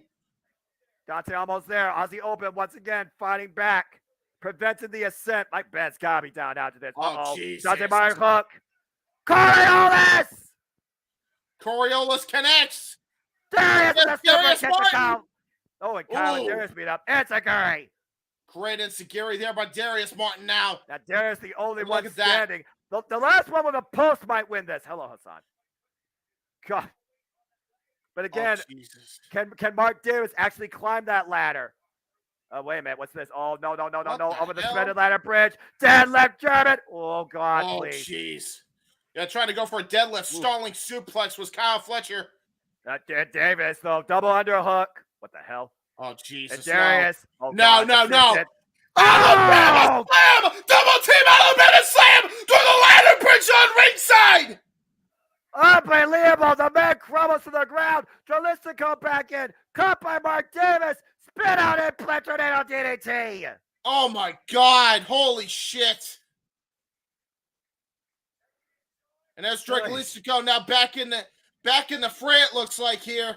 Down to one man still on his feet, and he's not climbing a ladder. And look at I agree, this is awesome. Dragolistico trying to create some space. He was going to try to go for a move on the Kyle Fletcher, but Kyle Fletcher meets him up. He still might do it. Oh, my God! Hurricane Rana, and he kicks the commentators off the air. And the bodies hit the floor. Good God. This is unbelievable. Back up on his feet. Rebound punch by Mike Bennett. Trademark Mike Bennett there. Uh-oh, wait a minute. What the hell is this? The deadlift, the ladder bridge. The power bomb. Jesus, no. Wait, Matt. No. Matt, no. All the way to the top. Matt Taven. Oh, my God. The ladder buckled in half. Oh, my God.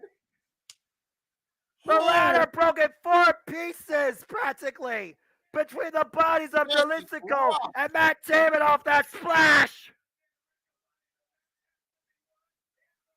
God. And Mark Davis and Roos fighting on the apron. Ray Phoenix back up to his feet. The two meanest, baddest, biggest horses right now, slugging it out.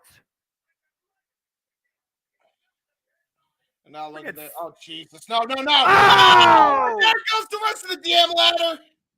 Belly to Overhead belly into toss. this. Overhead toss. Mark Davis from the apron over Roos through the ladder bridge. And the Lucha Brothers in the middle of the ring. Oh, wait, what the hell is Oh, Jose doing? Jesus, here we go. Jose and outside hot taste? Oh, Jesus, Whoa. and now everybody's fighting here. It's a friggin' brawl.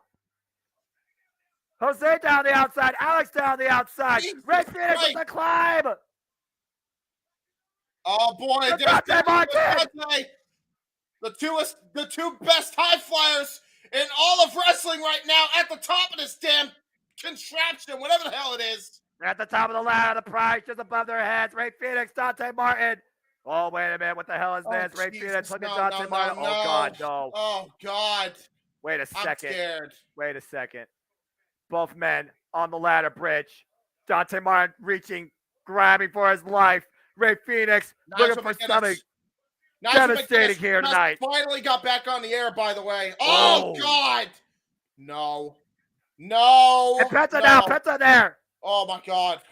I was scared because Dante looked like he was going to go for a moonsault, a nosedive.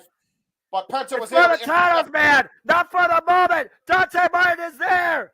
And Penta with the shot. Dante and Penta on the top of the ladder. Penta with the upper position. Oh, holy hell. No. Not a destroyer.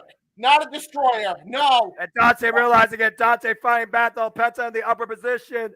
This is terrifying right now. Facing the man. Kicking him off. Dante and Penta on the ladder bridge. Help by Ray Phoenix. No. Not this. Oh, my God. Oh, my fucking God. Holy shit. Avalanche Canadian Destroyer through the damn tables off the ladder bridge. Shake him. Holy fucking shit. And Ray Phoenix is there. Ray Phoenix is climbing. The kingdom, though, is rising. What the fuck did I just see? Oh, and Matt the kingdom David, now. Mark Bennett following Ray Phoenix up. Ray Phoenix fighting off the world. Oh! Mark Bennett's down. Matt David's there. Ray Phoenix is there. No. Who will get first? Oh, God, right into the damn ladder. And it's over here. That might be it. Ray Phoenix with one title. That's it. Wow. That's it. The Lucha Brothers are the Ring of Honor World Tag Team Champions. Somebody check on Dante. Holy shit. That was one of the worst. That was one of the scariest bumps I think I've ever seen in wrestling. Yeah, that was pretty frightening. Dude. Zero fear my ass. By the way, regard for safety and well-being. In the end, the Lucha Brothers reach for the Sky Boy and claim victory and are the new Ring of Honor World Tag Team Champions in one of the damnedest ladder matches I have ever seen.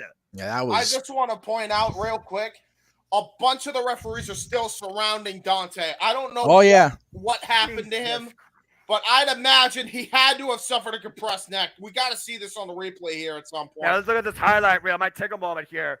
The electric chair fly over the top rope, the friggin' tombstone power driver synergy, the step-up drop kick, and then the Spanish fly from the ladder bridge was the first particular stunt. Sunset flip powerbomb from the top of the ladder, as if that wasn't fucking enough. And then, as you called it, the assisted Alabama Slim on the ladder bridge. Matt Taven crashes through Jalisco through the ladder. Overhead toss by Roos to friggin' Mark Davis for the ladder bridge. And then Ray Phoenix drops Matt Taven off the friggin' ladder through the bridge and somehow sees the championships. We got to look at this again. Like, somebody get a replay on this, man. Yeah. I'm telling you, that was a really scary fall. That was a frightening fall that Dante took from that Canadian Destroyer. Absolutely. Yeah, it's going to take a moment to clean up those bodies. I don't know if Dante's even conscious. You see Maria. And look who's out there. Look who's out there. Wow. Mark Briscoe. And keep in mind, guys, that was Mark Briscoe's first pick for this match. It was. And look at that, man. He's so proud. Oh, my God. And there's FTR. FTR here. you are looking at three of the greatest tag teams in professional wrestling history, in this generation especially. Mark Briscoe, FTR, and the Lucha Brothers. They're now endorsing what is to be the future, led by the Lucha Brothers as the new Ring of Honor World Tag Team Champions. What a moment. What an endorsement. Here. FTR and the Briscoes endorsing the Lucha Brothers as the future. They very well might be the now. Yeah. But seriously, man, like I still say to this degree, man, check on fucking Dante. Yeah. Wow. For people asking me privately message or a DM, the Hall of Fame coverage is on Peacock right now. They're tearing down the SmackDown version of the ring setup. They're setting up the Hall of Fame, and they've got Cole and Barrett on commentary, just kind of bullshitting. Honestly, they had Gravy and Carmella interviewed a few minutes ago, so we are going to cover Hall of Fame. We just might not do it on time. Like I said, we're not going to do the whole curtain jerking thing where everybody shows up. We'll do it where it actually matters, and that's the honor ring. So don't worry about it, folks, because I knew this period was going to be a less, if not max, 3 hours. And look, by the way, look at the Kingdom. Look at the moment being embraced here, by the way. Yeah. Everybody that was affected by Jay Briscoe in and out of that ring, honoring them boy tonight, while the Lucha Brothers reached for the sky and claimed the prize. Congratulations. Very happy for Ray and Penta. Absolutely. Absolutely. Congratulations, Ray Phoenix and Penta Zermiero. A new era of Ring of Honor has just been created for tag team wrestling tonight. We need and the Lucha Brothers are your champions to defeat.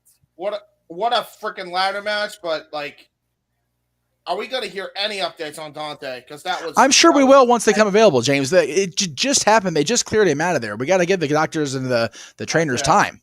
Exactly. Oh, my gosh. Oh, God, Lee, that was professional wrestling violence madness at its finest. Damn it. Yeah. Yeah, that's an understatement. But you know what? It was everything I thought it would be, from teams trying to not only honor the legacy of the Briscoe brothers, but trying to supplement or succeed them as the World Tag Team Champions. That's crazy. That's crazy shit to have to follow. So it would take crazy shit to have to do it. There you go. Well, you want to talk about crazy, violent nonsense? Now we're going to get violence in the purest form. Willa Yuta is about to defend the Ring of Honor Pure Championship against the wrestler Katsuyori Shibata. Not for nothing, though, while the people that are watching on BR watch this hype video, I'm going to give the team at WWE and Crypto.com Arena credit, man. They already have the seat set up on the stage area, and the ring's almost done. They are moving. Yeah. They need to. They're on a time. They're not screwing around, man. They only have that building for so long, Jeff. You know that. Well, no. They've got it for the whole weekend, luckily, because they're not going to have anything going on there Saturday night or Sunday at all. So. Oh, okay. But yes, everybody's looking good on both TVs. We got an unbelievably, shockingly, very quickly personal match for the Pure Championship on one end, and we've got the glitz and glamour of the Hall of Fame on the other end here. And this is the semi-main event, by the way, my Tayad. You realize, yes, it guys, is. There's only one more match left after this, and that's the World Championship. So Blackpool Combat Club, the Pure and the World Championship are going back to back. Will both be successful, or will both fail? Will either fail here? Yeah, this is one of those. I don't have a whole lot of doubt about the world title match. I am unsure about the Pure title match without question. I completely agree, because when it comes to pure wrestling, it doesn't get more pure than the wrestler himself. Oh no, definitely not. All right, so I guarantee it's not going that long. Oh, well, no, one would hope not. We got shit to do. Yeah.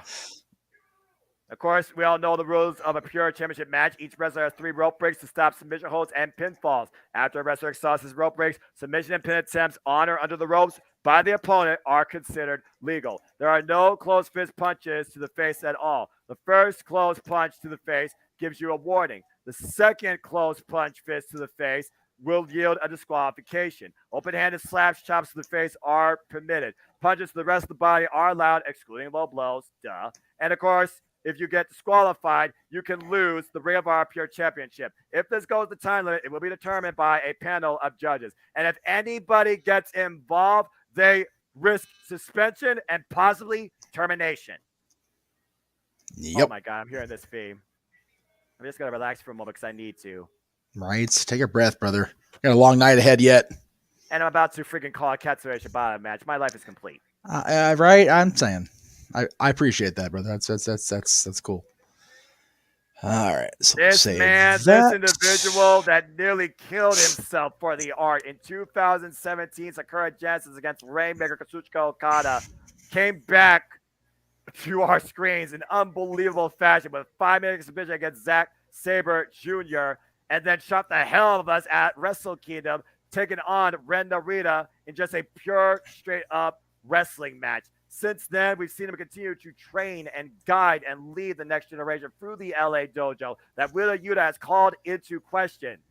What was once a mentor, now Wheeler Yuta looks to use as a stepping stone towards Alpha. Whoa! And there's John Moxley. Moxley is in the house. Oh, boy. John Moxley's in Ring of Honor?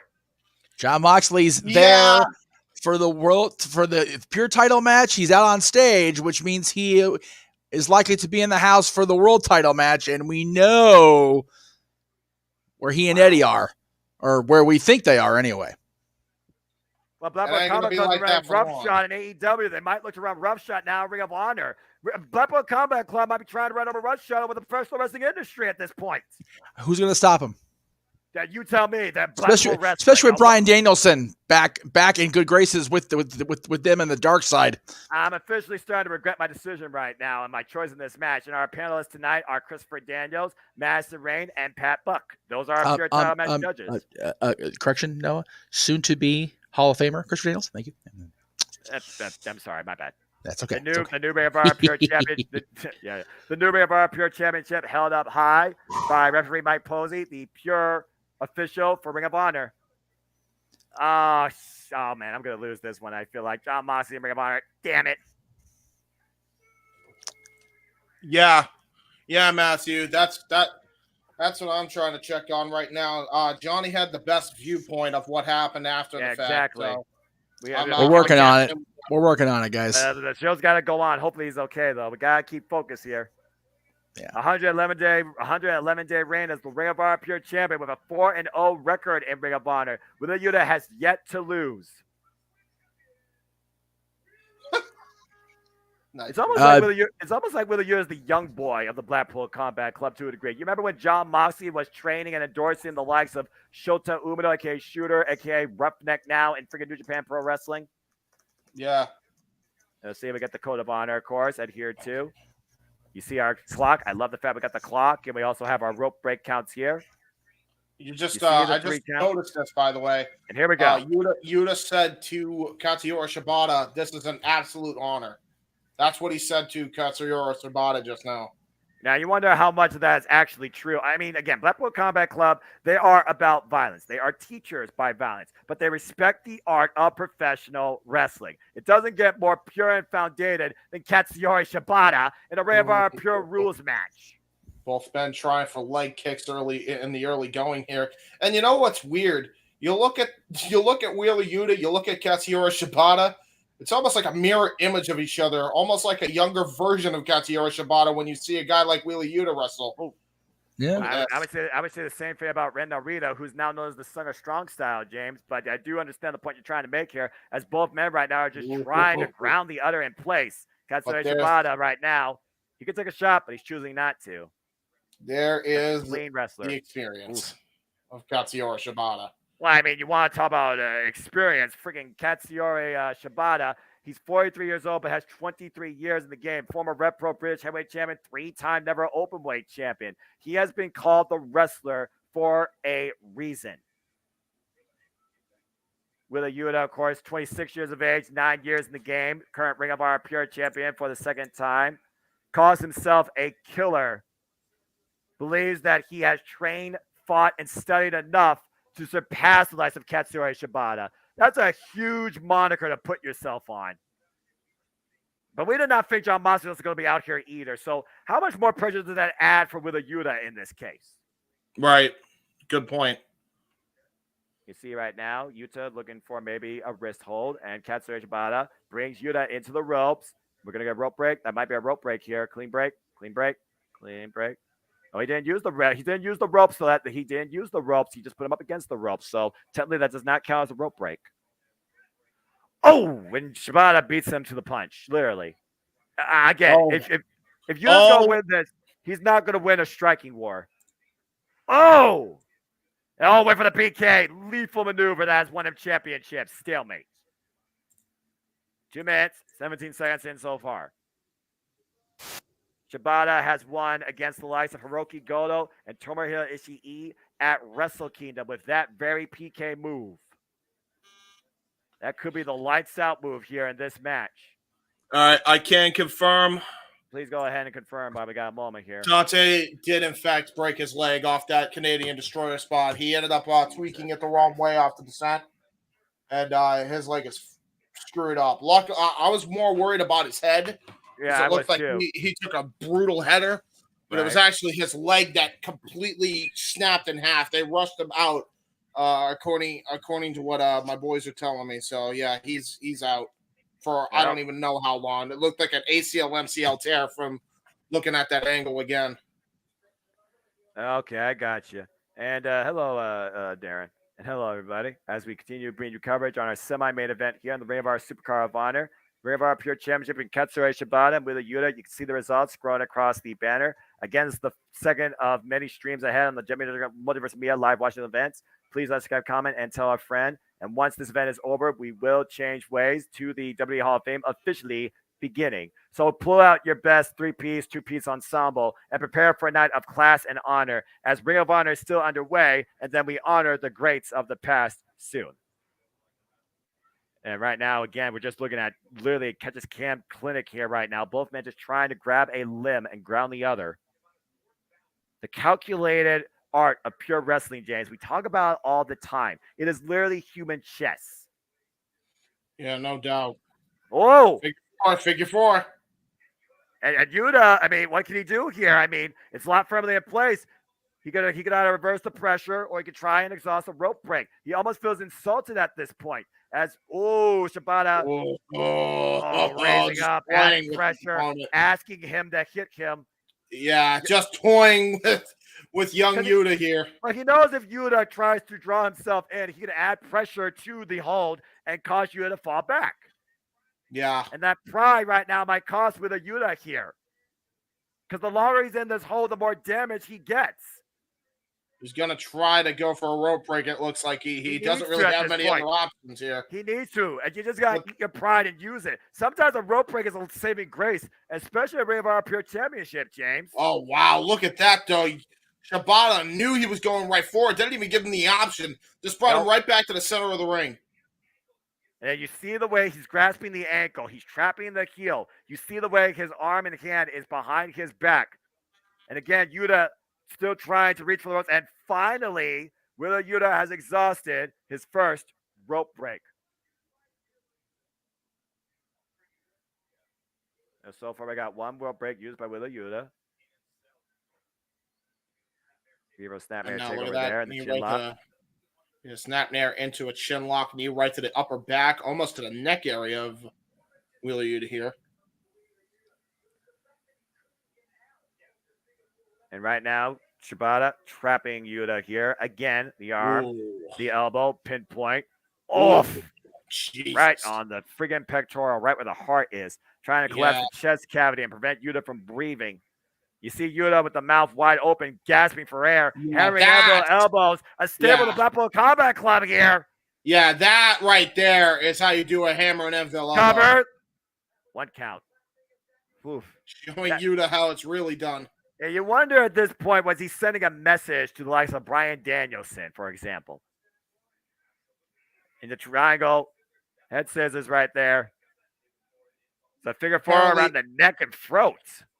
By the way, also, apparently Penta could not 100% climb the ladder. He didn't even try to climb the ladder, so he might be hurt too, by the way. Gee, I wonder why. He executed the damn move, zero fear my ass. Oh, look at Yuta trying to bridge out. Shoulder down. And 1 count on Shibata, forcing the relinquish of the hold. Very smart move by Yuta there, reversing the pressure and preventing him from grabbing the rope again. I feel like right now Wheeler Yuta has been taken out of his game. I don't think he fully prepared what Katsuyori Shibata was capable of. Even if you have trained the likes of Bryan Danielson, John Moxley, Claudio Castagnoli, we're talking about a trained technician of the sport in Katsuyori Shibata. A teacher, a leader, a coach, a true mentor. He's been getting booed, by the way, apparently, my boy, all night for wearing the Celtics jersey, by the way. Nice. Oh, knee strike right to the arm. Well, we also know that Wheeler Yuta has that seatbelt pin. Cover, hooks the leg. One count by referee Mike Posey. We're 7 minutes and 25 seconds in as the Pure Championship has changed the mood in its entirety in Ring of Honor. As, of course, this match is watch for the strategy. And right now, Wheeler Yuta wrenching the arm over the shoulder, trapping it between his legs. That was... And you see Shibata grasping the wrist, preventing extension. Might be looking for a Fujiwara here. I gotta be real with you, too. Like, this was absolutely needed, necessary. And right now, we see Shibata reverses the pressure. But he's still, with Yuta, maintaining wrist control. Well, at least he had wrist control. Oh, between the legs of Yuta, flips him up and over. Oh, what a stomp. Almost to the throat. Yeah, right to the throat. Yuta back up, though. Big chop. Nice. Yeah, Shibata ain't even phased. Shibata ain't budging. Like, he's not even flinching. He didn't even move. He's a statue. Keep trying it, Yuta. Or maybe he'll just get a forearm shiver right to the jaw. Wham. And that one shot just drove Yuta into the corner. It's, again, when that music hits, when Katsuyori Shibata hits that bell, he's not human. He goes into a certain mode. He is a machine, a violent, proficient machine of wrestling. Pinpoint strikes with the elbow, and now Yuta looking to follow up, though. Jumping elbow strike. Has Shibata hooked, looking for the suplex. Shibata counters, waist lock. Oh, music! And a close fist! That's a warning! That's a warning! That is definitely desperate by the Ring of Honor Pure Champion right there. We're 9 minutes in. Dishonorable violent act by Blackpool Combat Club's own Pure Champion with a Yuta, looking to send a statement at the expense of Katsuyori Shibata. Yeah, after freaking mule kick behind the rest back. F you, Yuta chance. Yeah, I don't blame them for that at all. But again, they don't give a damn. You know that, James. They don't give a damn. What's John Moxley figured about this, though? I gotta wonder. Nice suplex. Sheer drop brainbuster. Cover, 2, no. Ooh, kick out. Got a 2 count, though. Again, if Blackpool Combat Club is willing to do this against the likes of Katsuyori Shibata, and they're also hurting Don Callis, who is safe, actually, from Blackpool Combat Club at this point, James? Nobody is. And another stiff chop right now, rocking the wrestler, pushing him back to the corner. Yuta, I will say this, is definitely focused. Uh-oh. You done fucked up now, Yuta. I think Murder Shibata just engaged. Again. Oh, God. Oh, my Lord. That's a KO shot that knocks you flat on your ass. As Yuta literally is stuck on his ass in the corner. And the paintbrush, the boot against the face of Yuta. Oh, man, look at this. Yeah, that's just toying with him. That's just, adding insult to injury. Katsuyori Shibata looking for a Kenta Kobashi innovation here. Hesitation. Drop kick. Oh, my God. Got Jesus all Christ. Of it. Well, he's out. I think the lights are out for Wheeler Yuta right now at this point. From face lock, suplex takeover, lateral press cover. 2, no. 2 only. Run into a chin lock. It pinpoint the elbow, mashed right perfectly underneath the jaw and chin. And this time the referee is away from position. So right now Yuta might have no choice. There's the second rope break. Oh, wait a minute. Catch your body back in. Oh! Backdraw driver. I don't know if that was wise enough, though, but there's another cover, too. Uh-oh. Yeah, Shibata's not done here. Shibata right now is done playing games. Or maybe he's trying to teach you a lesson of his own.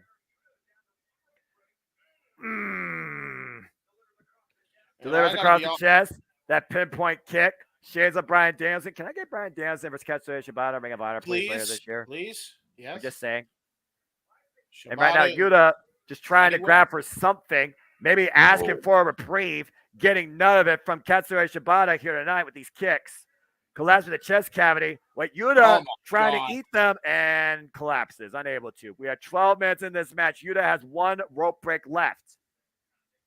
Yeah, he does. Oh, spitting in the face of Shibata. Oh, that is what the hell? He's trying to instigate Katsuya Shibata to use a closed fist, I guarantee you. And Yuta just doing everything possible. Shibata fighting back, though. Off the ropes, drop kick. Shibata still on his feet. Glancing blow, though. Rock Shibata. Arm drag. Oh, seatbelt, seatbelt. Nope, no seatbelt. No seatbelt here. Tried to go for it, you can tell. He was trying for it, yeah, but he couldn't get it. Struggling for the cover. Yeah, that was brilliant there by Shibata, just using the leverage to get out of that pinning predicament, actually. Again, Shibata still fighting back, though, giving Yuta no leverage.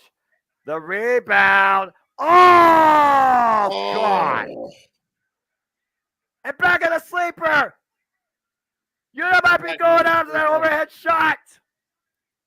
And that's underneath the jaw. Uh-oh. Yuta set up perfectly for the PK. Cover 2. Katsuya Shibata. What? Katsuya Shibata. 13 minutes, 15 seconds. New Ring of Honor, pure champion. Wow. All right. I did not expect that. The unthinkable just happened. So I'm off screen trying to update stuff, and I hear James scream like he'd been shot. What the hell? Katsuya Shibata just won the pure title. Okay. Holy hell! Well, That seemed very out of nowhere. I got shocked, not God. Oh, well, yeah, I'm about shot. Yeah. The wrestler is the new Ring of Honor pure champion. Wheeler Yuta down and out. Yeah, that's crazy. Shibata just took friggin' Wheeler Yuta for a pure pro wrestling clinic. That was incredible. Let's look at the replay here, by the way. He did say it was an honor, but you wonder now, does he regret that honor? Wheeler Yuta was just taken to school. Wheeler Yuta was just taken to school, folks. Yeah. And think about this, James. Katsuya Shibata didn't use one single rope break. Not one. And keep this in mind, Noah. That makes him the second man ever to hold the Pure Championship and the Never Openweight Championship in his career. Boom!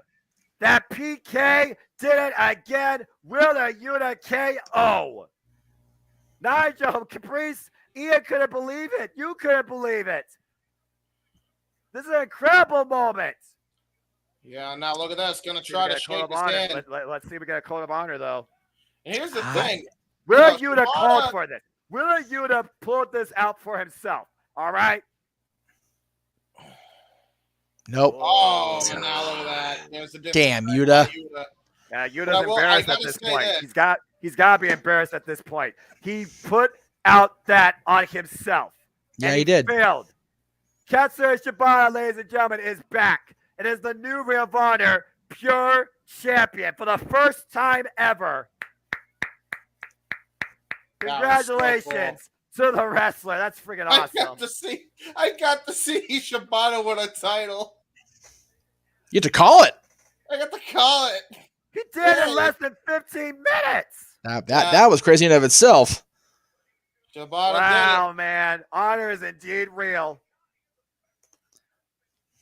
Well, Tony has a special announcement, by the way. Yeah, they've been posting that shit all night. Like, who cares? Well, we'll see what that is, box. But here's what's something that's definitive, folks. On a night of honor, we will finally see if Eddie Kingston can own up to the Ring of Honor Championship legacy as Claudio Castagnoli defends the gold against Eddie Kingston. It is time for our Ring of Honor SuperCard of Honor main event.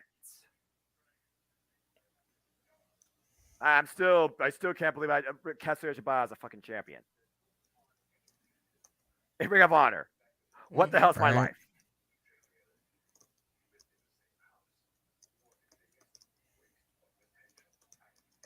As they do this video package again, folks, we hope you've been enjoying this ride. Please subscribe, comment, tell friends, support my friends. They are monetized. Give them a super chat.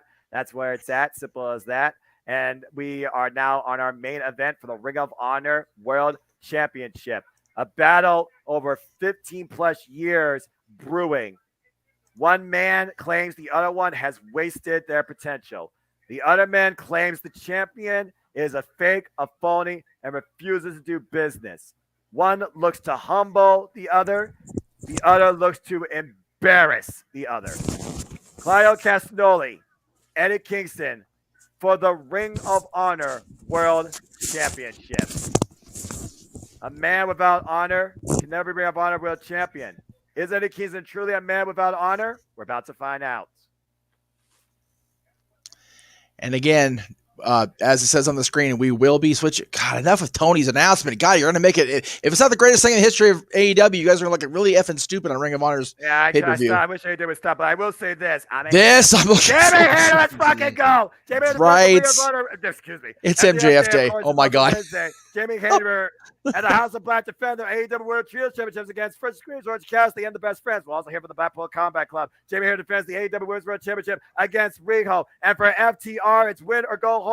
Sammy Guevara also goes one-on-one against Commander, looking to rise in the ranks. The Acclaim will give their answer if they decide to join the Jericho Appreciation Society. And again, the FTW Championship will also be on the line as Hook defends against All Ego, Firm, Eastman Page. But for FTR, top guys might be out once and for all. It's time for AEW careers as the Guns defends the gold against FTR. And that's all ahead on AEW Dynamite and also on Ring of Honor television this Thursday. The Ring of Honor Women's World Champion will defend the gold against the Japanese sensation, Miyu Yamashita. But before all that, it is time for our Ring of Honor SuperCard of Honor main event. Let's go down to Bobby Cruz with introductions.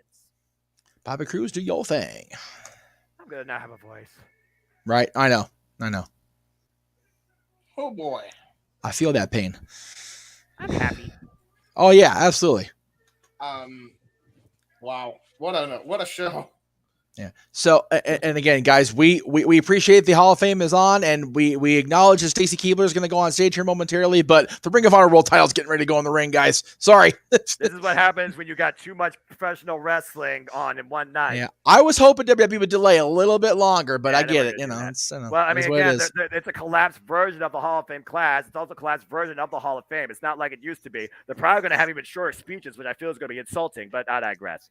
Anyway. Well, but again, you would think with a smaller class, they could delay it till 8 o'clock for us. Yeah, that'd be too much, right? There we go. I guarantee you this is not going to be a quick match either. This is going to be a downright ugly, dragged out fight. No. I'd be very surprised if we were done by 8 o'clock. For real. Yeah. Again, Eddie Kingston doing it for the underdogs, doing it for the fighters. Exactly. Again, you may not like him, but he is as real as his real gets. He is what he is. And again, as Eddie gets ready to make his way down, or as confirmation of what we heard, the rumors all along, Mick Foley is indeed the one inducting Stacy Keibler. So I love this classical piece. Yeah, but hey, hang on. You know what? I just did a spoiler of my own stuff. And I'm trying to tell people in the chat room not to do that. So I apologize to everybody that's listening. So I'm sorry. It's all right. Again, this is what happens when too much wrestling overlaps at once. Damn, it's been an incredible night. This Ring of Honor SuperCard of Honor preview has been phenomenal, top to bottom. And now Claudio Castagnoli looks to once again put Eddie Kingston into his past and prove that he never will rise to the potential he once thought he had. And to think these two at one point lived with each other. To see Eddie Kingston come out tonight at the Ring of Honor World Champion at the expense of Claudio Castagnoli, that's the what the fuck moment for the wrestling industry. Yeah, I think all three of us will freak out, as will JJ when he comes on screen and talk about the Hall of Fame. I think JJ will lose his mind if Eddie Kingston becomes the world champion here. Right? I love that theme so much. Classic. Hell yes. Claudio Castagnoli, a classic sympathy of violence. Yeah, all that's right, let's putting it mildly. Yoggers. Whew.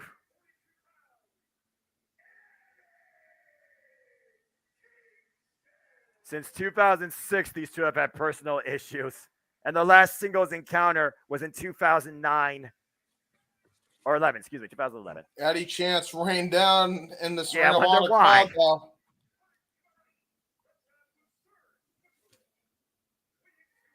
The 111-day running Ring of Honor World Champion, undefeated with a record of 5-0 for this year. Blackpool Combat Club's own Claudio Castagnoli. And the new Ring of Honor World Championship held up proudly. Man, these two can't wait to just go into each other. Referee Paul Turner, James, you know what to do. Paul Turner, the referee of this contest, holding the championship up. Eddie Kingston, the challenger. Claudio Castagnoli, the champion. Paul Turner hands it off to the timekeeper. Both men. Oh, well, so much for a code of honor. Well, I was going to say. And here we go! Not wasting any time! Jesus Christ! Jesus! And immediately Eddie Kingston, oh my God. He just staggered the hell out of Claudio. Those are legit shots, by the way. Oh my God. Eddie Kingston, straight shooter, as I said earlier. Oh my God. Yeah, and now Eddie Kingston just eating what Claudio's bringing to the table. Jesus, Claudio dude. Castagnoli, of course, is that mouthpiece, though, to prevent a knockout, as we know. Good grief, Eddie Kingston might have just been knocked out. He just falls to the outside of the ring. There's only so much a mouthpiece is going to be able to do. These guys were legit shooting shots on each other, man. Oh my God, there's Johnny. Hello. Good grief. Again, Eddie Kingston might not even know where he is right now. Again, Claudio said that Eddie Kingston could have been so much better if he rose to his potential. He believes that he squandered it. He just had a pity party for himself. He walked away and he left. And again, this is a Ring of Honor World Championship match. You can't use weapons here, Eddie Kingston. You got to win by pinfall or submission. Disqualification means nothing. Oh, and right now, Eddie Kingston falling in with the shots to the chest, to the side of the head. Strikes by Eddie Kingston. Strikes all over. Oh, my God. Those chops are like machine guns going off. I cannot believe how this match has started so far. Uh-oh. Oh! Backdrop driver there by Claudio. Eddie Kingston just got right up on his feet. And there's the side headlock right now. Wow. He was going to focus on the neck, particularly of Claudio Castagnoli. We all know how much that neck has been worked over James Claudio's entire life. Yep. Good grief. This goes all the way back even before Shakira. Like I said, these two once lived with each other. At one point in independent promotion, they were a tag team called the Swiss Money Hustlers. Oh, nice man, right to the leg. Of course, Claudio Castagnoli says he's not scared of Eddie Kingston. And Eddie was the one that took his ball and went home. And he is jealous of me. Oh, man, that really messed up Claudio's leg, I'm pretty sure. That was brilliant strategy by Kingston. Last time I checked, Claudio is not like Molina. He cannot do the splits. He almost did. By force. Grief. Yeah, unintentionally, though, James. Jesus. Knife edge chop, headbutt. Oh, my gosh. Yeah, use your own head in the game. I don't know how smart that is. But then again, Eddie Kingston is not the wisest wrestler, but definitely one of the most passionate and prideful, even if it's foolish at times. Yeah, but this is great strategy here. Picking the leg of Claudio Castagnoli here. Trying to take out the base of the big man here. Uh-oh. Eddie Kingston right now looking to follow up. What the hell? Oh, well, whatever he was going to try to follow up with, uppercutted. There he goes. Uppercut to oblivion. What a shot by Claudio. Yikes. Eddie Kingston says that Claudio Castagnoli, you didn't want to do business, so I'm going to force you to do it. And so here we are in this new era of honor, and this match came to be. Whoo-wee. Eddie Kingston said he forgave himself and he moved forward. He talks about people like Loki, like Homicide.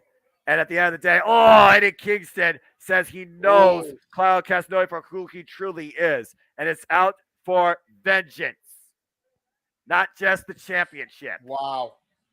Telling him to come on. What are you doing? But you see the lights are on, but no one's there, right? For Eddie Kingston, right? Yeah, he's just telling them to bring it on. Just, again, the pride. You talked about it earlier, Noah. And Kingston right now just stuck up in between the ropes. And Claudio right now just going to town, wearing away. Oh, look at this. Cravat in the ropes here, I'm pretty sure. Yeah, he got 5 count, though. Oh, no. Oh, man. Oh, my God. Oh, his back just slammed off the mat. Hard way. Yeah, delayed a second rope assist suplex on the floor as Claudio finds feeling in his legs finally. Good grief.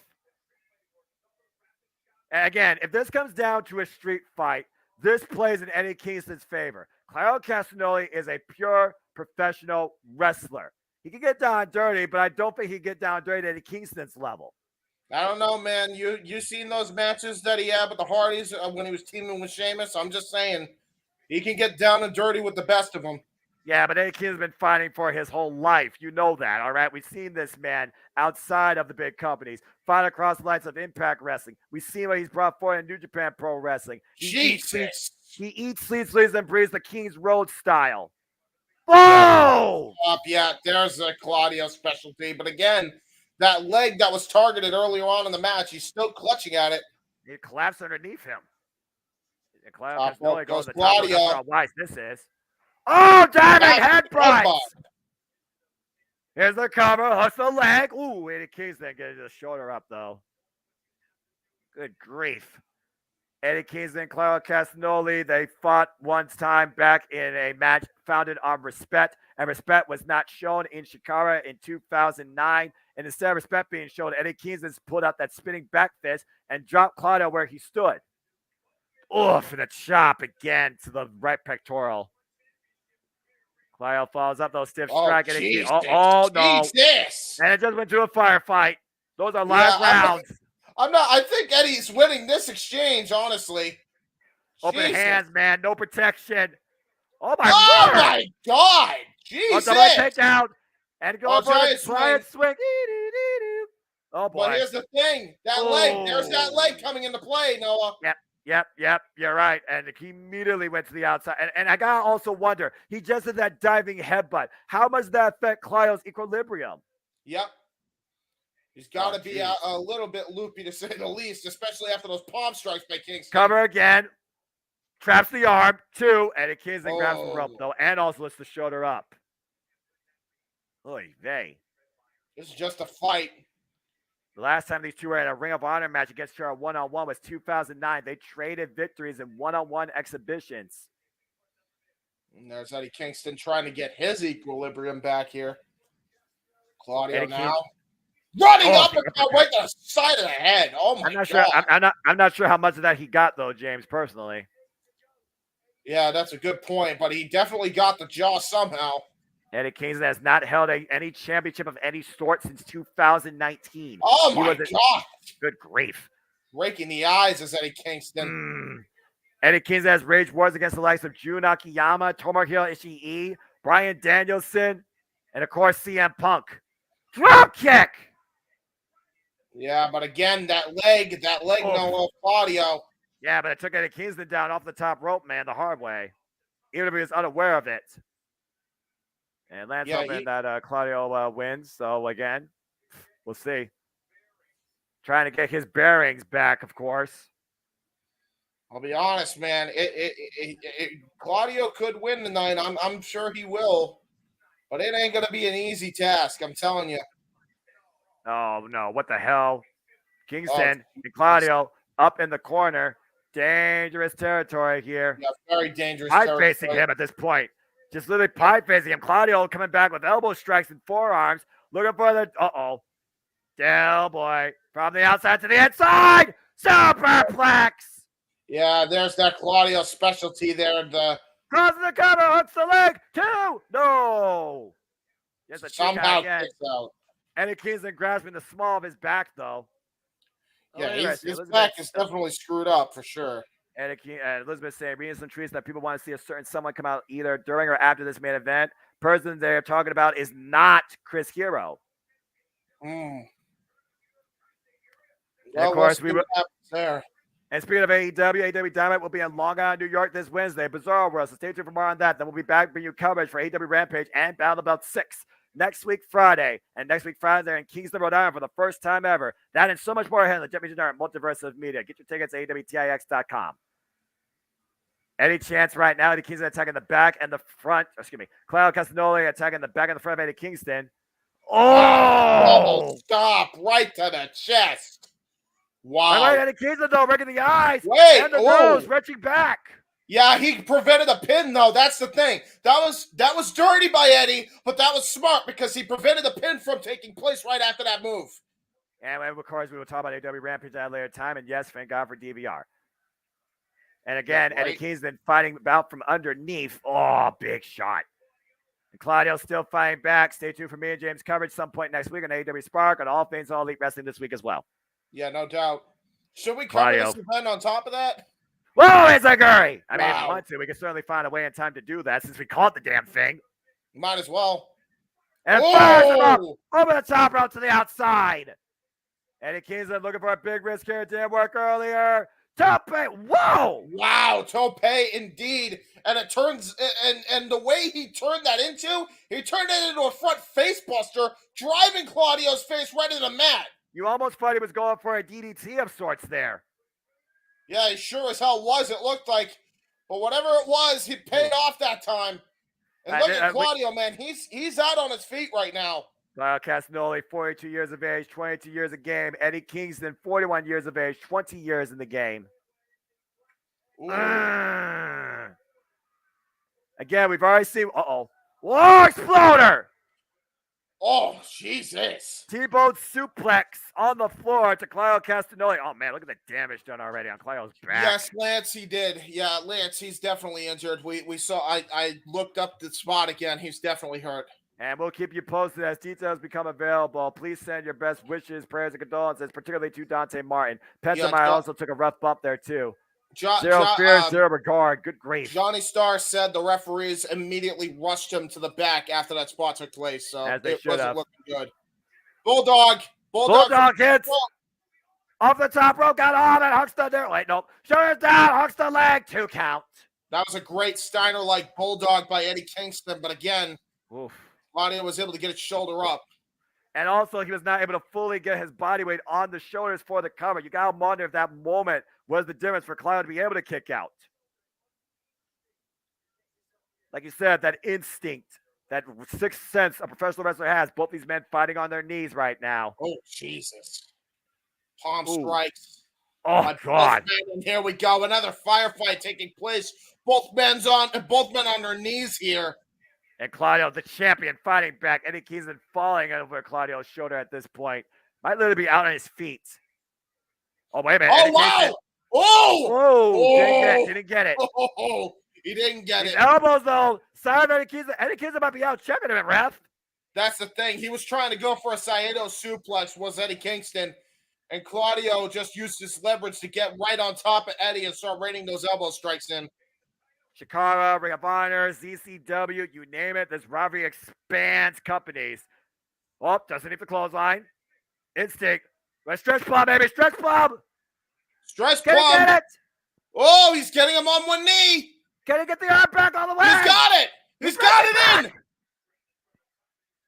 But he needs to bring back dead center to the ring. Claudio trying to find his way to the ropes. He sees the ropes in front of him. Can he get to them? Can Eddie Kingston fully push this all the way?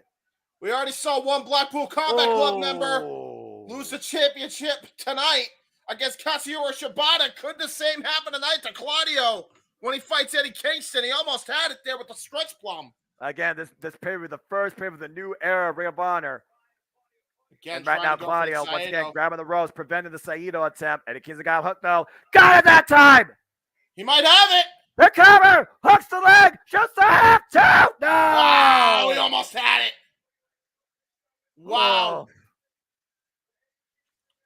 Whoa. Sometimes a simple maneuver like a backdrop suplex could be enough, and that was almost the case for Eddie Kingston, but not quite. So close, so damn close. If Eddie Kingston was not limited to his potential before, Claudio Castagnoli needs to realize Eddie Kingston's certainly trying to now. And meanwhile, oh God. Deadlift German suplex by Claudio.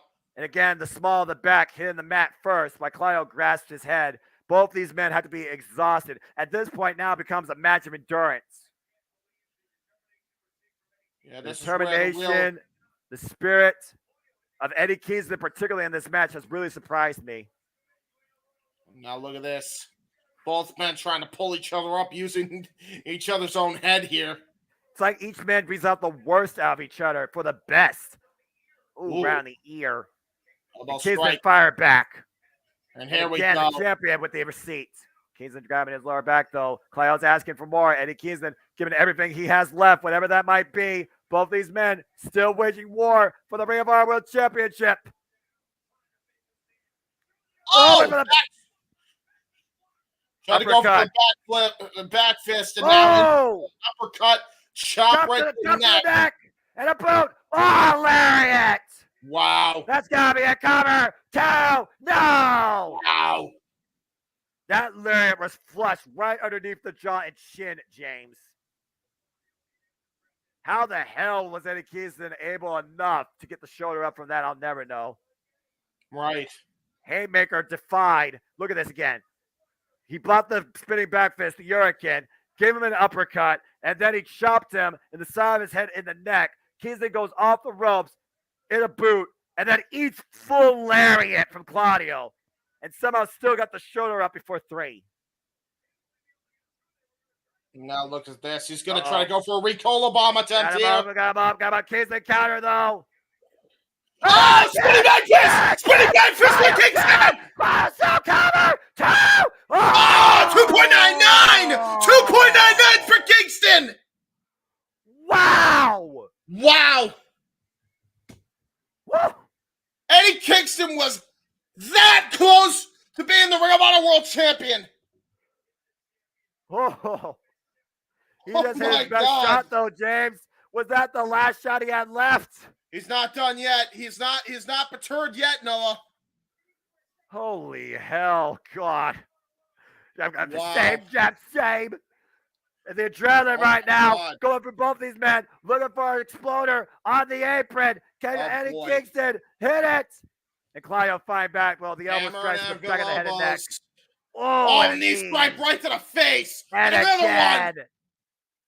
And right now, the gut wrench. No, not the gut wrench suplex on the apron. Oh, no. no. Oh, my God. To the outside with the gut wrench suplex. Holy shit. Oh, my God. Devastating maneuver by Claudio Castagnoli. The gut wrench overhead suplex from the apron to the floor. Yeah, and both men looking very worse for wear, but definitely Kingston is feeling that one. Look at the way he landed. Look at the way he landed. Look at the way he landed. Oh, my God. Right on his shoulders and neck. Oh. And you figure about the way he felt. That collapsed all underneath him, James. Yeah. Golly. Oh, and now using the barricade as a freaking weapon is Claudio. This is what we've been seeing from the Blackpool Combat Club. It's just using anything and everything to their advantage. Yeah, but it goes further than that, James. Again, these two absolutely hate each other. Yes. And that's this is bigger than Ring of Honor. This is bigger than the Ring of Honor World Championship. This is bigger than pro wrestling. This is not a friendship. This is a fight. This is a fight for respect. This is a fight for proving you are the absolute best. This is a fight to see who absolutely was right in their resolve and what they believe. If Claudio wasn't pissed off before, he's pissed off now. Yeah. And looking for the final shot. Running uppercut. It's done. Cover 2. Oh! He got his shoulder up again. I have nothing. I got fucking nothing left. I got nothing. Claudio was not able to put Kingston away after that barrage of offense with the barricade and then the running uppercut. Claudio is beside himself. Kingston still has life left. Oh. You'll never get my respect, says Claudio. Jaw-jacking now with Eddie Kingston as he crawls up to meet Claudio. Oh, spinning back fist. You're weak, he said. Oh, another one. And both them are getting Kingston. Claudio. Oh, counter. Oh, was able to counter it. Great counter. The rear naked choke.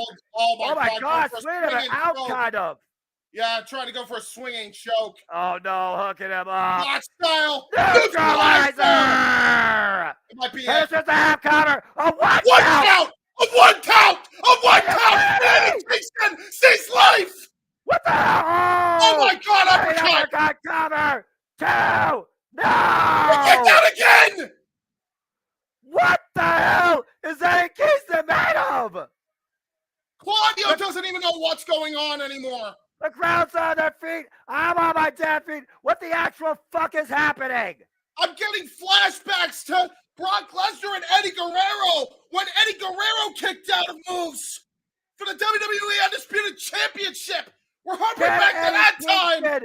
Can Eddie Kingston earn respect? Can Eddie Kingston fulfill his potential? Can Eddie Kingston become the Ring of Honor World Champion? Can this actually happen? Oh my God! And now here we go. Oh, there's the strikes. Oh my Lord! Oh my God! Another just uppercut. Spread from side to side. Oh my back God! Of the head and neck. God! Right to the back of the head. Come on, Claudio. Damn it! Uh-oh, arms trapped. Looking for the ring. We got him! Cover 2. No. Oh! Reversal. Cover 2. No. Wow. Claudio gets the win. Claudio gets the win. Claudio gets the win with a roll up. I swear Kingston had his shoulder up. I swear Kingston got his shoulder up at the last second. Unfucking believable. Absolutely fucking believable what just happened. Jesus Christ. I take back everything I said about this match. Right? Oh, here we go. And Wheeler Yuta coming down, checking on his Blackpool Combat Club member, Claudio Castagnoli. I don't think he's going to check on his buddy here. Claudio Castagnoli survived against Eddie Kingston tonight and is still the Ring of Honor World Champion by the skin of his mouth guard, I would say. Eddie gave me reason to believe, I'll tell you what. Yeah, but did he get his respect? That's the whole different question there. I don't even, that's Again, we didn't get Code of Honor before the match. Are we going to get Code of Honor literally now? Or, again, has anything been settled? I have no idea. The bottom line is this. The referee decision is final. Eddie Kingston was unable to defeat Claudio Castagnoli tonight and fulfill his potential. Claudio Castagnoli is still a Ring of Honor World Champion. Man, oh man. This is interesting, I'll tell you. The embrace with Yuta and Claudio here, but I don't know if we're done yet. You see Eddie Kingston, I always wonder, is he actually aware what's happening in front of him right now? Is he actually he knows. aware? Wait a minute. He knows. He saw a look on his face. He was dejected the minute that he tried to kick out of that pin and it was late. Yeah, I mean, and that's the thing. I don't know how late it was. Was it late, or did he actually kick out right before the hand hit 3? Wait a second, guys. Wait a second. Claudio Castagnoli and Paul Turner and Eddie Kingston and Yuta leaving the ring. Claudio with the hand out. Wait a minute. I don't know about this. Eddie. Oh no! I was going to say no. Not hand out. Hand signaling. Oh boy! They're surrounding this man. Oh my God! Wait a minute! Well, this is a hell of a backup for Kingston. I mean, an unlikely ally in the new Ring of Honor Pure Champion, Katsuyori Shibata. He looks like he's sad walking out there. Yeah. Talk about respect, though, James. You want to talk about respect? I guarantee you, Eddie Kingston earned the respect of one individual tonight, and that's the wrestler. And you know what? To Kingston, that might be all he cares about. Shibata and Kingston standing side by side against Claudio Castagnoli and Wheeler Yuta tonight. Interesting. This is very interesting. Yeah. And keep in mind who's torn in the middle of all this, guys. Jon Moxley. I don't think Moxley's as torn as we want to believe, though. Well, bottom line, Blackpool Combat Club still has the Ring of Honor World Championship, but now they no longer have the Ring of Honor Pure Championship as freaking Katsuyori Shibata races the hand of Eddie Kingston.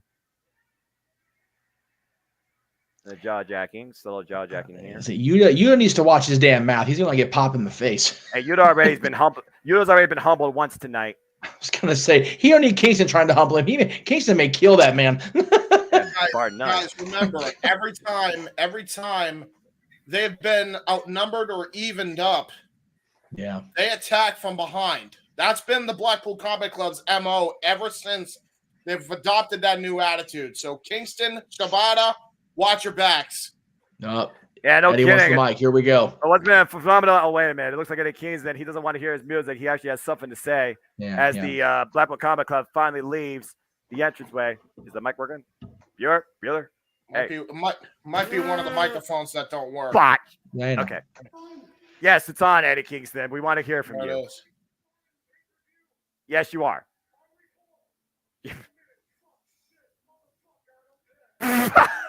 Well, then we just got the whole pay-per-view. Eddie Kingston. I always love hearing this man. Damn him. Fucking hell. God. Damn right. Damn right. Oh yeah, absolutely. The new Ring of Honor Pure Champion. Katsuyori Shibata. Yeah, man. Tanahashi was a bad mother effer this weekend. Oh wow! Whoa! Oh boy! Oh boy! Okay. Whoa!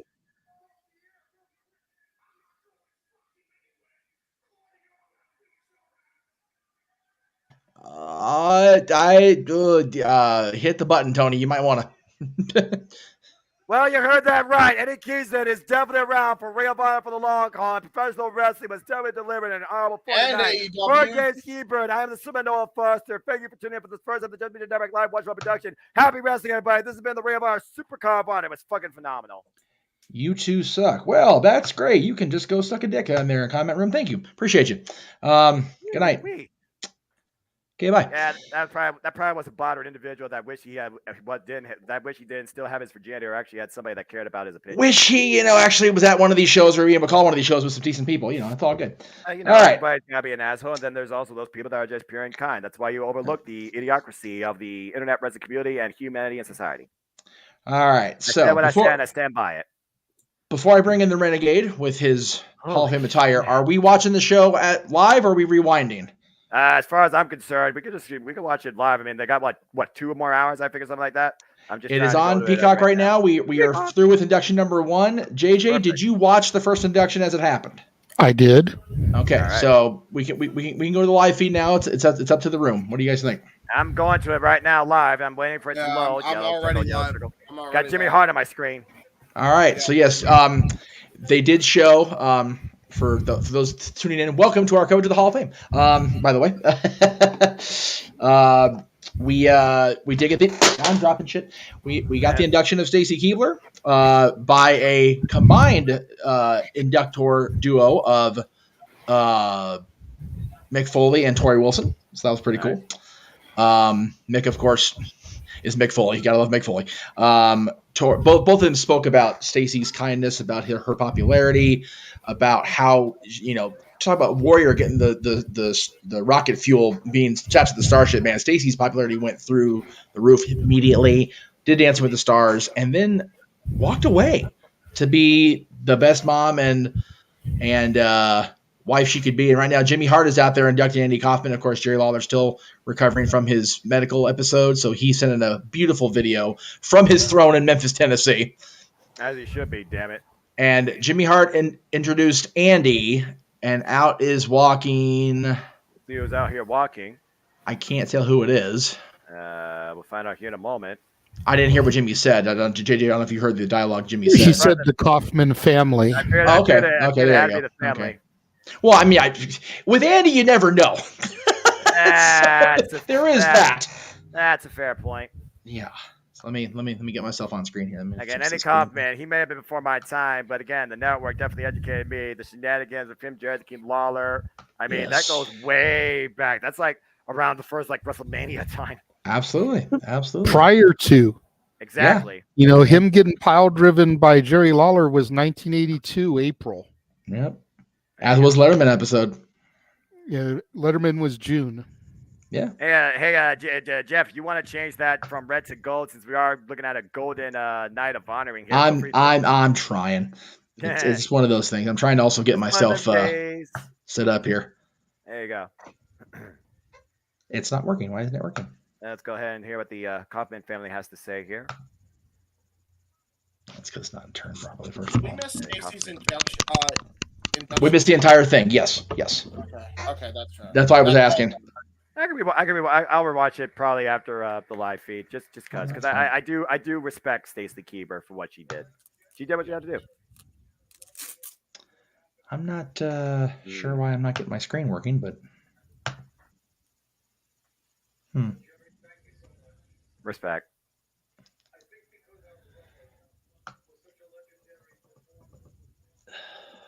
Well, we're just gonna go with it, I guess, because we can't get the lighting to work. All right. So it's gonna be green screen for me. That's okay. But yeah, again, it's wonderful.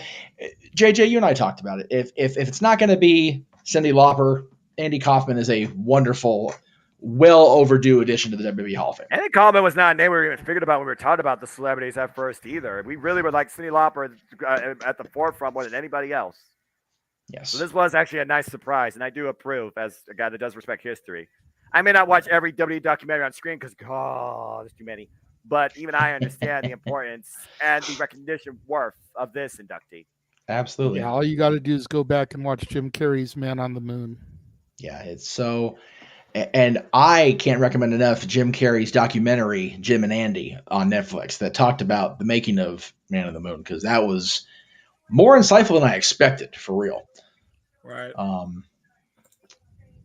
And yes, Elizabeth, we appreciate you tuning into our coverage. We will see you Sunday because no TV on Saturdays for you. We understand that. That's more than okay. We'll see you on Sunday for Night 2 WrestleMania. Hey. Let me go ahead and get the right graphic up here since we're actually doing the thing here. Right. I'm actually using my TV speakers just so that way I can. There you go. It's pretty cool. Every once in a while. That's right. We do love this business despite its absolutely instability at times. This is a way of life. This is professional wrestling. And Andy understood that. He did. He understood that this was a tight-knit, very exclusive club that you had to be allowed into. And man, he tried. He tried at the Garden with the WWF, and like I said, during when we talked about Andy being inducted, the fact that there was an interview with Vince McMahon, our Vince McMahon, VKM, on WWE television. It was news to me. I wasn't aware that was a thing. And now, of course, he's getting the induction now. So I expect the speeches to not be that long here tonight again with the condensed version in class, but still, that was good stuff. And now we have a commercial break, so let's go ahead and brief everybody as I just say this real quick. Ring of Honor, SUPERCARD of Honor. That's honorable professional wrestling! Damn it! Like you digress. Yes. No digressing now. Nothing but moving forward and lack of digressing until we're done. Top that shit, top to bottom. As WrestleMania does go Hollywood tomorrow night, we'll be back here with play-by-play coverage because the JMN Multiverse of Media. Stay tuned for more on that. 6 p.m. Eastern Standard Time, each respectful night. Of course, before that, Saturday afternoon, morning Pacific-ish, we will, of course, bring you coverage to see how the white and gold stands and deliver. And that's all still ahead across the JMN Multiverse of Media after tonight's festivities. And again, thank you for all your support and tuning in. As always, please like, subscribe, comment, tell a friend, super chat my friends, because the boy in the bottom right-hand corner is monetized now. Show him the love. It's as simple as that. It's a sign of respect. And we hope that you all are just enjoying the ride and engagement because it's not stopping anytime soon. Yeah, see, this is why they. Go ahead, Jay. I'm sorry. Go ahead, Jeff. No, you're fine. Please go ahead. I was doing a shell thing. Go ahead. Yeah. This is my favorite night of the year, gentlemen. As it should be, damn it. I mean, we joke that all roads lead to WrestleMania. Well, all roads from WrestleMania lead to the Hall of Fame. Yep. True. It's very true. You come out of WrestleMania with that shining moment, you're almost a lock to get on this stage tonight. Yeah. It's stuff like this that bugs me, though. They could have very easily delayed it just a little bit longer, had less commercials and Gaga, and just let us do our thing and let the Ring of Honor fans, who are also WWE Hall of Fame potential viewers, get their fix. Well, unfortunately, as we all know, there is no complete synergy in the professional wrestling industry, I especially understand with that. WWE claiming they own everything. And I get that. It doesn't mean I have to like it. No, shoot, you think I like it? Why you think I watch everything more often, weekly, TV wise, more over than WWE weekly television? So let me go and switch the background up to Crypto.com Arena, which I had set up beforehand. So are we gonna? I can't wait until the gold back. let's see if we can see the. There we go. And There we go. Like I said, Andy's done, but I want to make sure we got it up there. So there is that. I know it says Raw at the top. It's the closest thing I had right now. And close enough. Who cares? It's a friggin' semantics or whatever. So while we're looking at this video package of Rhea Ripley versus Charlotte Flair, as has already been discussed, we've had Stacy Keibler go in the Hall of Fame. You know, she talked about Medusa training her, one of her first trainers. Yes. She talked about, you know, the people that were her peers and came before her, you know, that blazed the way for her. People like Trish, Lita, Jacqueline, Ivory, Molly, Gail, Kim, Victoria. Right. She put over the Dudley Boys. She put over Shane Helms. Yeah. You know, the Hurricane and Super Stacy. What up with that? Oh boy, they're still together even in kayfabe. I love it. That's crazy. Called Bobby, Rhea, Dom. James, JJ's trying to give what's going on, man. You totally cut over him. Jeff, it's good. No, it's not good, man. Everybody, focus. Damn it. Go ahead, JJ. It's good. We're back live. Continue the diatribe for whoever's, after this thing, because it's one of those things, JJ, where it's like, Stacy Keibler. Yeah, it may not seem that she did a whole lot for what we know in the time that, the time that she was presented. But again, you think about what she did and what that encouraged. The fact you could be in this presentation, you could be in this industry, you could carry yourself in this setting. That speaks merits no matter who you are. And speaking of which, Mystic might be an understatement. Straight out from the great Kabuki, the man that defined face paint and mask and evil in wrestling, an icon of sinister value and proportions, the great Muta. A terror of the industry, whether it's WCW, whether it's New Japan Pro Wrestling, hell, Impact, TNA Wrestling at one point. Never, though, the WWE. He has the Pearl of the Orient, for those that don't know. He has had fights with the likes of Antonio Inoki, Ricky the Dragon, Steamboat. I saw him fight Mr. Anderson. You just saw him right there with Ric Flair, some of the WCW greats, formerly involved in the NWO. And, of course, who could forget his wars with Jushin Thunder Liger.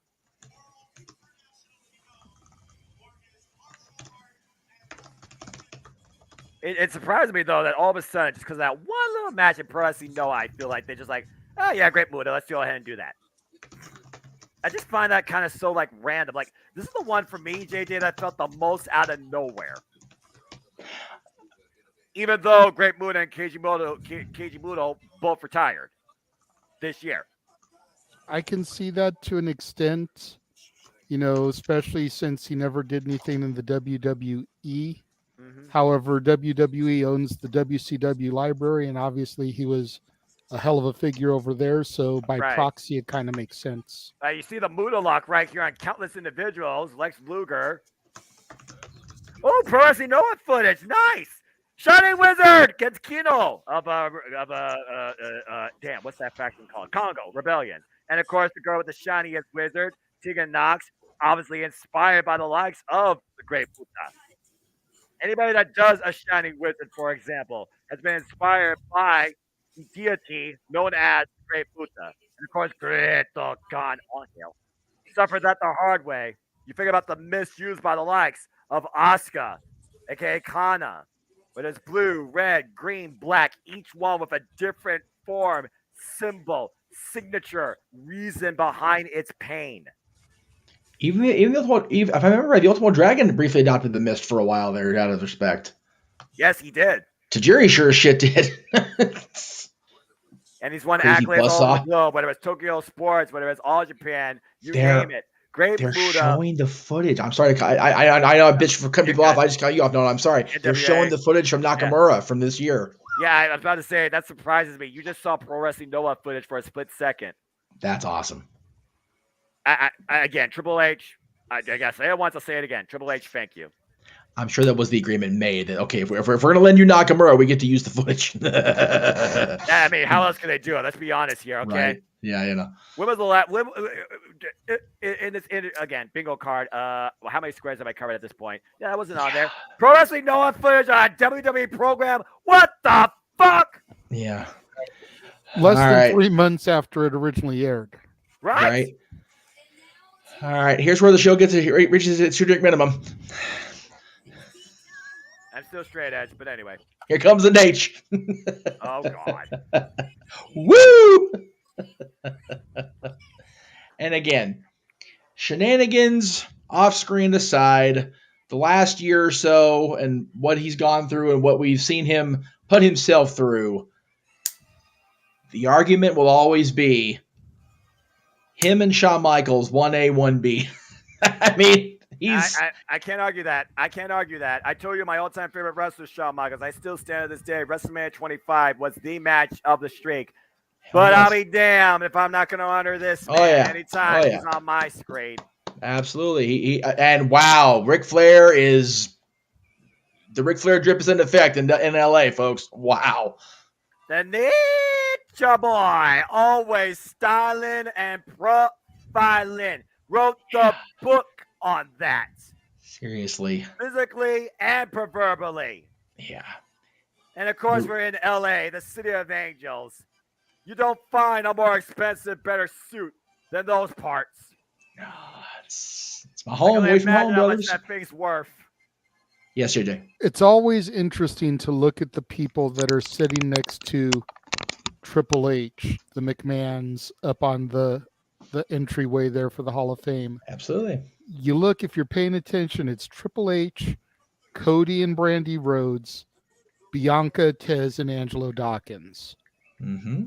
Like that's very telling as to what the WWE thinks right now and where their money is made. Absolutely. Like I said, that WrestleMania sets the future of the WWE. You just named at least 3 people that are going to be defining top parts of it. And one of them is about to finish their story. But we'll talk more about that later. Let's hear from the Nature Boy.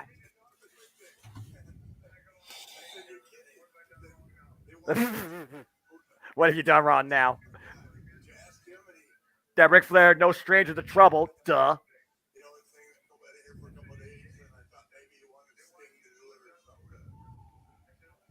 Yeah, it's not good when the Nature's worried about getting the call from WWE now.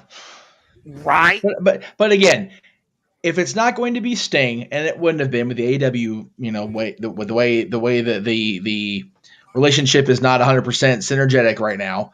Who else could it be but the Nature Boy Ric Flair inducting the Great Muta?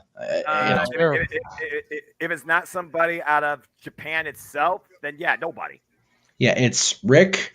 Rick, when he had that babyface turn in '89 against Steamboat, and Terry Funk and him went to war.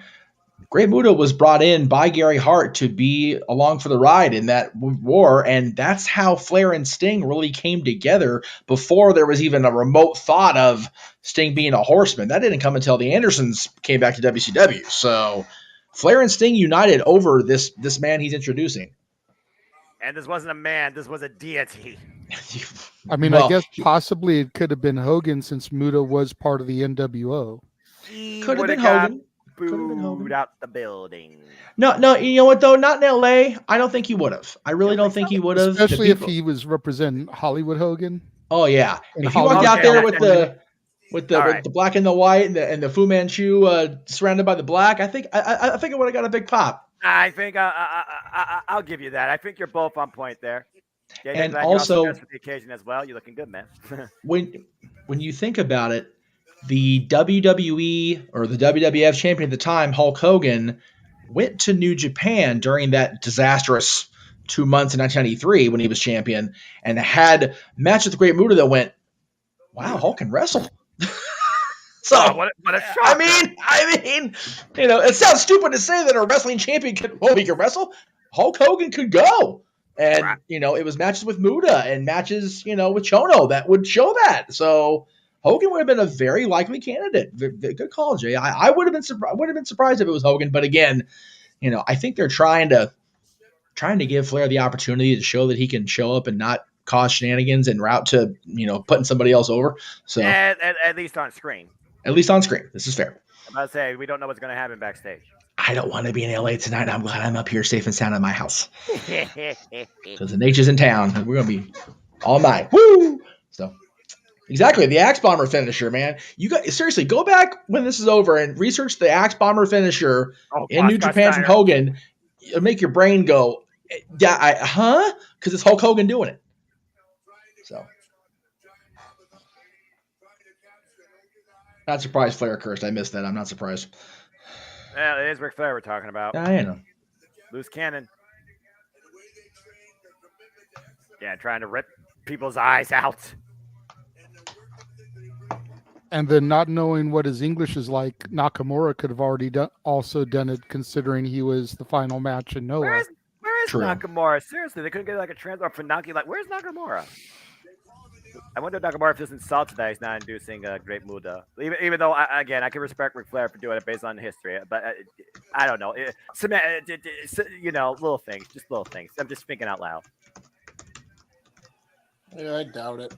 I doubt Shinsuke takes it that personally if he's not inducting somebody.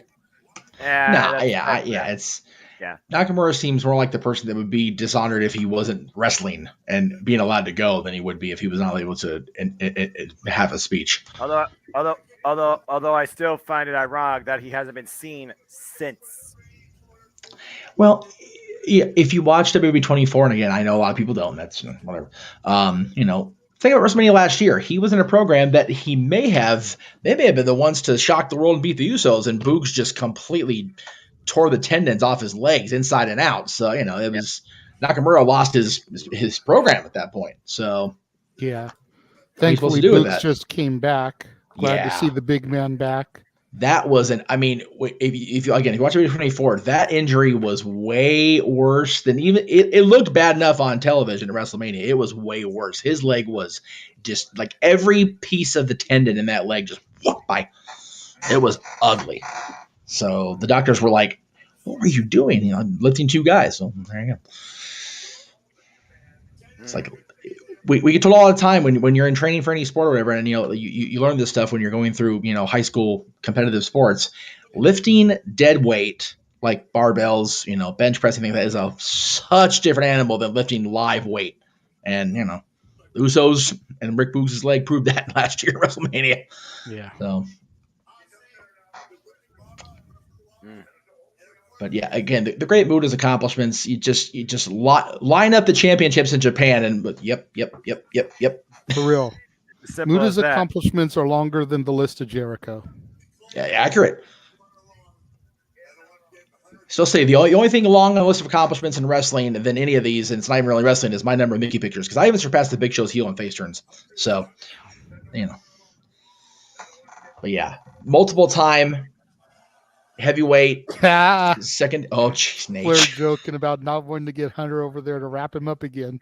Oh Lord, here we go. He's going. He's on that thing. He's on that freaking thing. It's like I was there for that. I know how long that speech took.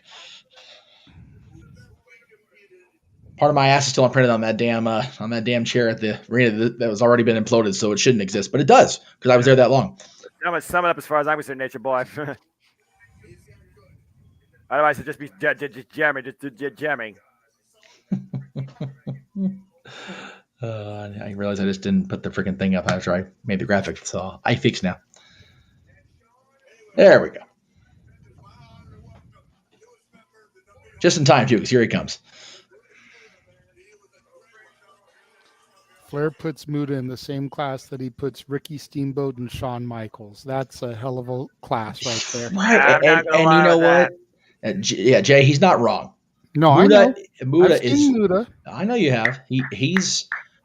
Oh man, we got the new school Muta mask. I dig it. I'm waiting for him to show up on my screen.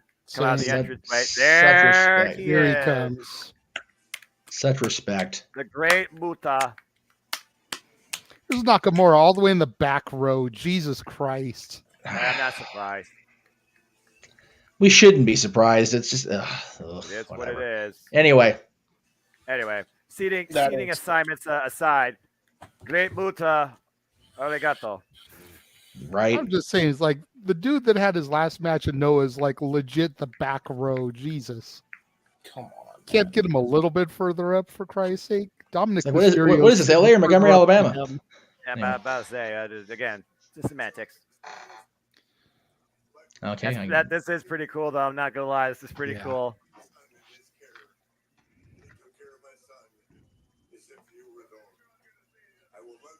And Mr. Flair said there when he went back to the podium, so forgive me. Wow. He said he looked after his son as if he were his own. You know what? That's also a good point why Flair would induct Muta because of Okay. That's enough for me. I For officially real. Ric Flair was the right person to induct the great Muta. I'd forgotten all about that until he said that. He's All right, good. Muta. Now this is gonna be interesting. The great Muta speaks. Hello. And great Muta. I like it already. Thank you, everyone, he says. All right. WWE, thank you. Simple enough. This might be the quickest induction speech tonight. Nice and easy. Nice and easy. I don't speak English very well. I just want to say thank you, everyone. There you go. He's not done yet. So honored to be in the WWE Hall of Fame.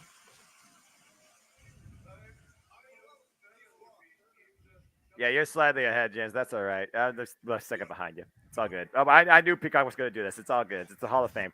We're all celebrating here tonight. So it's all good.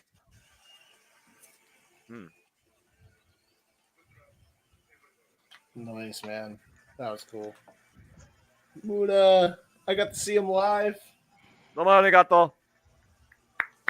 Yeah, you did. He was one of the last entrants in that Honor Battle Royal you saw, G1 SuperCard 2019. What a moment for you. Him and Liger were the final two. Well, thank you. I want every speech to be that short ever in the history of Hall of Fame ever Oh, again. the miss. And That was there's the tremendous. mist. Watch Of out. course Do there's not the let- miss, baby. Do not let that go in your eyes. And Asuka just And had a there's moment. Asuka. Look at her. She is so giddy. You know she's going to Seriously. use it. You know she's going to Somebody try and post use in it the on your girl, comments. JJ. She's going to use it on your girl. Oh, yeah, I know. Matthew posted in the comments. I'm sure Asuka and Io are excited to be seeing Muta. All There's right. the proof right there. The proof is in the pudding, Matthew. I say Asuka was giddy as a schoolgirl there. When do you ever see her laugh and smile that much real. when she's not ready to kick somebody's head off? No, not For real. Like Asuka, yeah. Asuka was acting like a teenage boy just told her that she was cute for the first time. Right? Well, I mean, Like, I'm cute, I'm cute. Nowadays, JD, it's weird to see her like that, considering now she adopted Kana. That's as Right? dangerous as the Great Muta.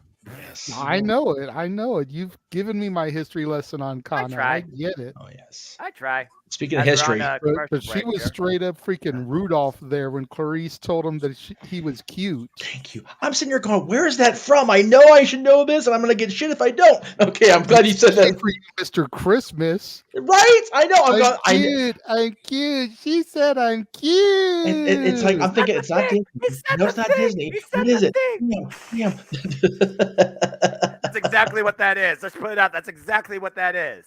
Oh, but yeah. Oh, God. My and chest again- is caving in just watching Walter with those chops on my screen. Having flashbacks to my chop fest. And again, we're talking about the Hall of Fame, but one of the early Hall of Famers, the first Intercontinental Champion, Pat Patterson, may he rest in power. That amazing man, and these three are going to go to war over the title that he established over 40 years ago. The Intercontinental title, a title that Sheamus has never held, a title that really was handed to Drew McIntyre. If we're really going to think about it, chosen one back then, Jeff. Chosen one, and then of course we have Gunther, Walter, who has just been a force as the Intercontinental Champion. Yeah, right. This, again, they are the guys that established the word, but this will be the banger of the weekend without question. I'm just going to tell you both this. I'm just going to tell everybody this right now. This match right here, I sincerely mean this, considering you know how much I love the classic white strap, even though that's not here. But this match right here is the second most anticipated match of the entire WrestleMania 2-day weekend. I can't wait to fucking call and see. Oh man, I know, right? Oh God, what kick! I am so Both men down. I am so grateful that I get to watch this stuff live, and I'm grateful I have my team in place to call it and to help react to it. God, again, great call again tonight, guys, for Ring of Honor, by the way. I love the enthusiasm, James. I'm so happy we got to have your reactions. I was paying attention. I was trying to get myself ready for this. Eddie Kingston's continued kickouts had me what the helling. Your reactions to it almost had me pee my pants out. I was like, what the hell? So yeah, it was. That one I finally won. I was about to freaking be like, what? I swore to God he was going to win off the second to last thing he hit. The fact that Claudio kicked out blew me away. I was just shocked as hell. Near fall of the weekend. Good God Almighty. Seriously, we had tremendous matches last night at Multiverse United. Tremendous matches, yes, but tremendous moments more so tonight at SuperCard of Honor. And now we got WWE to come in and go, damn it. What did I say after Revolution? Oh, yeah, top that shit. Yeah, top that. So they're showing the Rey Mysterio graphic. Are we not getting the Timmy White thing on the air here? I'm waiting for Peacock to get off my screen to see what you got. There's the Rey Mysterio. What? Yeah. Wait. Rey Mysterio's the headliner, right? Still to come, they said. Oh, okay. Yeah. Again, I have the audio on because I'm trying to focus on our stuff as well as the. Okay. Look. I don't want to come off as pervy old man here, but can we make it a requirement that Kayla Braxton wears that for every fucking thing she hosts? Yep. I co-sign. I'm good with that. Because goddamn, Kayla. Were you watching the lead into when the stream first started when Corey and Carmelo walked in? Yes, I saw. I'm gonna say Carmelo's outfit.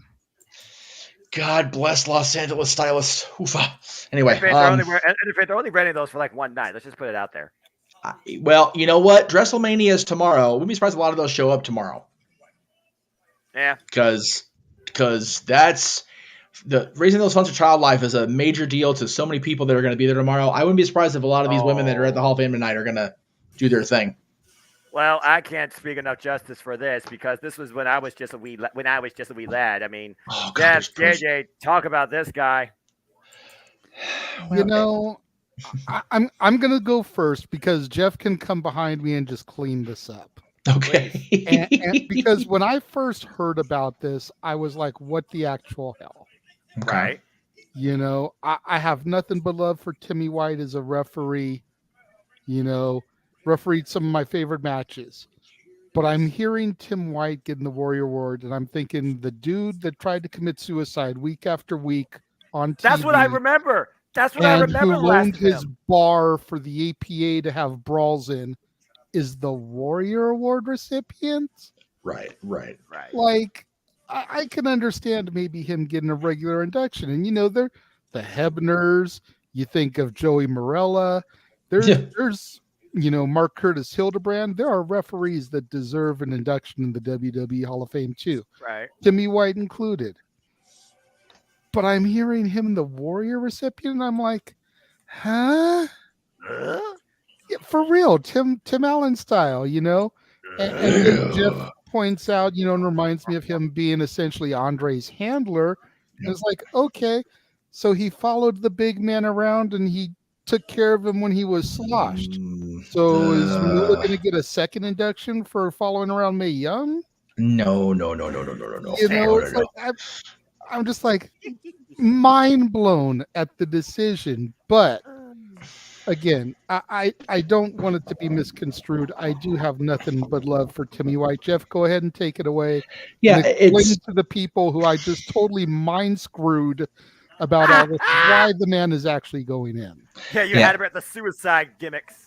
Well, but again, you know, like I jokingly pointed out, you know, when you're on Josh Matthews every week on WWE.com programming, you're going to want to take yourself out because, God damn, is Josh Matthews annoying. Yeah, anyway. I don't know why you would take yourself out during that segment. but again, he also, a full-time referee out on the road every day. Part of referee of arguably two of the most memorable Hell in a Cell matches, of course, the one he got injured in 2002, Triple H, Chris Jericho, but he was also front and center in Undertaker Mankind, and quite possibly, when you look back at all the running around he had to do and trying to coordinate everybody, because the referee's the third guy in there, he's one trying to maintain law and order in there. Right. He very easily could have prolonged Mick Foley's life as fast as he was reacting to everything that shouldn't have been happening in that match. Wait. Tim White was the referee with the freaking match where JR says, guys, he's broken in half? Yes, sir. Damn, I didn't even Which is so ironic that Hell in a Cell was the match that did him in, too, because it was 4 years later that Hell in a Cell. Yeah, that's what I also remember. He got bludgeoned in that one Hell in a Cell match. I remember that. Good God. Yes, anyway. But then he was also the referee of Chris Jericho Christian, and then he unfortunately re-injured his shoulder in that, so that was it. He was done after that. And yes, there was lunchtime suicide stuff, but it's stupid. But he was also let me just see here real quick. Let me just make sure I've got this all squared away here, because I want to give it the just due. He also would go around with a lot of the meet and greets, especially during weekends like WrestleMania weekend and everything that goes on to that. JJ, you talked about, when you first were going to Rob's comic book store out here in Southern California. He, along with the Hedmers, would be the tag-alongs for stuff like that, but providing security. Tim White was a security. He was a calming presence for these superstars who were going out on these long, arduous, we got to deal with a comic book storyline. These guys that, yes, it's a wonderful thing to be able to go out and do things like this. But for people like Tim White, people like Dave Hedmer, people like, the other agents, it's like, they don't have to go along on this. This is the company going, okay, we need the superstars to be the superstars, so you need to go watch their ass and make sure they don't do anything stupid. So they're basically babysitting these guys. And especially the guys coming out to induct Tim White. I don't think anybody needed babysitters more than freaking Ron Simmons and John Layfield. Babysitters, these are instigators. These are the guys that leave you at the bar. That's what I'm saying. That's what I'm saying. They need the babysitters because they ain't gonna govern themselves. Seriously, but yeah, freaking JBL, the AP are the last people you want to freaking be some sort of like babysitter in any capacity. APA protection in close unless you have the wallet. Yeah. Ron that. I will say it's good to see Bradshaw coming out to the old APA music again after the dumbass shit with Corbin earlier this year. You know what? For once, JJ, with a JBL statement, I actually agree with you. The APA used the bar. Sure. They did frequently. The friendly tap every time they were in New England. Absolutely. And Timmy White got free upgrades to his bar every time, so he ain't gonna say no. Say it, Farouk. Say it. Hey, come on, Ron. Ron, do it. Come on, I need to hear it. There's one word you need to say here, man. Describe this moment. And well. There you go. All right. Come on. Oh, terrible. It's on my screen. He needs to say it. There we go. Yes. Yes. There we go. Man, we are all in major delay. Okay. Anyway. Look, that guy's. I bought the shirt. I kid you not. Quick story. I bought that shirt, and I walked down the street with it, and everybody that saw me walk down the street with it, they just have one thing to say. Damn. Hey. Exactly. That's right. So yeah, but yes, Tim's major contribution that nobody knows about, that everybody knows about now, of course, was being with Andre. When Andre came back to the company in '87 after filming Princess Bride, he went away to film the movie already. Like, he was telling Vincent K that I'm done, dude. My back's gone. I'm too. There's no way. And even before that, Tim was with Andre. But he got him through those last, whatever it was, 4 or 5 years. And by being there for Andre, being Andre's friend, he got himself a full-time WWE refereeing gig out of it. And, consequently, when Andre would go on the road less or be around less, Tim would referee more. And if you read the book that WWE put out on Andre's life, I forget when that was. JJ, yours is the copy I read at the house when we were living together. When Andre left and was left out of programming for whatever reasons, the McMahons had to do that, and he appeared on the WCW Clash of the Champions, the 20th anniversary on TBS. I think the only people more upset, or person almost as upset as the McMahons, was Tim White. He was just, and not like mad, just, oh, damn, really? Because in a different capacity, that's what you're basically saying. Yeah, because I mean, when you appear on the TBS anniversary of wrestling, it's like you're basically telling WWF, I'm good, thanks. I see. Bruno was on that show, so there was that. So it was particularly hard for Timmy White when Andre passed. He was a major part of the documentary they made about Andre's life back in 2018 on HBO. That's now on Peacock and the WWE Network around the world. So I can't encourage everybody enough to watch that. That is the rare time you're going to see Vince completely let his guard down and not quickly shut it down. Right? You see Vince on the specials, he'll go like cut it off or whatever. He doesn't do that during the HBO documentary. I don't know if he wasn't allowed to or whatever it was, but Vince and his family still have so much love for Andre. Andre and Stephanie were like peas and carrots when Stephanie was little. You see the pictures of Stephanie in the early WrestleManias and before that when she was just a little girl, and it's that was her big buddy, her protector. And Tim White helping Andre get through the days led that to be a thing. So it's Tim White's importance to the company cannot be properly expressed by me because I wasn't around for a lot of it, but I will say that, and I said this before, if they're going to keep the Warrior Award a within the company thing, like Sue Aitchison, Titus O'Neil, Shad Gaspard posthumously, like the Warrior said when he was talking about making it the Jimmy Miranda Award, for as much Jimmy Miranda did around behind the scenes and everything back in the day, I think Tim White is a definite deserving personality for that role. Absolutely. Absolutely, too. By the way, it's still on Muda, the graphic. Oh, geez, my bad. To be fair, they are just inducted. Easy, brother. Inducting him right now. The family or whoever is receiving the award on his behalf, I imagine it's not the APA. Well, no, one would think not. Here they come now. Yes, there you go. Impeccable timing. Yes. Okay. I'm being messaged by Travis. Oh yeah, it's definitely his family, especially the guy in front. Could be his brother. Probably is. Wouldn't surprise me. I thought it was Earl Hebner for a second. No.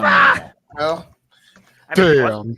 He was a brother as a ref, but I mean, James, that's a hot take. oh. I mean, hey, it's a fair analysis, Look, all I know is that the freaking Farouk said, "Damn, my night's complete." There you go. Oh man. Do you think these old men are going to say "damn"? I doubt it. No, they might make Farouk say "damn" if you're lucky.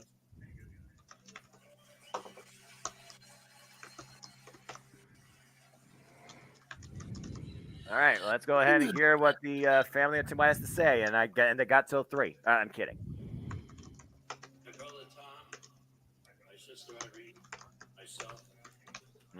Oh my goodness.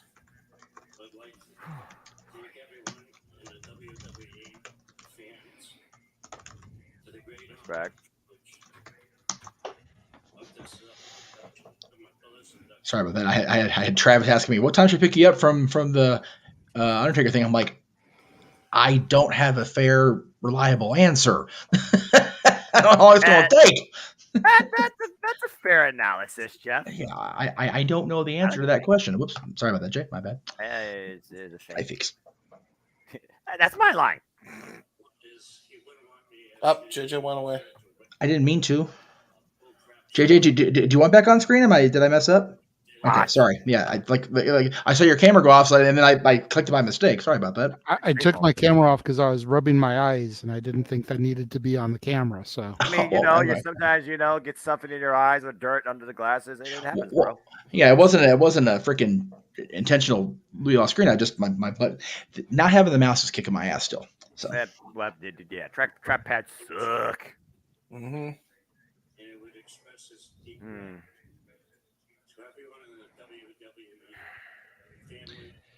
you can tell this is hard for his brothers. Oh, I'm sure. It's one of those weekends where you're there and you're happy to have your family member honor, but at the same time, it's like with the posthumous stuff, it's like rough. But yeah, I mean, about to say you're opening old wounds, but in a way you're honoring. It's a mixed feeling. I feel like. Yeah, absolutely. I can't even imagine Chad's family because that was still really recent. That made me cry. Okay, I don't need to go down that road. That was the hardest Royal Award ever to date. Yep. Same. That's why I made sure I chose the Crime Time theme for last week. Absolutely. I knew that if I got either Hall of Fame or deceased, that was my number one draft pick. Yeah. Respect. Connor was hard for me just because I had been, it was such a cool moment with him and Brian. But yeah, by far, Shad was the toughest one. No doubt about that. Well, now we're on another commercial for the video game, and which I've got to say, I have played the game. I was going to say, but I have played the game, and it is fun to play. Oh, it is. I've heard. I just don't spend $60 to $70 on video games anymore. I really don't.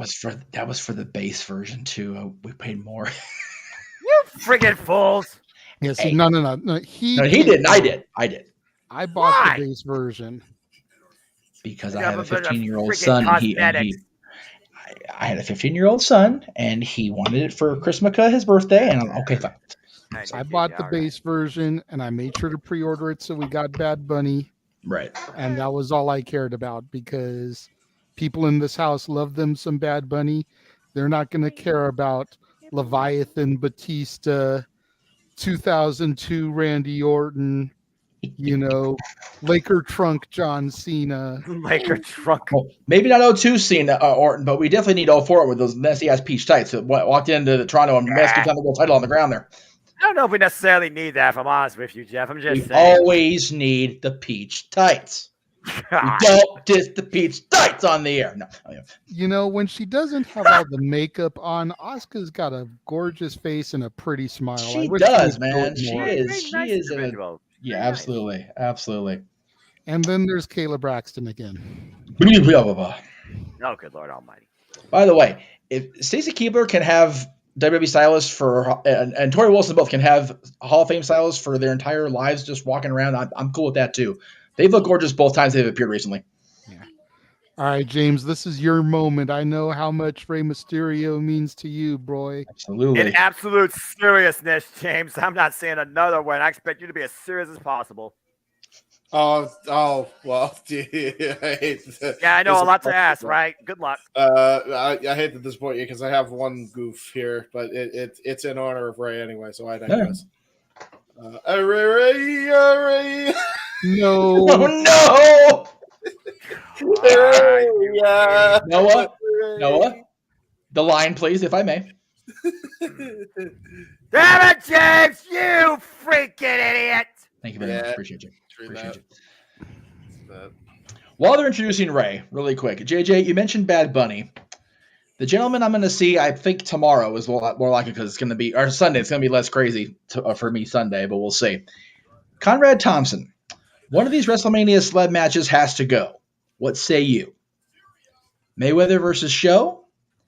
Bad Bunny's team with Priest against Miz and Morrison? LT Bam Bam? Johnny Knoxville, Sami Zayn? LT Bigelow goes. I actually agree with that.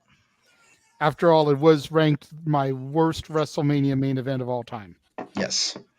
Would you gentlemen in the top half concur? Despite my personal dismay for that jackass touch the blank load of blank. I will put my personal bias aside and look at it from a professional standpoint. Okay. And agree with you two on that tonight. Yes, I would. I mean, at the end of the day, for me, it comes down to LT Bigelow and Mayweather Big Show. Okay. Because at the very least, Knoxville versus Zayn led to Zayn's involvement in the bloodline. Exactly my justification for it. And the Damian Priest, Bad Bunny led to the ascension of Priest to where he then became, what was it, United States champion? United States champion, correct. Yes, I could never remember if it was US or IC that he got shortly after that because I He's wasn't 100% following it. He has not been Intercontinental champion yet. Okay. You are right, United States. I just knew that he got a mid-card title shortly after that, but I couldn't remember which one. Like I said, I wasn't 100% following again. So I got you. That match with Bad Bunny against Miz and Morrison led to Priest's ascension, led to his United States title run. LT Bigelow went nowhere. You know, yes, it was a huge moment. It was a main event for WrestleMania, but what did it do in even the short term afterwards? Nothing. Same with Big Show Mayweather. Did nothing for the short term afterwards except made Big Show look weak. That's true. So the other two at least. Oh no, Eddie! No, get that off my screen! No. I know. At least the other two had like lasting, effects, whether it was short or long term.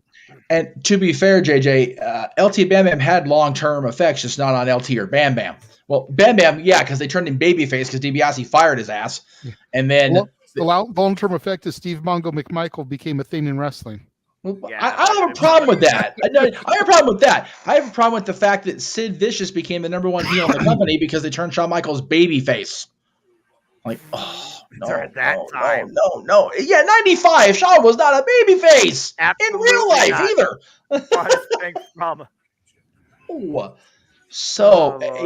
That being the main event put such a chip on Shawn Michaels' shoulder. He might as well be working for freaking Frito-Lay at that point. Like, no. So, no. Yeah, LT Bam Bam is definitely the worst main event in WrestleMania history, and that's why I said what I said to Conrad. Like, no, it's not even a thought. Like, nope. It's not. Like I said, I admit it. I said I agree. You're all absolutely right. I said what I said. And see, I could be unbiased. No. Like I said, I was like, you know what? The Knoxville thing, but then there would have been no year-long ascension to Sami Zayn without that complete conspiracy theory against him. Yeah, I suppose that's true. That's why it's like, you know what? Give the jackasses due a little bit. Just don't ever put him back. Just don't ever put him on my screen again. Well, that I concur with at this point. Oh my god! As we get ready to go to introducing K-Dog, which is shocking in and of itself, I will say this: it's hard to believe that Brock Lesnar and Rey Mysterio have not had a single smash. I'm just going by dad. They did briefly. I don't even think he knows. That's right. Yeah, that's right. I will also say there was another picture posted that said caption this on Conrad's timeline this week. It was Bruce Pritchard embracing Dave Meltzer. Ow. Yeah. That was a thing. Man, this is WrestleMania weekend. Anything's possible. Oh, no. It's an old picture. It's an old picture. Right now. That's the problem with it. Well, that being said, I cannot believe I'm seeing Conan in a suit. Right? Look at Conan. Yeah. Damn right, Charles is looking dapper tonight out at the Hall of Fame. Oh God. Here we go with the oil of Olay stuff. God damn it. Wait. WWE owns the WCW music library. Could we not get them to roll out to the Filthy Animals or to the Wolf Pack? No. To the Bow Wow Wow Yippee Yo Yippee Yay or Riba Rasa all day, every day? Like, what the hell? Orale, Holmes! Orale! Oil of Olay! Huevos Rancheros! I listen to your podcast, Holmes. Let's go. All right. Can we not show the entire induction, though? I'm good. I'm trying because I'm not a fan of his stuff right now, but it's respect for Ray. It really He's had is. some good stuff on Keep It 100. He said some good tags, and he also said some bad tags just like anybody else. Well, no, just he in and of itself, he's not a bad take. It's just him having Disco on the staff is a bad take. Yeah, I guess true. And just so we're clear, I'm just going for no. I'm talking about this time, Aaron. Just so we're clear, if you're watching, because you're not, it's freaking 12 o'clock, special or 10 o'clock, special your damn bedtime. Fuck that viral disease. Now back to Conan and the Hall of Fame. Whatever. I'm so hypocritical when it comes to Conan because yes, his takes are what they are now. Yes, his in WCW at the time, he was a major player and a reason why we got people like Art Barr being considered for WWE, people like Eddie Guerrero, people like Hoovy, and all the luchadors that came through. And yes, the LWO became what it became, but it's still being talked about as recently signed on SmackDown. So for what it's worth, this is the guy that really made that a possibility. What he said. Look at that picture of Ray. Oh, I know, right? Little baby Ray. That's baby Oscar. Ray Mysterio. That's Nino Ray right there. That's little Ray. Baby Oscar before he was even Ray. What was his name in the mask before he was I forget the damn name. There you go. Yeah. Even before that, like I said, that's BB Oscar. That's a real throwback for you. Oh yeah. Well, you knew there would be because they're honoring his career. So yeah, absolutely. You kidding me? But yes, there's a question all throughout the chat. Dominic and Rhea have been causing shit all day at the Superstore across the parking lot from this venue. So do not be surprised if we get an angle. I don't think the Hall of Fame needs a worked angle. If I'm perfectly honest. I don't think they need it, but I bet you they do it. Unfortunately. But you know what? As long as I get to see Ray get his speech, that's all I care about right now. Fair enough, James. Fair enough.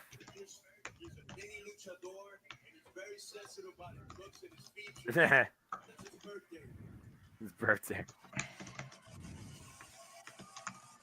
Oh, today. Is it Ray's birthday today? Ray's? I don't know about Ray's. Maybe.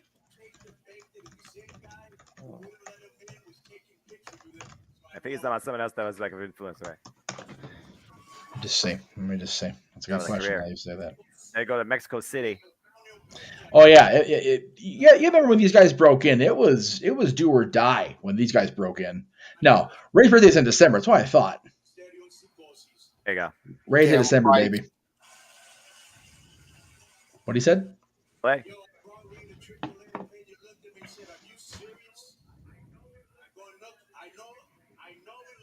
Ah! Jesus Christ. All right, Conan, damn. We were all in such freaking different delays of timing. Oh, well. That's just what happens. That's all right, though. We're all getting the gist here. EC Dub. There's EC Dub chance. EC Dub, indeed. No, I mean, again, if there are shows at the freaking Philly 2400 Arena at WrestleMania weekend, you know I'm going to at least one of them.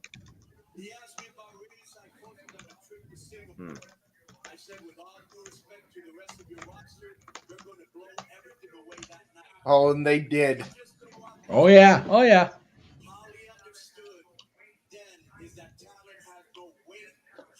That's right. That's right. Damn right. There's no damn metrics. You had talent, and that's all you needed. Damn it. Especially in the era they're talking about, man, because there is no reason Rey Mysterio at his height, his look, anything should have got over like Rover, and damned if he didn't anyway. That match turned out to be a classic. And got him and Eddie again. Oh, gosh. Don't take me there. Well, no, I know I'm talking over Conan here. It was revealed at Sam Roberts' podcast the other night. Santos came out and did the tribute outfit to Ray in the same Halloween Havoc outfit. He had the outfit that was paid in tribute, the purple and everything. Right. That was the actual suit. Damn. Ray gave it to him to wear out there for that match. Sick burn. And then on top of it, when he went to give it back, you want me to wash it first? Ray said, no, leave it like it is. So it's on display there at the superstore across the way there, smelling like freaking Santos Escobar, but that's the respect they have for each other. So Fair enough. Think about all the merch you sell with that mask. You're something special. Not a brawler like you. Ray is Generational talent, you damn effing right. sign him. I guarantee you won't regret this in The perpetuity. missed opportunity, huge missed opportunity if they didn't go with it. well, yeah, it's unfortunate, and I lampooned him getting the Eddie spot, but that's leaving money and opportunity and storytelling on the table. So it is what it is. And looking back, right decision. WCW. This is John's Will's house. All right. Yeah, Ray. Again, I was very hard on Ray, and I look back and I regret a lot of the. Not regret. I just my takes were wrong about him becoming the world champion. You want him Mexico.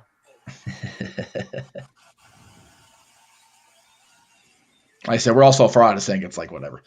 Yeah, you know what, man? This is just honoring. Damn it, this is what it's all about.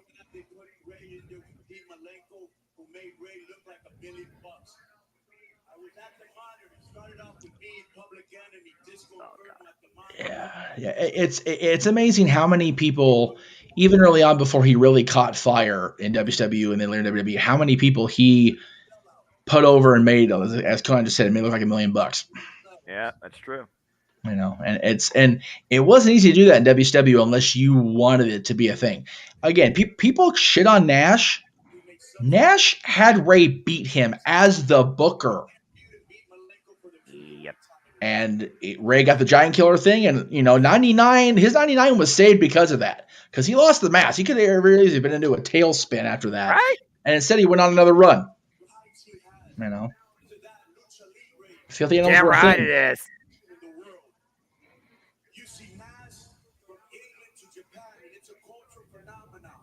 Yeah. You go into Elvira Street Union Station, his mask is so prolific above anybody else's. Which mask? I'm about to say, what mask are we talking about? Well, the basic Rey Mysterio design, with the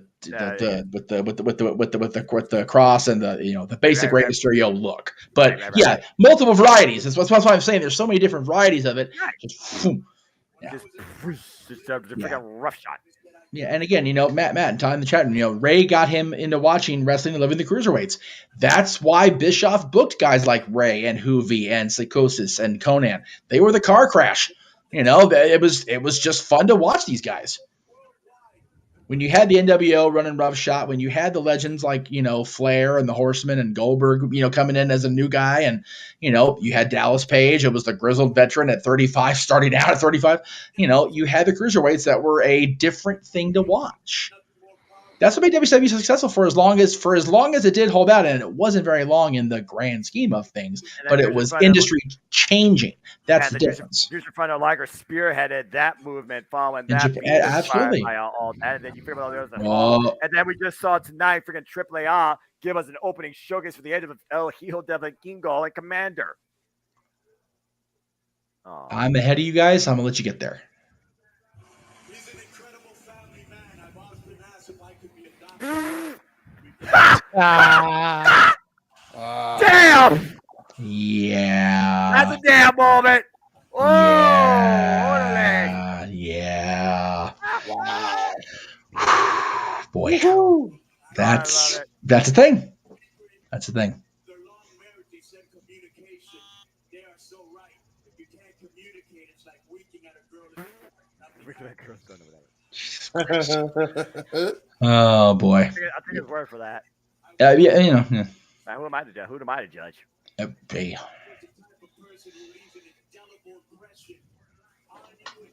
Okay, I think I better pause because For life. For life.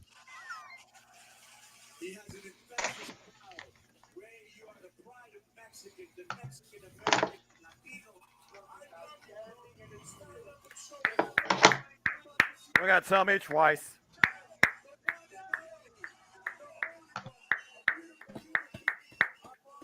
All right, I just had Conan say Junior, so whenever you guys get there, let me know.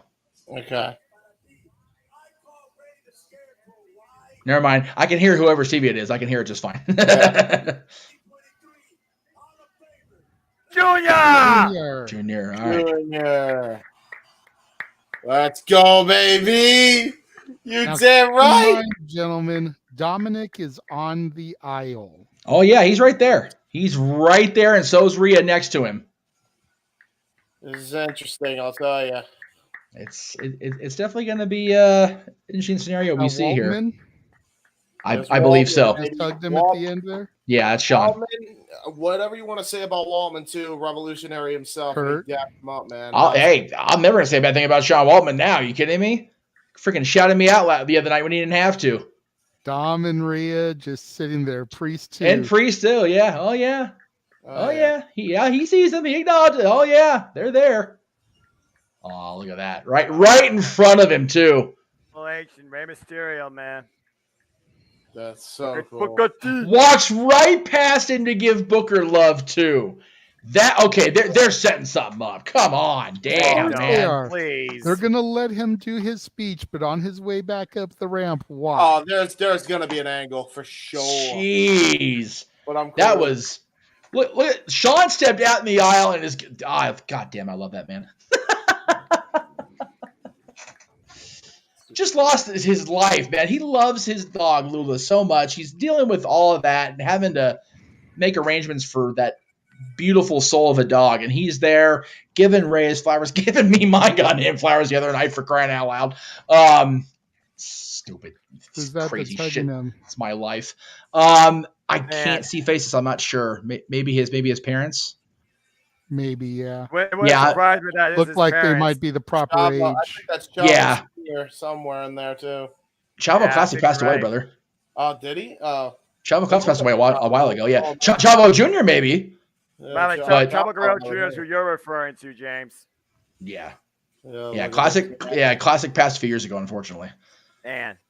By the way, I do want to point out, it took everything in his power for Dominic not to cry during this induction, by the way. I know, right? I know. He's sitting there going, I gotta keep kayfabe, motherfucker. Oh, he's tried so hard. But you know what, though? The boys learned because he pulled it off, so good for him. Oh, Yeah, yeah. he's definitely coming into his own when it comes to this character. That's for sure.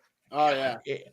Whatever happens right now is going to make tomorrow so much more intense than it already is. Oh, yeah. Mhm. Big time. Abso-freaking-lutely. Apologies if I demonetize you, JJ, during that match based on what happens tonight because I'm not going to be easy to deal with calling that match. Both of us. You know what? For that, it might be worth it. I love the gold mask with the blue and purple and the sprinkles. That is a slick mask. I dig it. So cool, drip mask and shit. And he does deserve it, damn it. There's no He denying does. that. He absolutely does. Oh my god. In an arena in a city of champions, Rey Mysterio is definitely in the right place at the right time. No doubt. All right. Let's go ahead and hear from the man himself. Our headliner for the 2023 WWE Hall of Fame, Rey Mysterio. I'm Well, muting well, myself well, listening to everything this guy says right now. I was going to say we're going to have to have a little bit of talk over because otherwly we're going to have dead air for this. And, because we can't play the audio, so it's. I got you. Yeah. Luckily, Luckily, come on. And luckily on Peacock lives forever, so at least there's something. But It's okay to cry, Ray. it is. It's absolutely okay to cry. Damn it. It was okay to cry when you inducted Eddie, even though we talked about Chavo was talking about that Eddie speech. It's always okay. Yeah, about to say there's a time and place for everything. Now Dom, Rhea, and Priest are standing up. And they're they're walking. away. Jesus, that's cold. Wow. That's almost as bad as attacking him. It's worse. It's worse. Ungrateful piece of shit. You know what? Easy. Whoa, easy. Save for tomorrow. I'm fine. Wow. Son of a bitch. Oh, my God. Wow. Woo. Okay. Ray. All Let's right. just focus on the night. Wow. The crowd being the politer version of me versus what I'm going to be tomorrow. So good on them. You know And what, I though? agree. You know what, though? He's lucky it's happening in L.A. If it's in Chicago or Philadelphia, probably been a lot more vulgar. Yeah. And even then, L.A.'s being tempered. I'm proud of my L.A. people right now. Damn right you will. Oh wow! I'll take care of business tomorrow. All right, now I listen. All right, that was I the love opening it. remarks. I love it. All right, Man, now let's focus on that. Good way to match. bring I'm it not back, sure. Ray. You know what, Jay? I'm not sure if it was sold out going in. It sure looks sold out to me now, brother. Yeah, no kidding. Gotta love my Staples Center people turning out. Senior. Absolutely. Uncle Ray. Absolutely, man. Absolutely.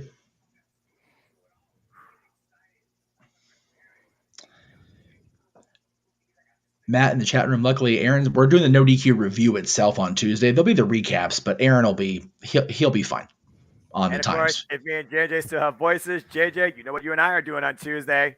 The simple take of WrestleMania. God help us. Right. Seriously. I've been saying it for a month. April 6th is going to be the greatest relaxation day in the history of the Jeff Meacham Network Multiverse of Media. Accurate. Freaking coma tonight. That's it. Training at 8 years old. Jesus. Isn't that crazy?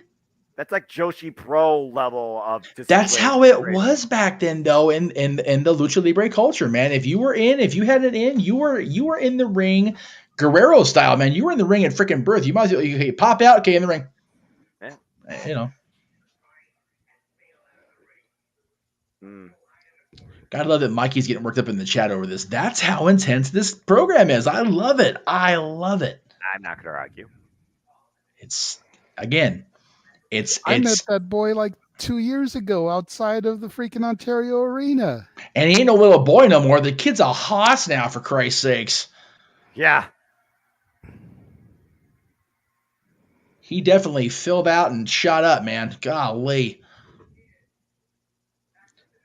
But definitely can put the debate to bed about Eddie Guerrero actually being his real father, because you freaking take Ray's mask off, freaking Dominic's a giant size Oscar. Right? Face is the same. It's ridiculous. Good grief. Yeah.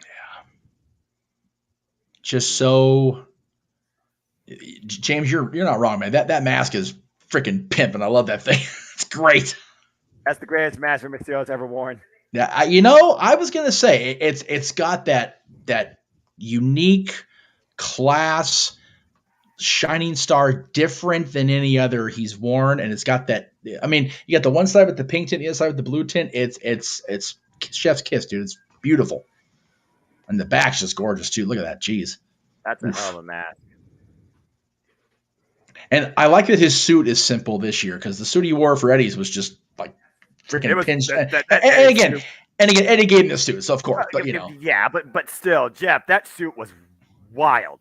It was, man. It was like, I mean, they were in Chicago, so it looked like Chicago White Sox, so I get it. I'm fine with it. But yeah, this is nice. It's simplistic, and the mask stands out as a result of the simplicity of the suit. So he's looking good. Right.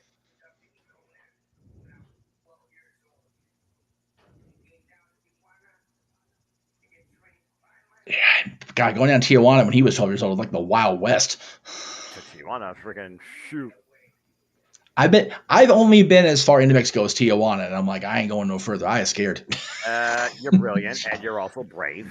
Went to the Hard Rock on purpist, just like, okay, English. They speak it. Okay, yeah, there we go. I know this. I know what this is. That's the place to be at. Hey, at least I can read the menus. Yeah, fair enough. Uh-huh. I'm not judging. I'm just saying. Yeah, I know. Haven't watched SmackDown yet, Matt, but I'll definitely take a look at the mask you wore on SmackDown tonight.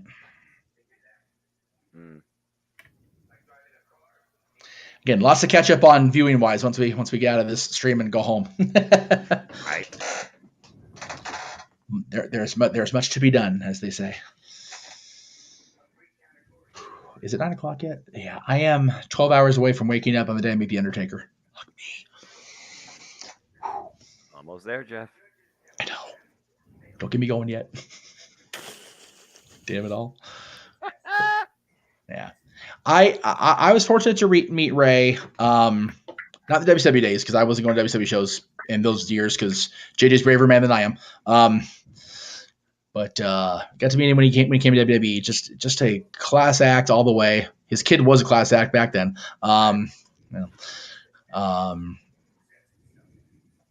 Always has time for his fans. Even the ones that are airport buttholes. Still makes the time because it's Rey Mysterio, and he's a class act all the way. He's such a class act. He was in a group with Billy Kidman and Eddie Guerrero and Conan as heels, and people were like, "Yeah, okay, Rey, sure." So didn't even work. He turned the group babyface just by default because it was Rey Mysterio. Nice. So no,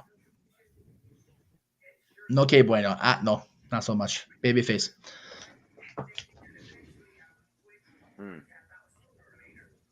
And I had a very influential person in wrestling that probably few names will actually hear about, will actually know about now. But Kevin Kleinrock posted the other day, or when they announced about Rey's induction, that the most influential luchador, yes above Santo, yes above Mascaras. This guy has global reach more than either of those two. And he is the reason that Lucha Libre wrestling, that culture is as prolific as it is around the world. It's this man right here, Rey Mysterio.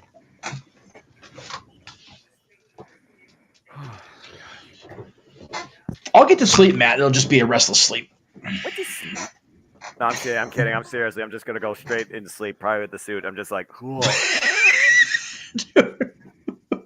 As long as you don't shower in the suit, that's the important thing. Haven't attempted that, so yeah, you're good. Please don't do that for the sake of my sanity. I've been caught in heavy rain, but that's a different story.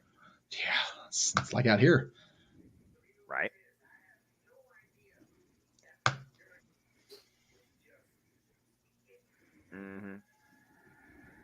I'm seeing messages come in as I go along here. Oh, okay. There you go. Just freaking started. Damn it.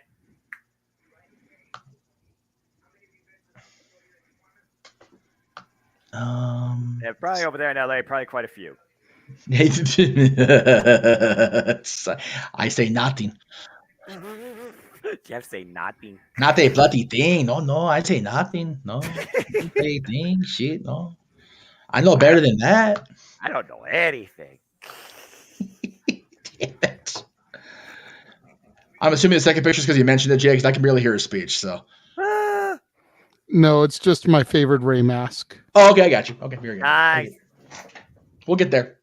It's okay. I'm sending you a couple more. Okay. I just wanted to check before it's like, what are we doing? So. Oh, Andre the Giant. Yeah. Talk about a relationship that just didn't make no damn sense. Yeah, that friggin' giant versus the smallest guy in the business. Yes. I tell you, I didn't want to cry. Why are you sending these pictures now? What's wrong with you? Because I know you're going to have shills, sir. Okay. Yeah. Yeah, I can only imagine how crazy that is. I hate the show, Jay. You're producing it. I know it. I mean, I had to Anyway. Whoa, old school. Jesus. Sorry.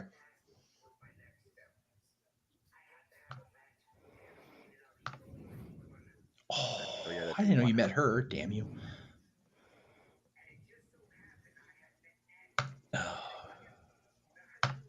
Oh, really, Ray? Oh, are you sure you post this one, this twofer picture today? Yes. Okay. Lord, we apologize. Who's that next to Leah? Is that her boyfriend?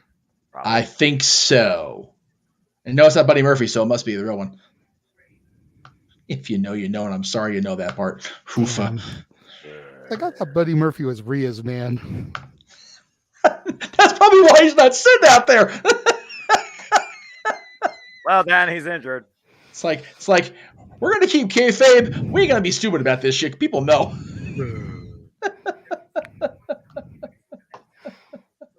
That'd be pretty funny if they tried to pull it off, though. Not gonna lie. I agree. Oh God.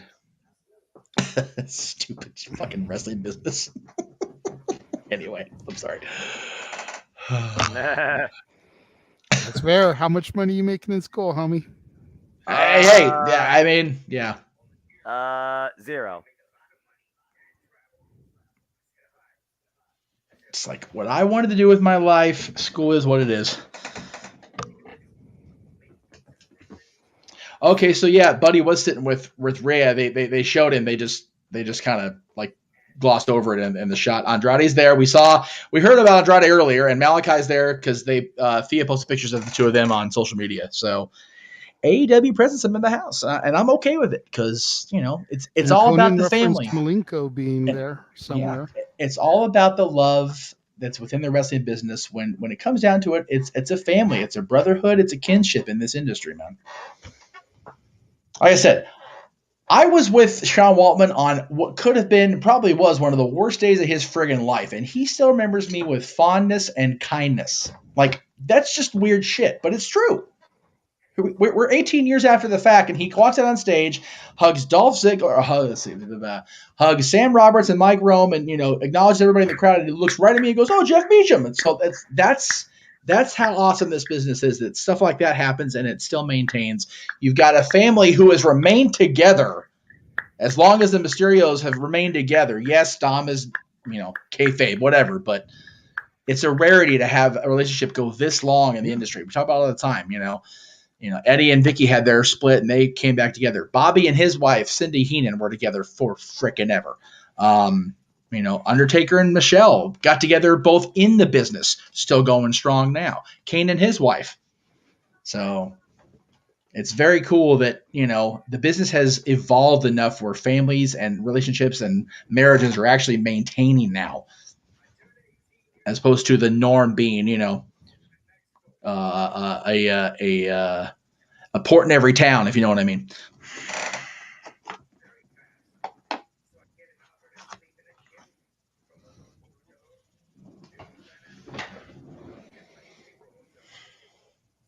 Now we're in the contacts. I'm noticing as I get a good look at his face here. He's actually just showing us the real eyes. Because right now he's being Oscar. Oh, right. No, I get that. Just wearing the mask to keep with the shtick, but well, of course, he wants to be able to look at us with his own eyes, as Vader said. Yes. Ironic you use that phrase. We may see more of the sun yet here. We'll see.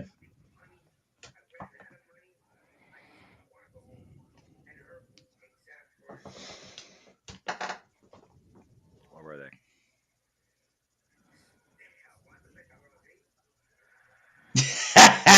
Shit. Damn it. Damn it, Ray.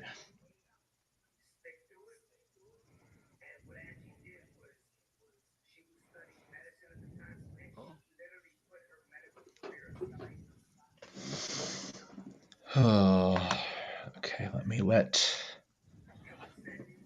second here. That's a hell of a woman.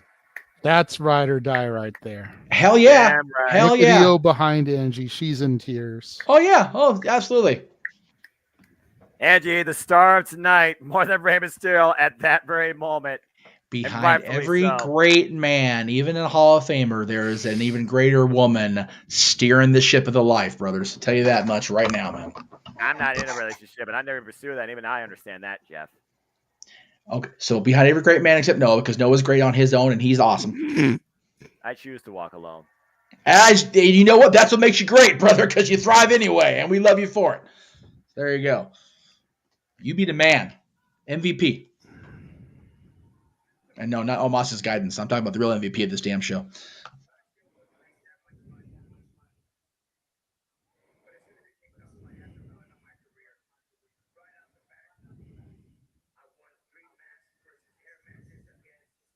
Ooh.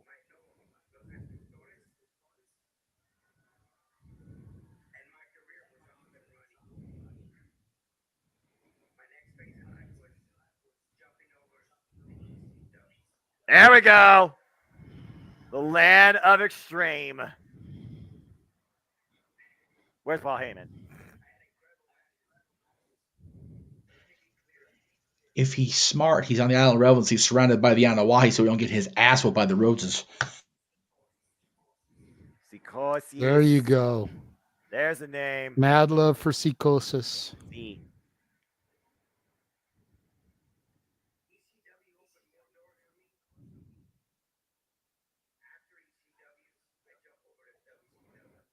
That's y'all's territory. But that's also where I discovered my love for cruiserweight wrestling.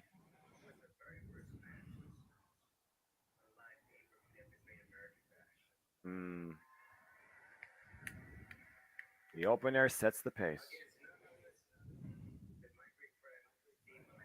There it is. The man of 1,000 holds.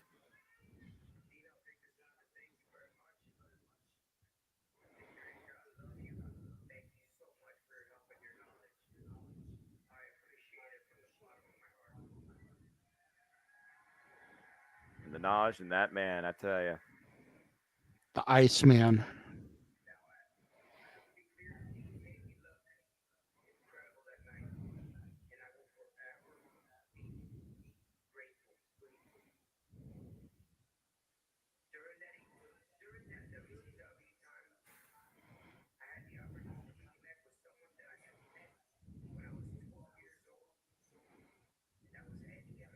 Ah, viva la raza!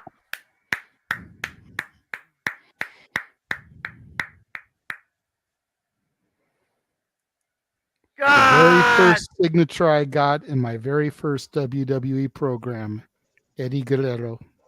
I was trying to mention it during the Ring of Honor thing. I was like, when they were chanting, I'm like, oh, won't be the first time we hear that chant on this street tonight.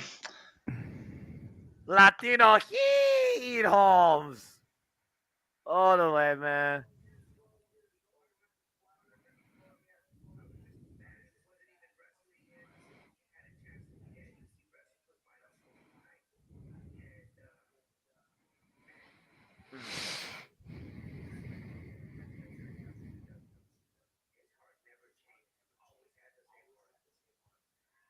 Came away from the New Japan system as well.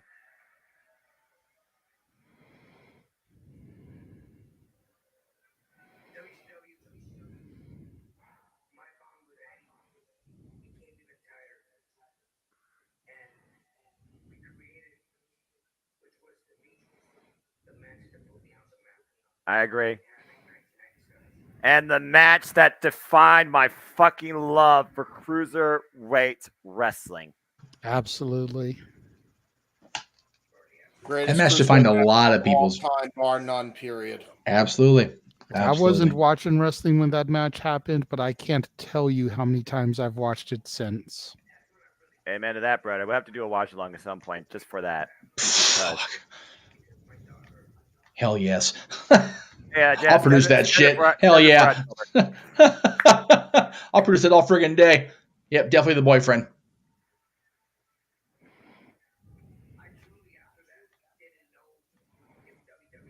Or the husband, whatever. Fiance, whatever.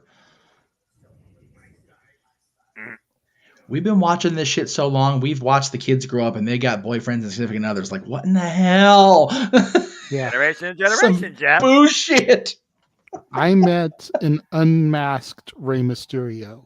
Yeah. After that WCW Thunder in 2000. Yeah. When he came out after the show because Angie and a then 3-year-old Dominic, dear Christ, was in the front row. There was no Aaliyah even then. My goodness. No. Oh my God. A We old, Jay. 3-year-old Dominic. That's some bullshit. So think about it. 3 years old in 2000. That means he was born in 97, which means the money generated by him signing with WCW enabled him to have a family. Pretty much. That's storybook shit right there, brothers. American dream, man. Talk about finish the story. Right?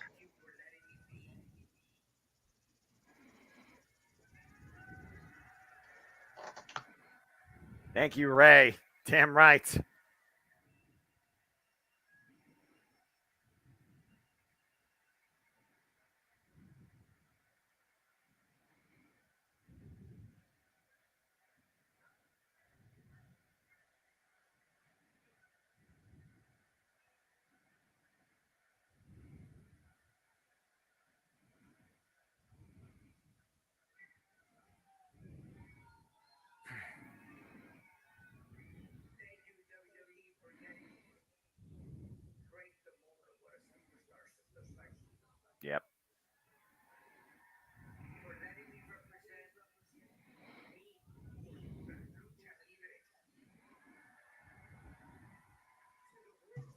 Right on.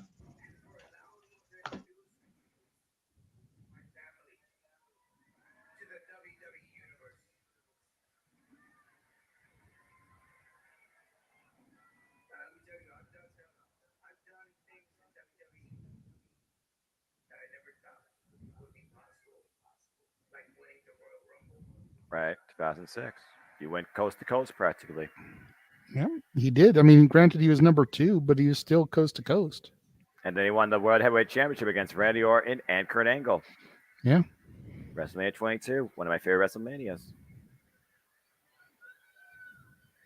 Thank you. Thank you to everyone who had anything to do with my life, my story, my success.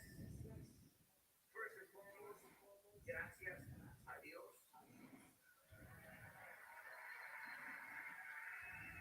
I thank God. I thank my mom and my dad for conceiving me. Of course, gotta pick the parents. That'd be helpful. A little bit. You know, the X and the Y meet. My brothers, the youngest out of 4, Luis, Beto, Lalo, thank you guys very much. I love you. My uncle, who is like my second father, Rey Mysterio Sr. One that gave the name. All of my coaches who train me in Tijuana, Siposis, Damian, Hey, say. Amy, my XPW buddy. Right on. I love that. the business when I went to Mexico for the very first time. I was just a kid, and they whooped my ass every night. Nah. It would really take forever to mention everyone by name, but they know exactly who they are. Conan, Yeah, go ahead, of course.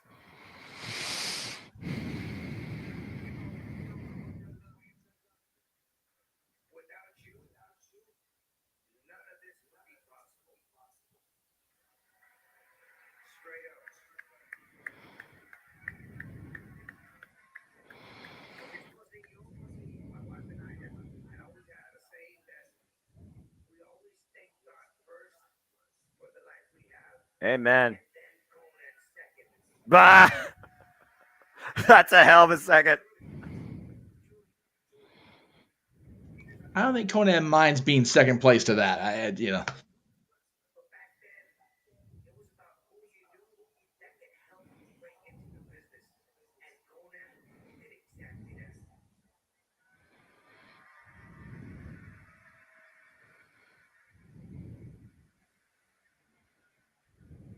Mr. Paul Heyman, Hey, uppercut.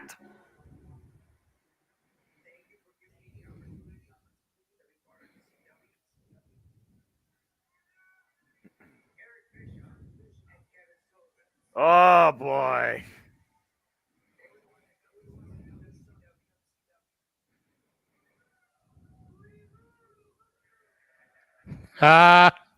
Call back. Everybody that I've given the opportunity Pop!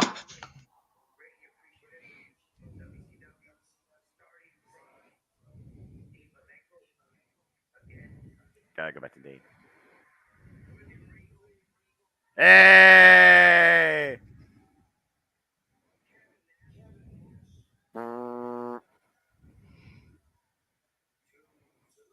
to Scott Hall, all the agents that would ever work on matches in WCW. Thank you all very much. The knowledge that you passed on to me was incredible. Everyone in WWE, Batista, Hey, Batista! I remember their rivalry, friggin' 2009 Survivor Series. Good Lord Almighty. Dun. The ultimate opportunist.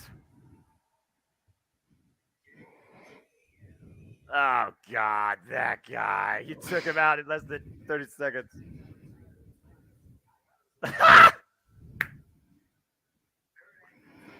Yes! The Olympic gold medalist.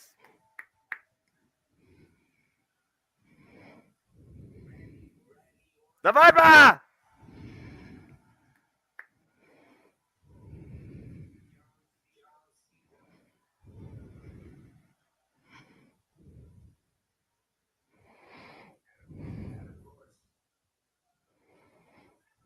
Eddie Guerrero. Yes, that had to be the last name on the list. My God.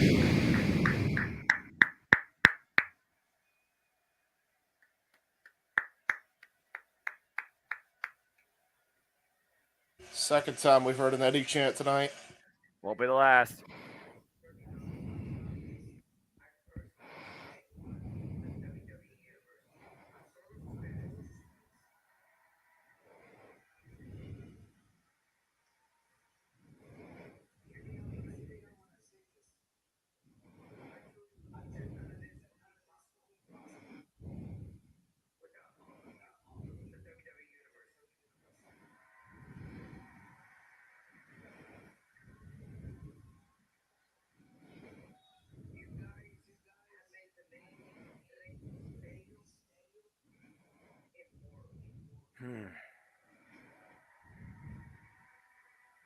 That's a fact.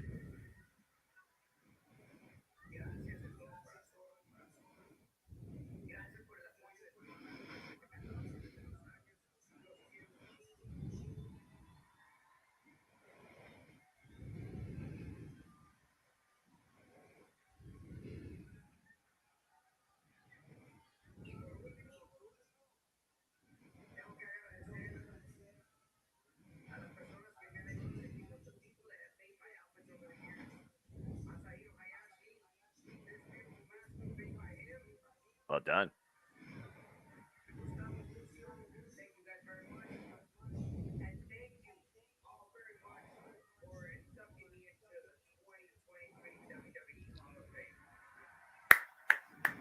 Thank you, Rey Mysterio. Gracias. The greatest luchador of all time, bar none. Right. That's still a bold statement for me to swallow, but I'll be damned if, it's not right there. Oh my Well, God. Here we go. We're going off the air here.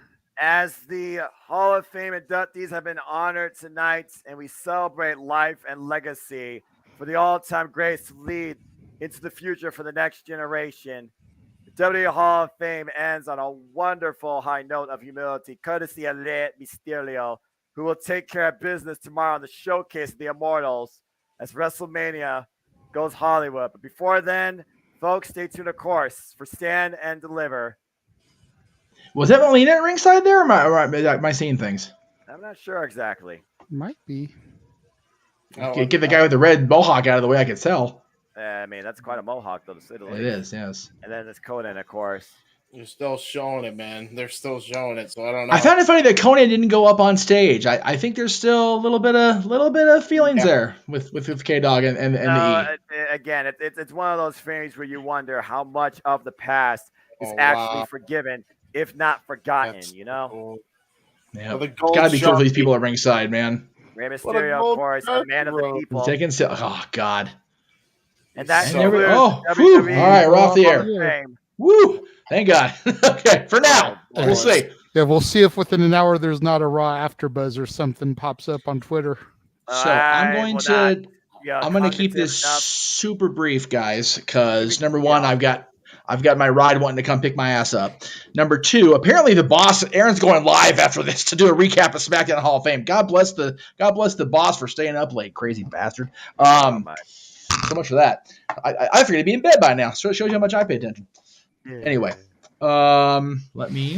so again, we've only just begun, like I said last night.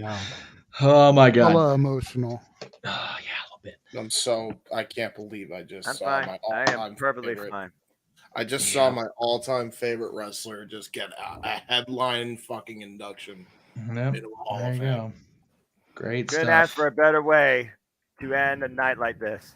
Yep, and WWE is now they've started off strong here, but now they have to have their kids, if you will, get out there and stand and deliver, because they are Next in line. Let me see if I've got the. Oh, I had the graphics ready. I'm so In proud less of my than damn 12 self. hours, Noah, we're going to be on the air calling that. All right. Freaking right. Just past 12 hours to go. Yeah, because we're now past 9:30 here local time. And again, I will put it out on the community tab and on my tweet here one more time. If you want to be part of the fun of the ultimate weekend of professional wrestling sports team and industry, NXT Stand Delivered and WrestleMania, you got till noon Eastern Standard Time from now to make your predictions final. That is final. That's right. As I have some sort of voice left, surprisingly. Right. Make it official at a pure style. Oh. Oh, I just did. Okay. I Throwback Thursdays. You can watch the Indie Force throwbacks and all. Yeah, you know. Keep There on. you go. If you dare. If you There's dare, it's right, especially with There's this that. week's Indie Force. Oh my god. I'm getting. Does somebody else have control of the book that I don't? Who's doing this? I Doing don't what? know. Putting the graphics up. I'm not doing that. I didn't do that. I have no control. I am not doing nothing. Okay, then not I must my have hit it by fault. mistake. Sorry about that. It's whatever. I didn't mean to do that. I wasn't even in that room. I was going to say, I'll take that plug. Well, right. Yeah. Just trying to. I thought I had everything loaded. I did not because I was not prepared for the emotion of the day. All right. It's certainly a night full of all the emotions, to say the least. Abs and we knew it would be. Like I said, I'm surprised there wasn't more of an angle, but they did show him walking out. That was firm and to the point, man. And like I said, who's to say that we're not going to see a video clip? That's fair. Pop up here on the Twitter or something in the next hour. Oh, it wouldn't surprise me. Not in the It wouldn't slightest. surprise me at all. I'll be honest with you. It wouldn't surprise me at all. I definitely don't think it's something they wanted to broadcast to the viewing public. You're right. I think it's something that if they were going to do, they either wanted to keep contained to the crowd there to try to keep it as hush as possible until they could release it. Right.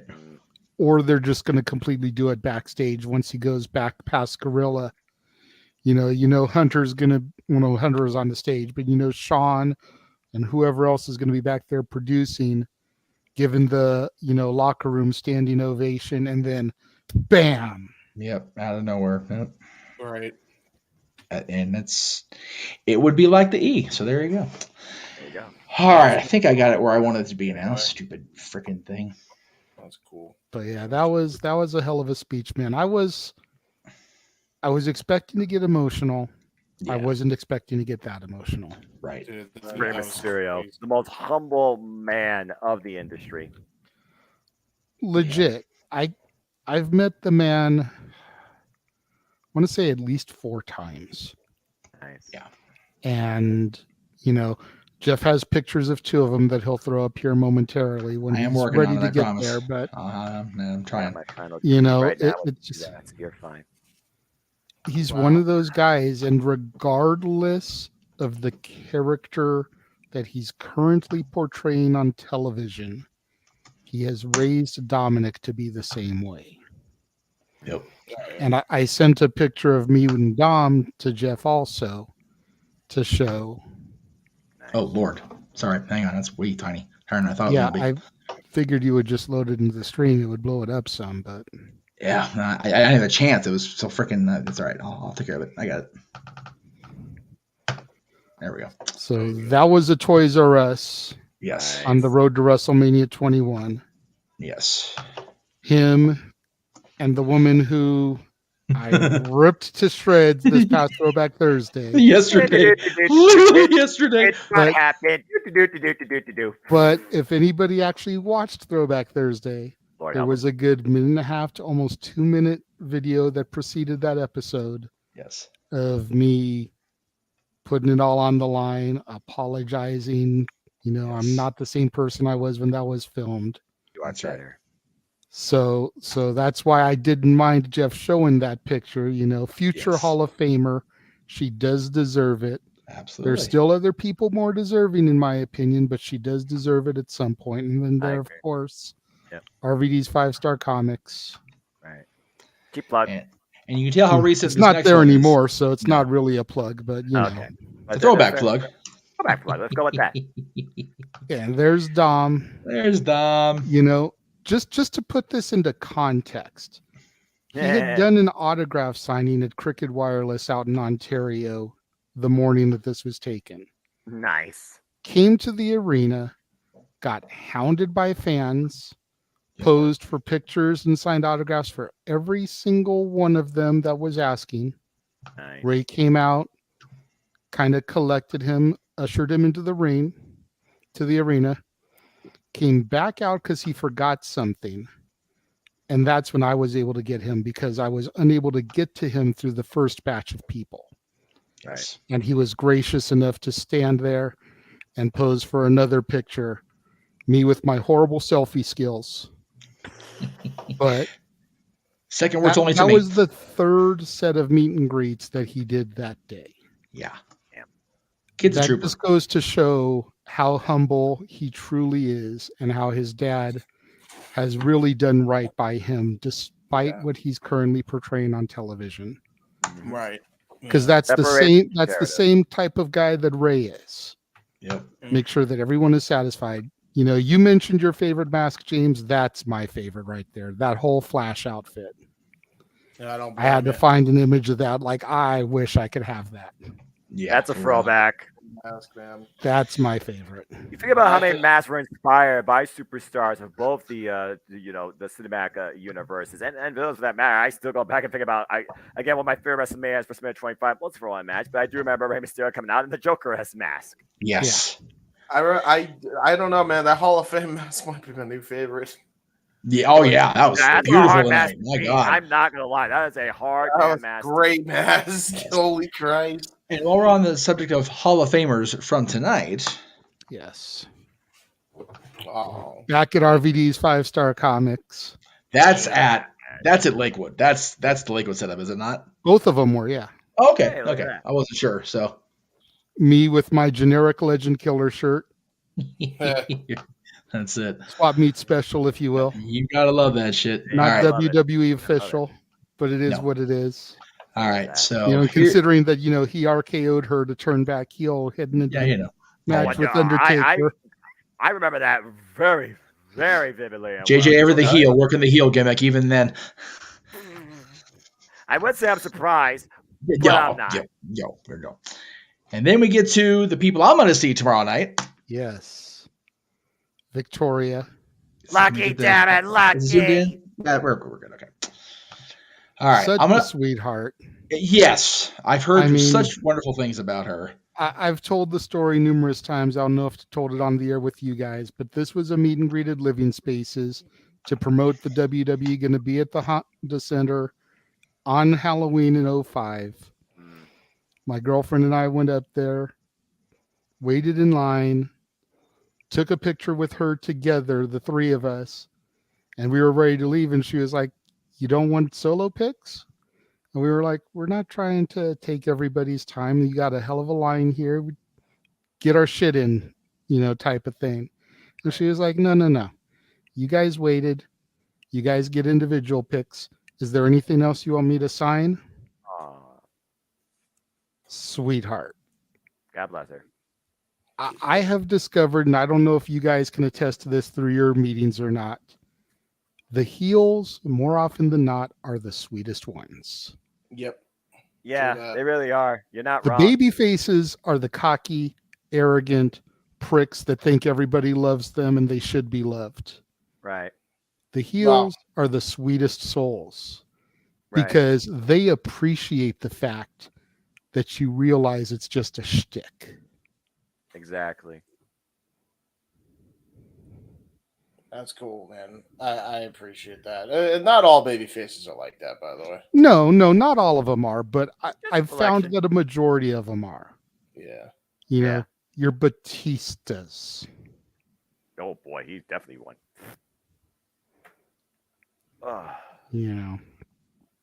Well, was he sweet when he was heel in like 2009, 2010? I don't know. He's always been a dick every time I've seen him. Freaking at RVD's other store, not the Lakewood Mall one, but the other one, freaking sitting there like he doesn't even want to be there. Yeah, sure. Why are we zoomed in on the? I don't know. That's what I'm wondering. And Jeff's there- muted at that, so we can't hear him. Muted, yeah, I don't know what's going on. I forgot I was muted. I'm sorry. I apologize. I'm zoomed in because I wanted to point out the shirt JJ's wearing in that shot. It's the inspiration for the I Digress shirt. It's the freaking Dante shirt. I'm not supposed to be here today. That was the inspiration. My clerk shirt. I'm not even supposed to be here today. Dante. I'm looking at he's wearing the damn clerk shirt. I gotta point that shit out. Okay. That was when we came up with the idea for your shirt, Noah. That was what I wanted it to kind of be styled after. That's pretty cool, not gonna lie. Okay, I'm gonna zoom out of this because I think I'm zoomed in too far for the next one. I want to make sure I don't freaking blow people's red eyes into the screen here. So bear with me here. Red Eyes Black Dragon. I love Val, but goddamn, that would have been a zoom of doom. Anyway, so yeah, this was a throwback for me because I remember working on a regular with this SoCal Val. Because damn, we be babies, right? Well, time has changed. Christ. Figure this is JJ with the NWA title on his shoulder, the AJ Styles jersey, because goddamn, here we go. Phenomenal. And SoCal Val one on the back. I don't think even SoCal Val was even 21 years old in this picture yet. God damn it. Oh my God, babies, all of us. Golly. How time flies. And then last but not least, you want to talk about babies. I was going to say, you want to talk about babies. This is why we love Mickey James in our little circle of crazy over at the Casa. This shit right here. Hardcore country with the Butterfly Championship. Yeah, well, and my we'll ignore that part. Baby daughter. Yeah, that's Natalie, y'all. So if you haven't heard the story, JJ, it's always good. Yeah. This was at a SummerSlam Access, so this wasn't that specific story. Okay. Although I do have a picture somewhere from the story. She was pulling into the Staples Center. We're hollering out for her, Mickey, come over here, Mickey. And she seems like she's in a hurry. She doesn't really have the time. Right. And then either I or my then friend hollered out, "We have a baby over here." Oh, you pulled the baby card. Yep. You pull the baby card with the ones that want to be the mama. She hops out of the shotgun seat, runs around the car, comes over. Other people are like, Mickey, let me get a picture. Let me get an autograph. Where's the baby? Baby is the difference. And then she just starts the Gucci goo with my daughter and everything. That's to do with a child, it's just a thing. To this day, I hear that story and I think about how awesome I hear a mom she is, and it's like, that's about right. She had the attitude even then. There you go. Never lose it. So there's the WrestleMania crew that Jeff will be seeing on Saturday. Yes, my pictures with Mick are loaded somewhere. I've been posting pictures of Val for a week now, so I'm probably I have a picture with Mick, but I was like, let me focus on the women folks. And as of right now on the East Coast, it is Saturday, 12:50 a.m. Eastern Standard Time. It is WrestleMania Saturday. It is the day. I'm gonna cry. I'm gonna stop. Okay, I'm gonna stop. All right. So again, we have our. Focus, Jeff. Focus. It's okay. You'll be good. Stand and Deliver coming up tomorrow morning for us West Coast kids at 9. Banner needs to go. We're done. Rama's over. Thank you. In just under 12 hours, our coverage will begin. Just under TikTok. God, everybody needs to get some rest because Lord knows we're going to need it. Because just because I'm going to meet him, it doesn't mean I need to look like a dead man. And then, of course, 6 p.m. Eastern, 3 Pacific. It is time. WrestleMania. Of course, I will be there. We've been talking about it. It's kind of been like the worst non-promotion in the history of the universe. For real, the fact that Jeff is going to be at WrestleMania is even more of a worst-kept secret than Cody Rhodes' re-debut last year. Yeah, right, and then we got 2 hours to shill and kill to avoid the nonsense on our screen because there's going to be no action during the pre-show. Yeah, that's okay because there is plenty to talk about and digest and rehash. Yeah. And it's just going to be a great time.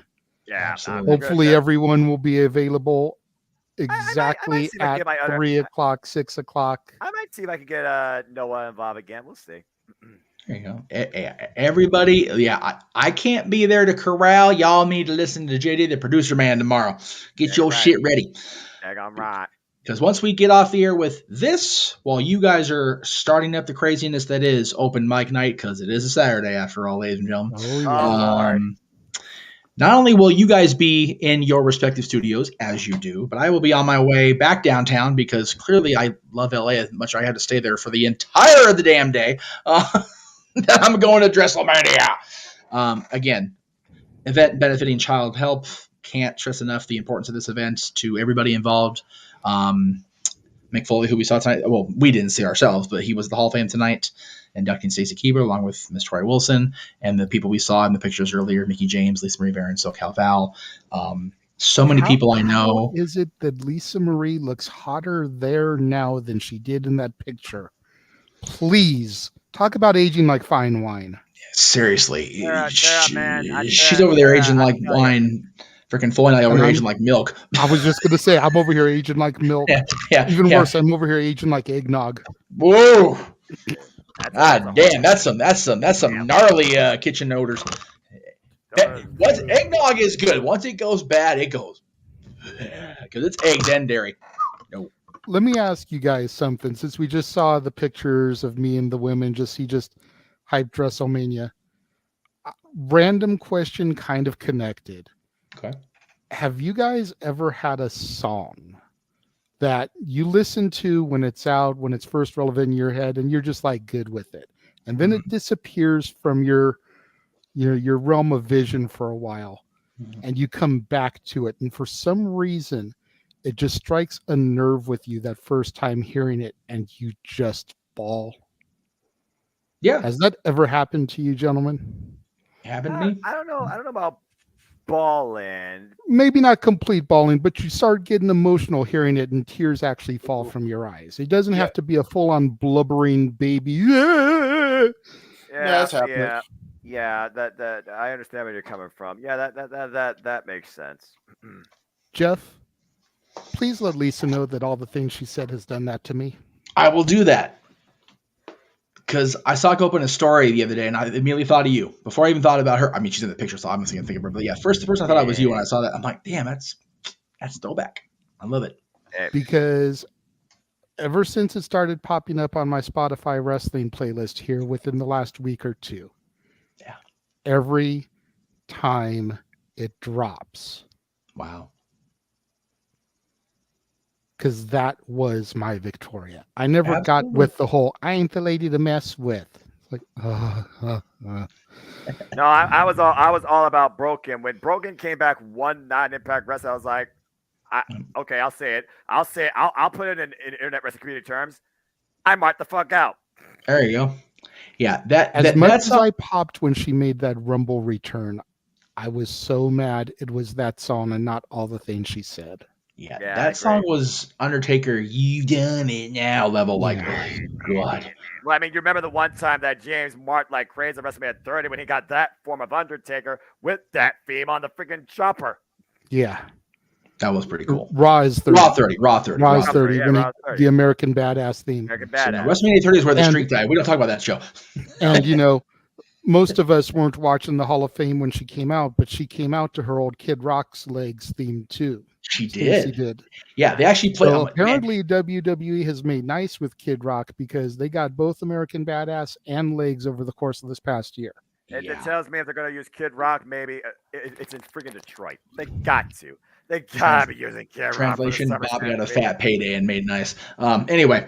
They got to be using Kid Rock for the SummerSlam theme. They got to. It's you would think so. Detroit, it's either him or Eminem. Yeah, or Kiss, since they're on their farewell tour for the 45th time. Yeah, Detroit Rock City, baby. All right. Yeah, I had to ask that question because of the way that song has impacted me lately. Is any of you in that category with the song that has impacted you like that? Well, again, like I said, there's a song where I hear like I don't know, and I'm like, yes, I remember this. Again, when I heard Tara Broken on Impact, it forced me to keep playing Broken over and over and over and over again for pretty much the next day. And I was just like, I'm in a happy place because Tara was my knockouts. That was my knockout. All right, for real. James, do you have one? Do I have one that makes me cry? during the like kind I of said, emotion. something that you maybe heard back in the day and it never affected you, but then you started hearing it again, 5-10 years later, whatever it is, and for some reason it just hit you different. Yeah. I don't know if I had that yet. I've had songs that made me feel emotion, but not one that I didn't. And then 10 years down the line, I have felt the emotion. Remember, Jay, these two are younger than us, so they don't have that. Keiji Muto's Pro Wrestling Noah theme, now that I think about it, especially the name of it, might be the one that's the close second with the way that it just, delivers that like rise and motivation when you talk about the wrestling genius and intelligence and the way it just goes out. So maybe that one, and the fact that I did hear it for the last time live at the Pro Wrestling Noah, Keiji Muto Last Love show and the way that went off the air. So maybe that one is the closest, most relevant case. Noah, you're a wrestling fan through and through. Don't ever change. I love you. Okay. That's beautiful. All right, Jeff, go ahead and run through the shill so we can get out of here. All right. So after the Mania of Mania, no, not that documentary movie that was on the WrestleMania 20 disc from WrestleMania 19, because although that was pretty good, I will give it its flowers. Okay. JJ and I will be back Monday before Raw after Mania with our top 10. I can pick the wrong graphic again. Muckerfather. Top 10 ECW World Champions of all time. This was fun to tape. We got our shit in under an hour and a half, so I'm proud of our damn selves. For real. And then, yes, the Raw after Mania, it has been decided as of last night's stream that the Simple Man, the Spectacular Voice, is going to call the show solo. And I appreciated the hell out of him for that because James has an obligation that we have discussed off air. I have an obligation with family for a family dinner. So Noah has volunteered to do the thing. And we love you, brother. So thank you for that. No problem. And JJ and I'll be on the call at 8 o'clock unless if dinner runs that long, I'm gonna need to escape anyway. Because damn, that's a 3-hour dinner with a 6-year-old. I'm gonna need some sort of damn reprieve. 3-hour dinner. Yeah, and I'm not gonna sit there doing the freaking skipper sign off. I'm gonna be like, no. Okay. And when you figure her bedtime is 7 o'clock, that says something. Yeah, she's gonna have indigestion. I'm gonna sleep at your house. Anyway. No. So that is it as far as stuff that is finite, concrete. We do have the AW double feature next Friday, but we'll talk about that 1 week from tonight, baby. 1 week from tonight at 10 p.m. Eastern and Pacific because I screwed up. Because no, to be fair, this was actually TNT's bad this time. Because they had it advertised as such and they changed it midstream. So I've been seeing 7-4 for weeks. And it's like, no, they're going live at 10 o'clock both coasts. They're at 10 o'clock in the East Coast, so 7 o'clock like it always does. But then 10 o'clock Pacific here, too. So I thought we were going to be able to watch it. No. We have to wait. Really? Yeah. Because they got probably some basketball or some other dumb shit. So, yeah. Real sports. So, yeah, that'll be a Noah and James baseball on that call. Yeah, probably. But again, guys, it feels like we started this journey a year ago, and we are here. We have reached the end of the road to SoFi Stadium. Oh, boy. And the road to WrestleMania will be complete in just a short order, guys. My goodness. We really did. I mean, you had done some watch-alongs prior, but WrestleMania last year was when things really kicked into gear for the network and the watch-alongs. And us as a team full-time. Yep. And after my little report prediction on Roman versus Cody, Sunday is going to be extremely interesting. I told Noah off in chat, hitting the choice that I made for the finale, the last match, Roman versus Cody, was the biggest struggle of the week for me. It really was. And I was, okay, fine. I'm not going to say anything else. No, I'm not either. I'm not saying anything else. Well, I will say something else. Okay. I appreciate the hell out of the opportunity to be there on site for this. I am so ecstatic that I get to be there, and I'm so ecstatic I have my team for WWE broadcast on the call all day long, both days. I swear I look like I've been hanging out with RVD and freaking Sean Waltman. And that's where I got saved. It's just the way the Photoshops turned out that it is what it is. But yeah, I I am grateful that I'll have the fans along. James, wish you could be there along for the ride, brother. I know you've got the obligations. You got people coming over. You're having a good old-fashioned fan WrestleMania party, so God bless you for that shit, man. You still might need to be the guy that you still might need to do your one job when we say you know what to do for Roman versus Cody. But we'll talk more about that Sunday night. Yeah, I'll say it in the chat. I'll say it in the chat. There you go. There we go. I like that. We'll do that. You will still be there for open mic night tomorrow night, correct? Of course.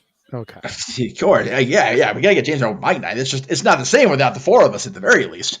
And again, me being there is going to be a challenge. I'm not going to lie because of being at WrestleMania and the traffic from SoFi to LA is going to be enough as it is.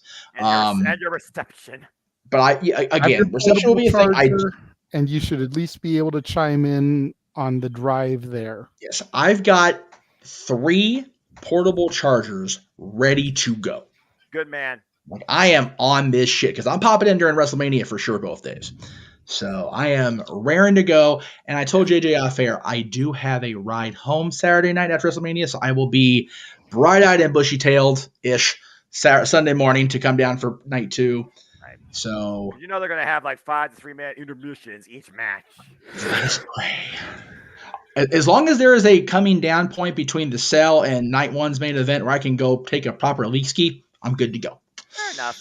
Because damn it, I'm gonna need that. I'm probably gonna need caffeine at least a few times because it's a long day, even though the nights are shorter as far as the amount of matches. I went for 2 cans tonight. We will definitely address the statements being addressed in the chat room on air tomorrow at Open Mic Night if they are deemed of Open Mic Night inclusion. For now, he is, so man, spectacular voice, our play-by-play man, per excellence, Noah Foster. He is the He-Man, James Hebert, coming in, calling Ring of Honor in almost a super way. I'm so punny. He is the Renegade of WrestleZania, JJ Williams.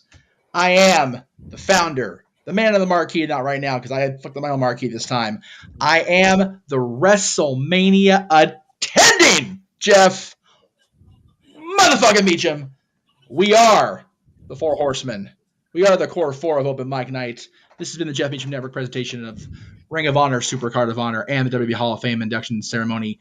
Until WrestleMania Saturday, when NXT stands and delivers, we will see you guys next time.